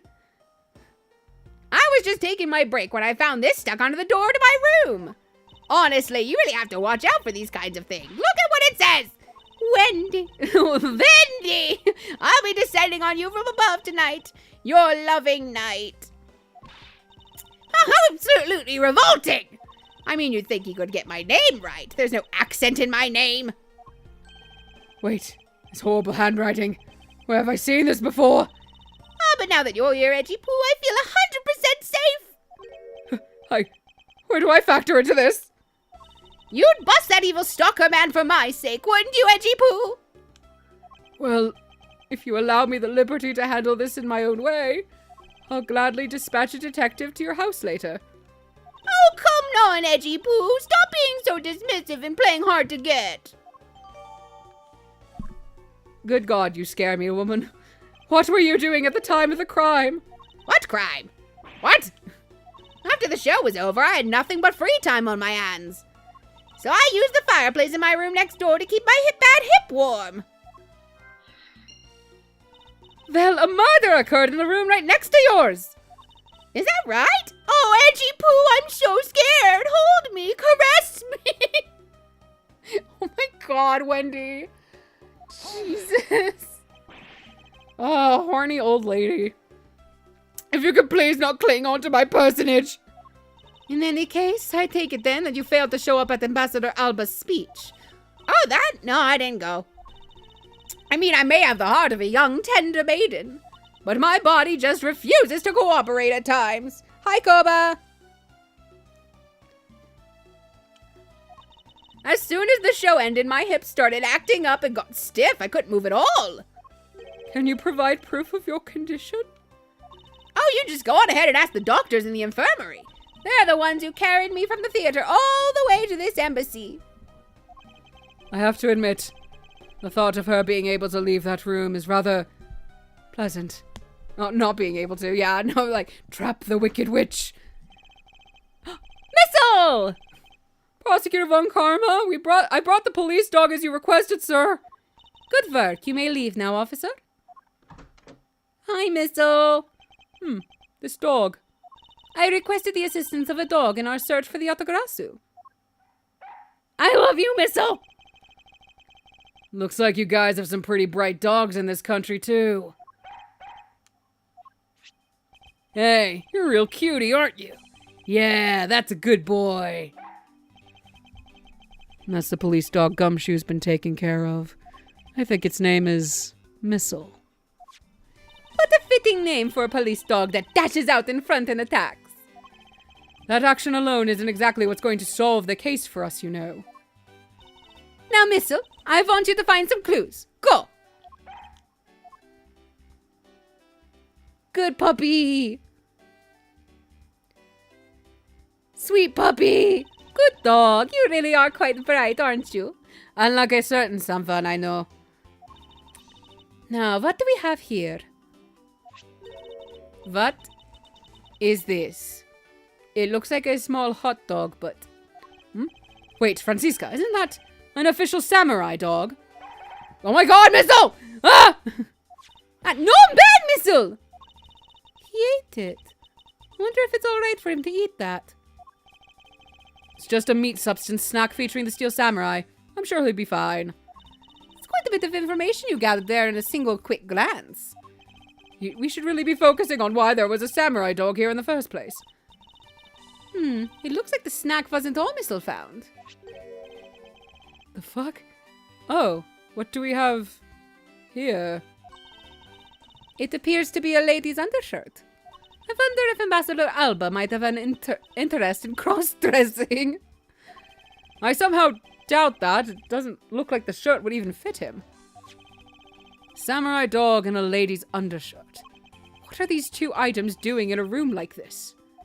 Given the circumstances, the lady's undershirt could only belong to one person. I suppose I should get this over with and ask the owner of said undershirt about it. I don't want to. Hello, Indy. Please don't assume things about me. Is this yours, madam? If you could please take a look at this brown-colored undershirt. Oh, Edgy Poo, what is the meaning of this? Why did you steal that thing from my bags? All you had to do was ask, and I would gladly given you as many as you'd like. Thanks, but no thanks. The shirt was found here at this crime scene. What? Come now, why don't you just confess and explain what it's doing here? I want to arrest you so badly so I never have to see you again. I know nothing! Nothing, I tell you! What? Oh, I admit that I used the fireplace to dry that shirt, but I can't really help the fact that I had to, you know. Wearing that pink princess cost this piece, it should be this because I'm still wearing it, but it was like being in a sauna. And on top of that, I got fingered as a suspect? You're too cruel, Edgy Poo! Are you claiming that you never once set foot inside this room? Of course I am! If I had been the one to find the body, do you think I'd be as calm and relaxed as I am? I tell you, it's always like this. Tabloid article is missing, the McGammer is missing. They're missing! Speaking of missing, there's the matter of my husband. When we got married, he said, I guess I'm stuck. I proposed to that. Deserved, I can't help it. Will you marry me? Honestly, men these days! It's... Well, I don't believe she is lying about her actions. So I can safely assume she really was drying her shirt by the fireplace on her break. Somehow the undershirt managed to move from the next room into this one. I assume the samurai dog was also yours?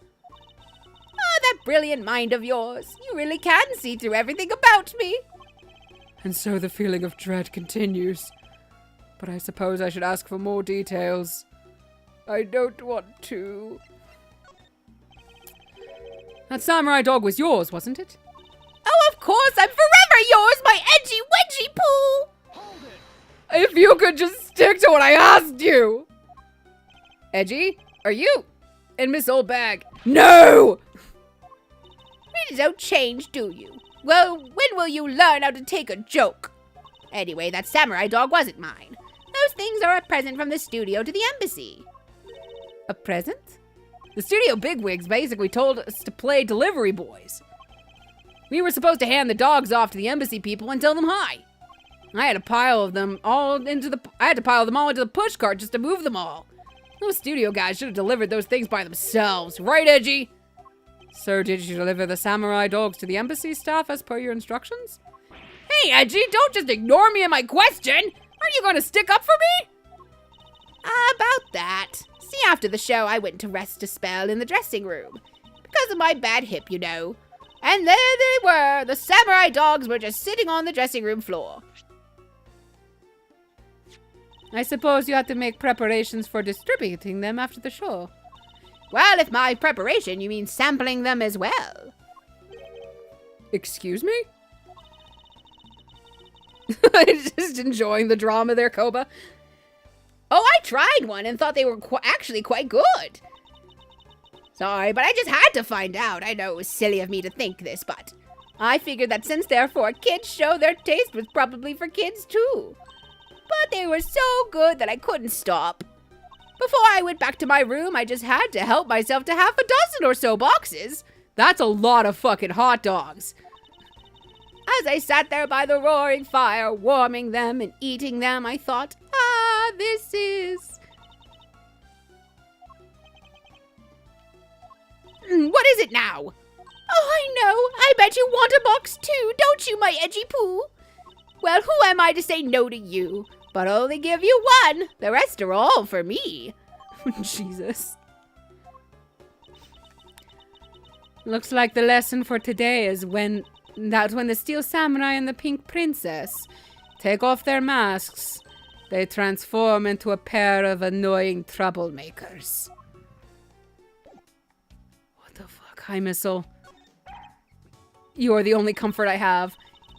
He was a much bigger help than I thought he would be. Yes, however, there are a few aspects I don't understand about what he found. In that case, you should... I don't need this. I just wanted to say hi to the dog. Thank you, Missile. I love you. Logic time.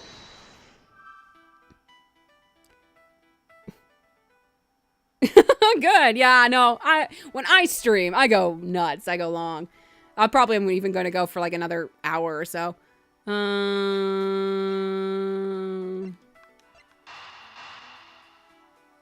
That, I guess. There is no trace of this room's fireplace being used. And your point is? Smoke was supposedly pouring out of the chimney connected to this fireplace. At least according to Larry. This is a contradiction of facts, is it not? Are you sure he wasn't just disoriented or something up on that roof?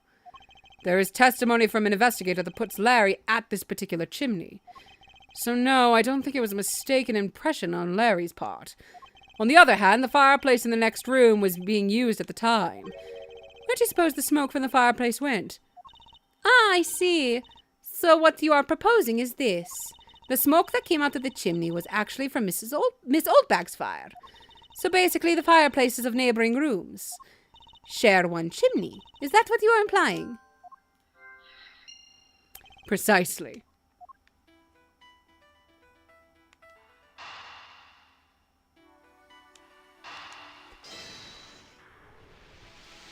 Boop. The lady's undershirt that Missile found. Ah! Why? Why are you getting all excited over holding on to a lady's undergarments? Miles Edgeworth, you uncouth sea slug! If you know the owner of said undershirt, then hurry up and return it to her already. You have it all wrong. This is evidence. The owner of this piece of evidence was in the room next door. And yet, despite that, Missile found it in the fireplace of this room. This lady's undershirt. Are you seriously claiming that it somehow passed through a solid brick wall? Not quite. The fireplace in this room is connected to a chimney. The other fireplace in the other room is also connected to the same chimney, leading us to the possibility that the two fireplaces are connected to each other. Perhaps a closer look at the back of the fireplace is in order. Woo! There is an X on the back wall of the fireplace. See if I can get a better look at it. Whoa! What in the... The wall separating this room's fireplace from the next room's fireplace. Oh, that's Edgeworth. Hello. Apparently turns. As I suspected, this fireplace does indeed connect this room to the neighboring room. The neighboring room. There appears to be nothing particular about the next room. But the fact that there is nothing special about the next room isn't what's important. It's the fact that there is a secret passageway through this room's fireplace. We now know that the fireplace connects the two rooms. But how exactly is that significant? You aren't going to suddenly name the old lady as the Masked 2's killer now, are you? No, she couldn't move at all because of her stiff hip. So she could not have been the one. Unfortunately, I believe that this fireplace has nothing whatsoever to do with the Masked 2's murder. Oh, okay. Yay, I've been healed.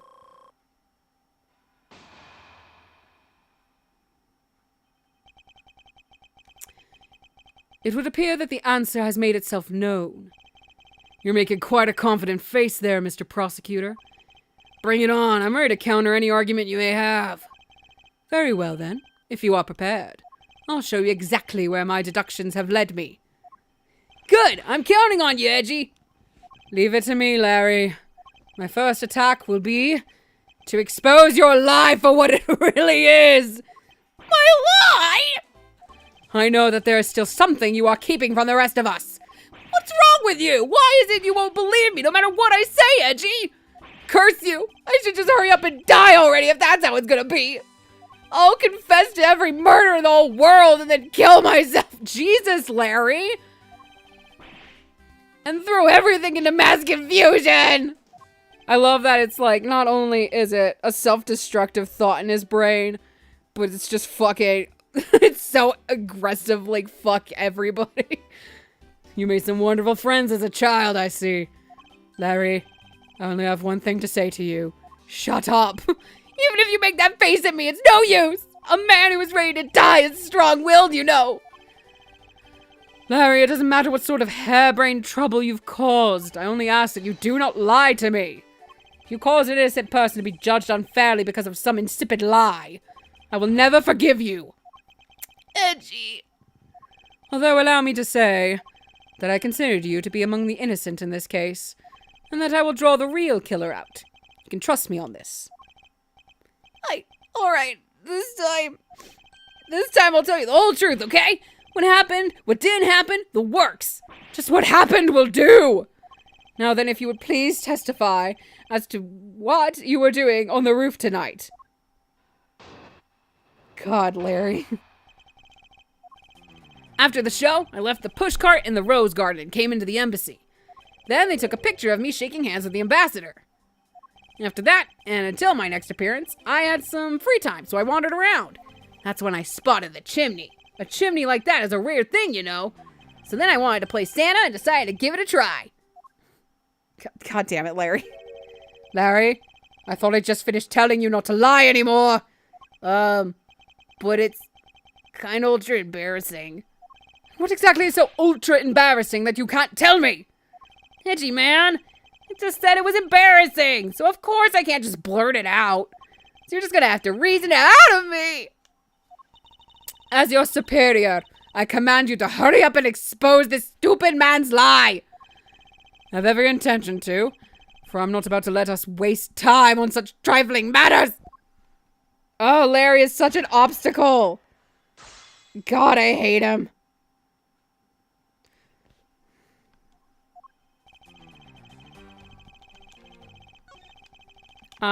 Just get to that last statement where it was obvious he was hiding what he was doing.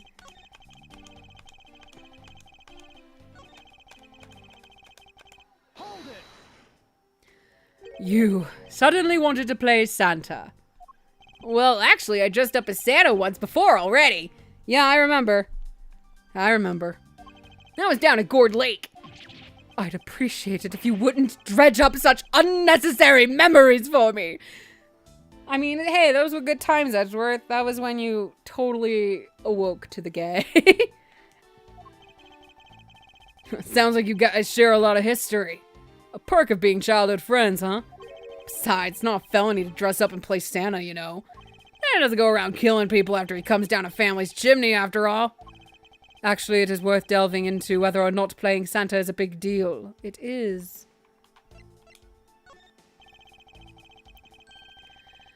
Actually, I believe in the case of this man, playing Santa is actually quite a big deal.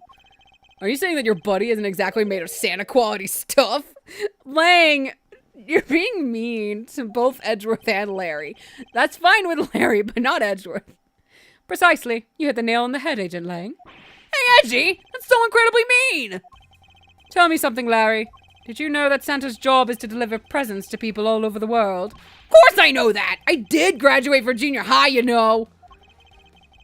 In that case, it's your turn to tell me something. I want you to tell me to whom you were delivering a present to. I was, delivering a present to a child basking in the warm glow of love? Oh my god, Larry. That must be the most elegant description of you I've ever heard. But a lie is still a lie. You sure know how to kick a guy when he's down, you know that? In any case, the person you wish to deliver a present unto the most was certainly this. Do I have this person? Oh, hi. Sir. I guess... Can I present evidence here? I don't... It's not Wendy. Okay, yeah, no, it is. Alright. I love how we still don't call her Wendy. Oh, no, there's the Wendy old bag, but she's just ex-security lady. Huh, interesting taste you have there, Mr. Suspect. Don't spread lies about me! I totally didn't want to see Miss Oldbag so much that I'd try to go down a chimney. Ow! I advise you stop right there in your bashing of a lady. Well, I must admit that I myself hardly ever have the want to run into that lady. However, what if you were misformed and under the wrong impression? Then what? Define wrong impression. I simply mean that the man before you thought to enter the old lady's room, without knowing one very important fact. And that fact is best summed up with this. Here's the little entrance letter. Larry, I'd like for you to take a look at this piece of... Oh, that's not it? Really?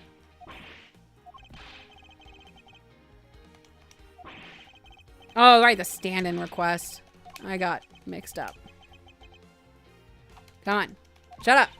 I'll take the ding. Thank you.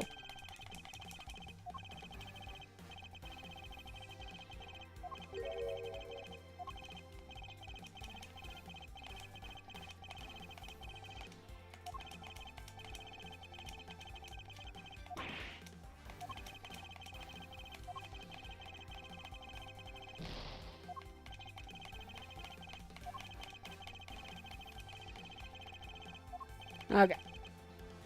Where is the stand-in request?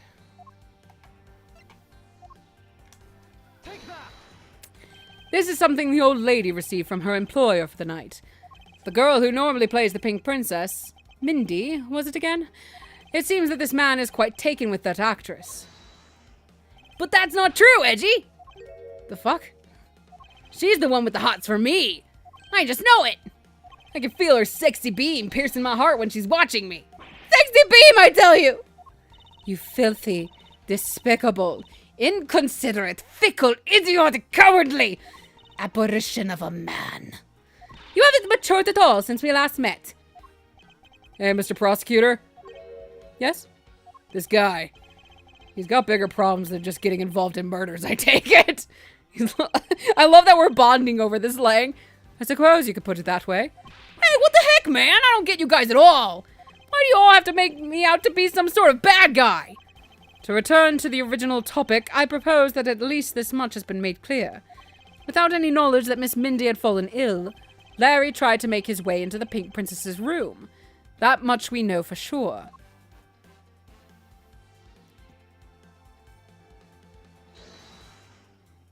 Hey, Edgy. Looks like I got the hang of this court thing now. But we're not in court at the moment. Shut up! I see what's going on here, and it looks just like what you do in court. I guess old boy here still has something he'd like to say. Lang Ji says, until the root of the tongue dries, one never knows the whole truth. You shouldn't form conclusions until everything is out in the open, which is why I'll listen. All right, then let's get ready to listen to me defeat Edgy in a battle of wits.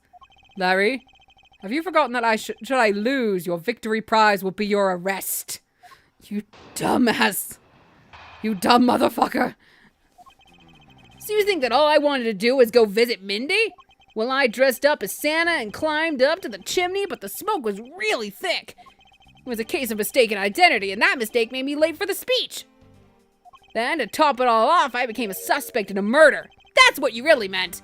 But why would I ever put myself through so much humiliation on purpose?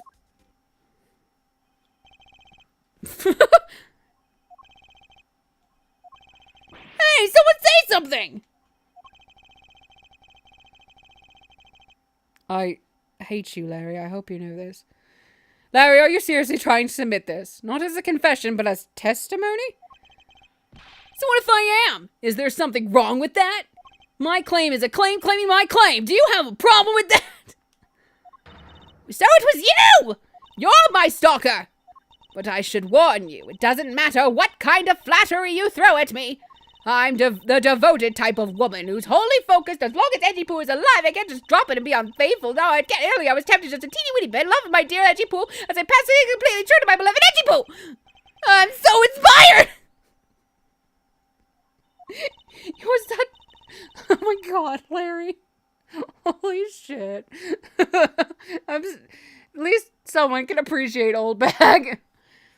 You're such an inconsiderate, cowardly, idiotic, and all-around completely worthless man!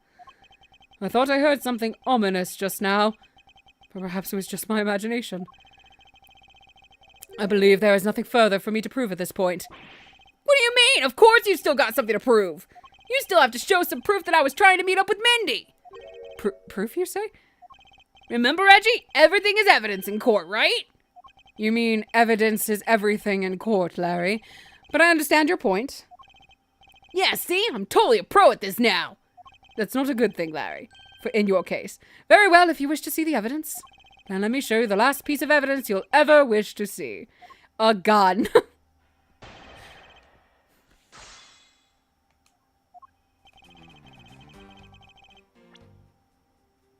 I really do think this, Larry. Here you go. Shut the fuck up, Larry. Forever. Larry, don't even think about denying that you have knowledge of this letter. Hey! Why are you showing that thing to me? Vendi, I'll be descending on you from above tonight. Your loving knight. Well, isn't that just romantic? But you weren't able to descend on her from above, were you, Mr. Loving Knight? Ah! I have no idea what you're talking about. I don't remember a thing. You can pretend to be ignorant all you like, but it's written right here. This letter proves that you are not out to meet the old lady, but rather that you are attempting to pay Miss Mindy a visit.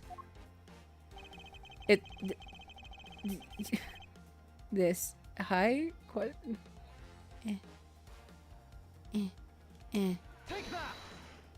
Larry, I suggest you take up penmanship lessons. That is, if you never wish to experience this level of embarrassment ever again. What the heck? What are you talking about? Speak English! You wrote Mindy so sloppily that became Vendi to the average eye. Hey, stop picking on me. It's so embarrassing. There. Isn't that what childhood friends are for? They're the best, aren't they? For punching. But that will have to wait until we're until we're off of this crime scene. Edgy, save me from the scary man! So if you're willing to make amends, starting with your incredibly embarrassing mistake. That wasn't me! Come again. It's a fake! Someone's out to get me! So they made that fake letter! To set me up! Accept your defeat graciously! But you guys are being so mean! Penmanship analysis. What's that? No matter who, all people have certain unique features to their handwriting. Ergo, all we have to do is compare the handwriting in this letter to a sample of yours. And we'll know soon enough who it was that sent this letter. I'll never write another thing in my life! It's no use, Mr. Loving Knight, for you've already graciously provided me with a sample of your handwriting. Thank you, you dumbass. This autograph in our mysterious letter. If we compare the handwriting, we'll know the answer to our questions soon enough. Confess now, Larry, to your miserable failure. I'm sorry! I did it! It was me causing trouble again! I admit it! You hit the nail right on the head, Edgy! So he finally confesses. I saw the Pink Princess being carried around in a stretcher and got worried, alright? Wanted to go into Mindy's room, but the doctors wouldn't let me in! So what choice did I have? It was the chimney or bust, Edgy! Your mind jumped from the door to the chimney? What a criminally overactive imagination. Well, at least I was honest and wrote Mindy a letter and stuck it under the door. That way she wouldn't be so shocked when I came down through the chimney. Except for the fact that the letter was an utter failure at conveying said sentiment. I'm really, really sorry. Larry, you may be a shameful, good-for-nothing blight on the face of humanity. I forgot how good blight is. Like, blight against humanity is as an insult. I need to use it more often. However, I always knew you weren't the killer. I told you to trust me. Because at the very least, I can attest to that about you. Edgy, you're... We've lost a lot of valuable time because of you!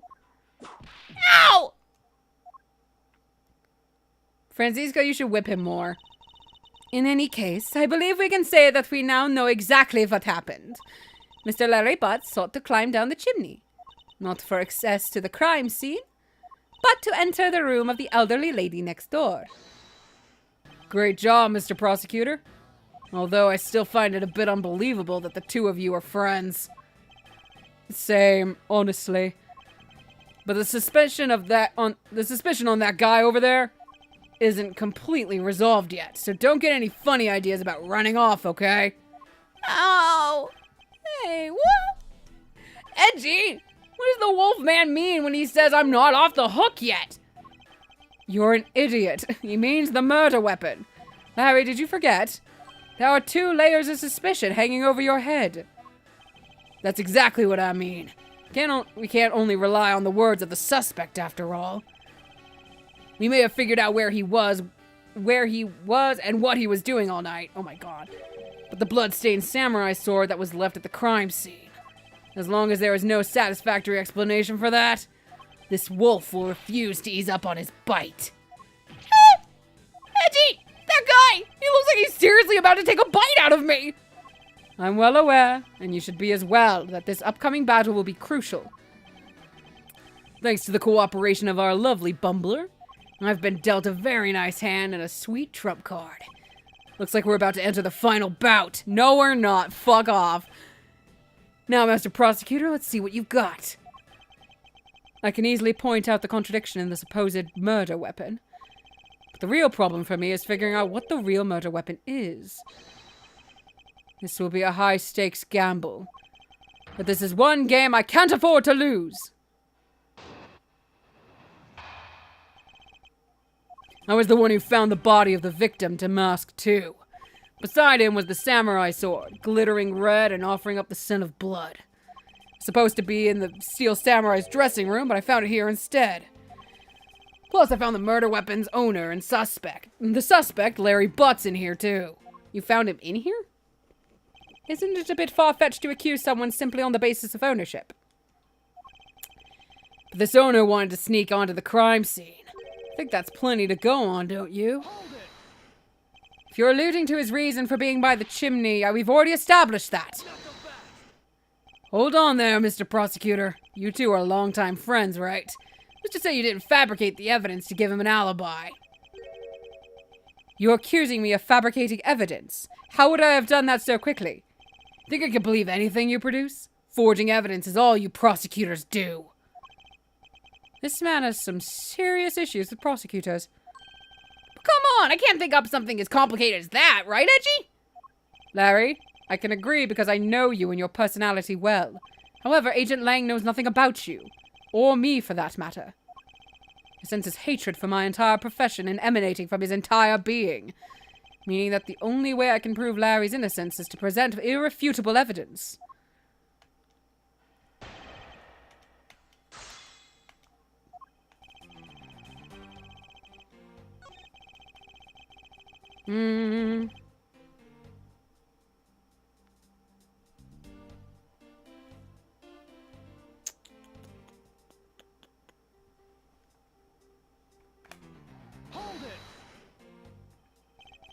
Excuse me, but glittering red and offering up the scent of blood. Do I have to spell it out for you? I was being poetic. I mean the sight and smell of blood, of course. According to the test, the blood on the sword belongs to the victim. The sword was made to only be used on stage, so it's not sharp. But it is pretty weighty. Certainly heavy enough to beat someone to death with. Which leads me to suspect that the victim was beaten to death with the sword. Beaten to death, huh? This last statement is too important to just let it slip by. Beside him was the samurai sword, covered in the victim's blood. You suspect he beat the victim to death with that thing? I don't think so, because we have... Thing. Nope, wrong thing I almost presented.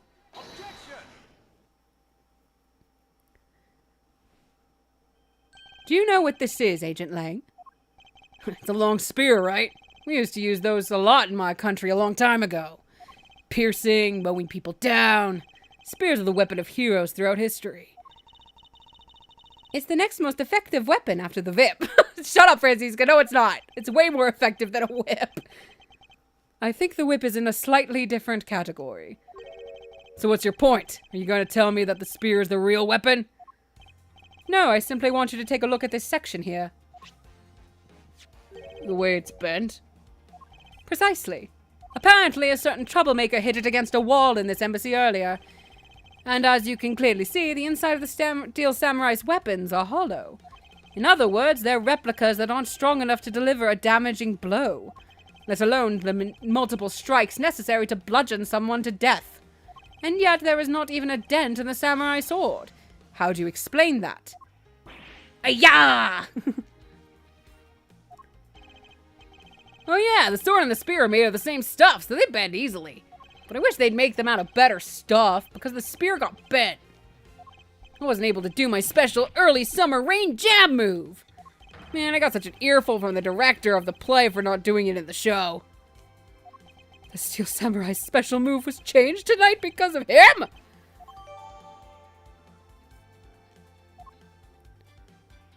No! That's more than enough of your whiny whimpering. Now, back on the topic of the spear. Yes, let's return to the real topic of discussion. This is where the real gamble begins. I don't have a real strategy, per se, so all I can do for now is let the chips fall where they may. Using guesswork and taking risks in place of real logic is hardly the Von Karma way. It's neither smart nor very clever. Miss Von Karma, as you know, unlike your father, I am not a genius prosecutor. Plus, I doubt his record of a 40-year win streak will ever be broken. But perhaps it's for the best that it remains unbroken. For no one should have conceived of the notion to convict all defendants in the first place. What a foolishly foolish statement from a foolish fool who hates to lose. It's the job of a prosecutor to make sure that all defendants are found guilty in court. There is nothing more important in this world than a perfect victory. That may be your opinion. However, I don't believe that's all we are. As a prosecutor, what I pursue is not the perfect victory, but the perfect truth. And if that means that the bridge I must cross will crumble beneath my feet, then let it crumble as I walk on towards the truth. You're good at keeping me entertained, Mr. Prosecutor. But you know, humans are delicate creatures. The slightest bump, and we expire. I'd like you to consider, if you will, the possibility that the sword was used in such a way that the attack killed Damask II without bending it. That's stupid, and you're stupid. So what do you think of my hypothetical scenario? I think you know what to do here, right? And what you need. Of course. What I need is evidence even he can't refute. This is it. It's time to bring this to a close. It's possible to use the samurai sword to kill someone. And under these circumstances, it's the only logical conclusion. He searched the embassy top to bottom, but the victim's blood is only on that weapon. So isn't it only natural that suspicion would fall onto the owner of the said weapon? How long do you intend to cling on to that preposterous theory? As long as I want, because we examined every corner within the walls of this embassy. There's no stone we have left unturned. And we have managed to come up with only one logical conclusion. That the only place inside this embassy with the victim's blood on it is this sword. You left no stone unturned. Is that a fact? If you've got something to say, then say it in the only way I respect, Mr. Prosecutor. Yes, of course. In that case, allow me to make it all crystal clear for you.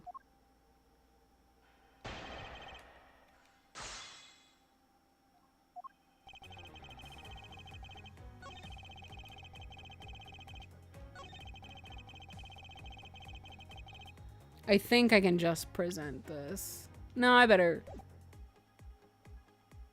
think I need to get a specific word out of him. The only place where you could find blood was on the samurai sword. That's right, even with luminol. Which means that there are no other possibilities outside of what I've already outlined. Do I have a problem with Agent Lang's assertion that the samurai sword is the weapon? Yes, I do. If you believe that there is no other door of possibility left open, then allow me to force one open for you. And how do you plan to do that? By showing you what may possibly be the real murder weapon. The real murder weapon. I hate to repeat myself, but my men have already searched every last inch of this embassy. And they've concluded that nothing else could have been used as the weapon. Knowing these facts, do you still want to press forward with your little hypothesis? Of course. Because it's not possible that your men inspected everything in their investigation. What are you talking about? I don't appreciate mind games, and I don't appreciate it when people like you slander my men. I'm not slandering them, I assure you. I'm merely pointing out that their investigative dragnet has a few holes in it. Namely, that there is something your men couldn't even lay a finger on. And that item is the real murder weapon. All right, then. I'll play along for now. This real weapon that killed Damask II. What exactly is it? The real murder weapon, which not a single person has yet to touch, is this. Take that. The national treasure of Alabast. You mean the Primido statue? Yes. And as you know, only the ambassador and his secretariat may touch it. Which I believe means that neither you nor your men were able to examine it, correct? You know very well that if we did that, there'd be an international incident between the Kingdom of Alabast and the Republic of Babal. The two countries' precarious relationship teeters in the balance over a stupid fight related to a sovereignty statue. But I'll be damned if I let something go unexamined. Agent Lang, if you could take a look at this. The direction of the statue is facing just before and after the crime are different. And there is only one conclusion I can draw from that. Go look for Ambassador Alba and get him to give us the okay to examine the statue. Shifu, you can't listen to this infidel's words! He is most definitely trying to trick you! Shifu, please, let's be rational about this! That was a weird noise that just came out of my body. Lang Ji says, just go already! Yes, sir!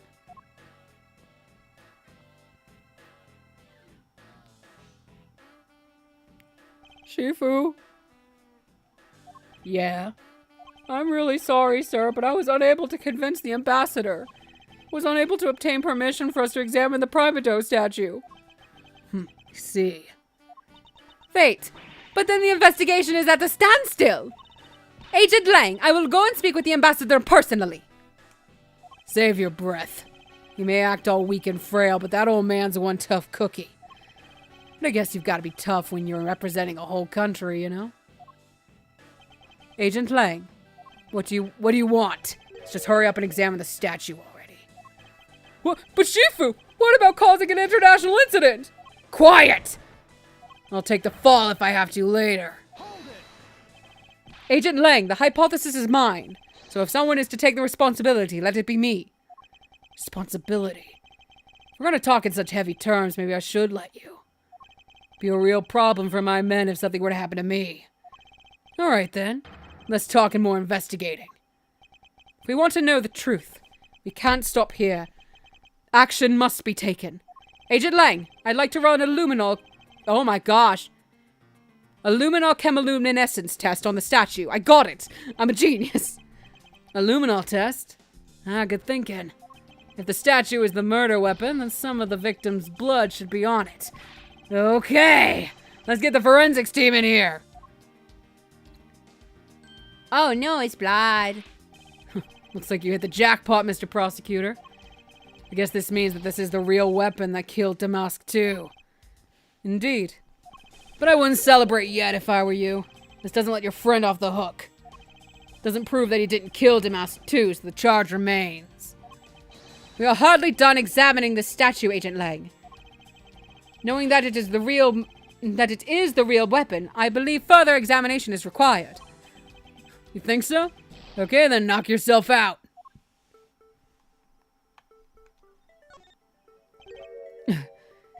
And what do we have here? This dirty smudge.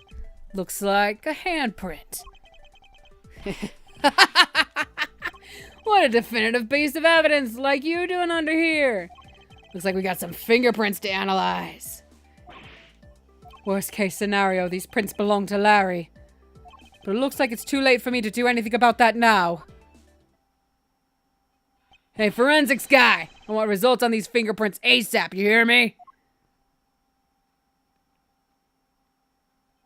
Agent Lang, I have the analysis results, sir. Good, and? Sir, about the prints we lifted from the bottom of the statue. Well, you know the victim of the murder in the Babalese embassy? The prints belong to him, to Mr. Manny Cochin, sir. But that's... What's going on around here? No, that's impossible. Each Primado statue can only be handled by someone of that country. By the very fact that Mr. Cochin's fingerprints are on this one, leads me to only one conclusion. This statue is actually Babal's Primado statue. Impossible! It can't be!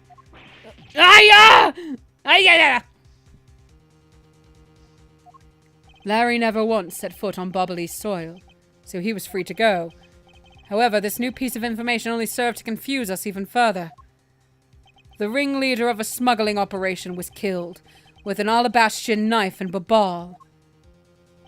And Damask too was killed on Alabastian soil with Babal's national treasure. And the mystery of the great thief Yatagarasu who visited both countries. The pieces were there, but I had yet to see the big picture they were to form. Alrighty. I think I am going to call it, just because these sections are so fucking long that it's, with me needing to end at 5 anyway, I don't think I can knock this out in half an hour. So we are just going to save and call it a day. Thanks everybody who joined me for joining me and those who have stuck around. I will see you guys in another stream either with Luke or next week with more of this. Oof. See y'all later.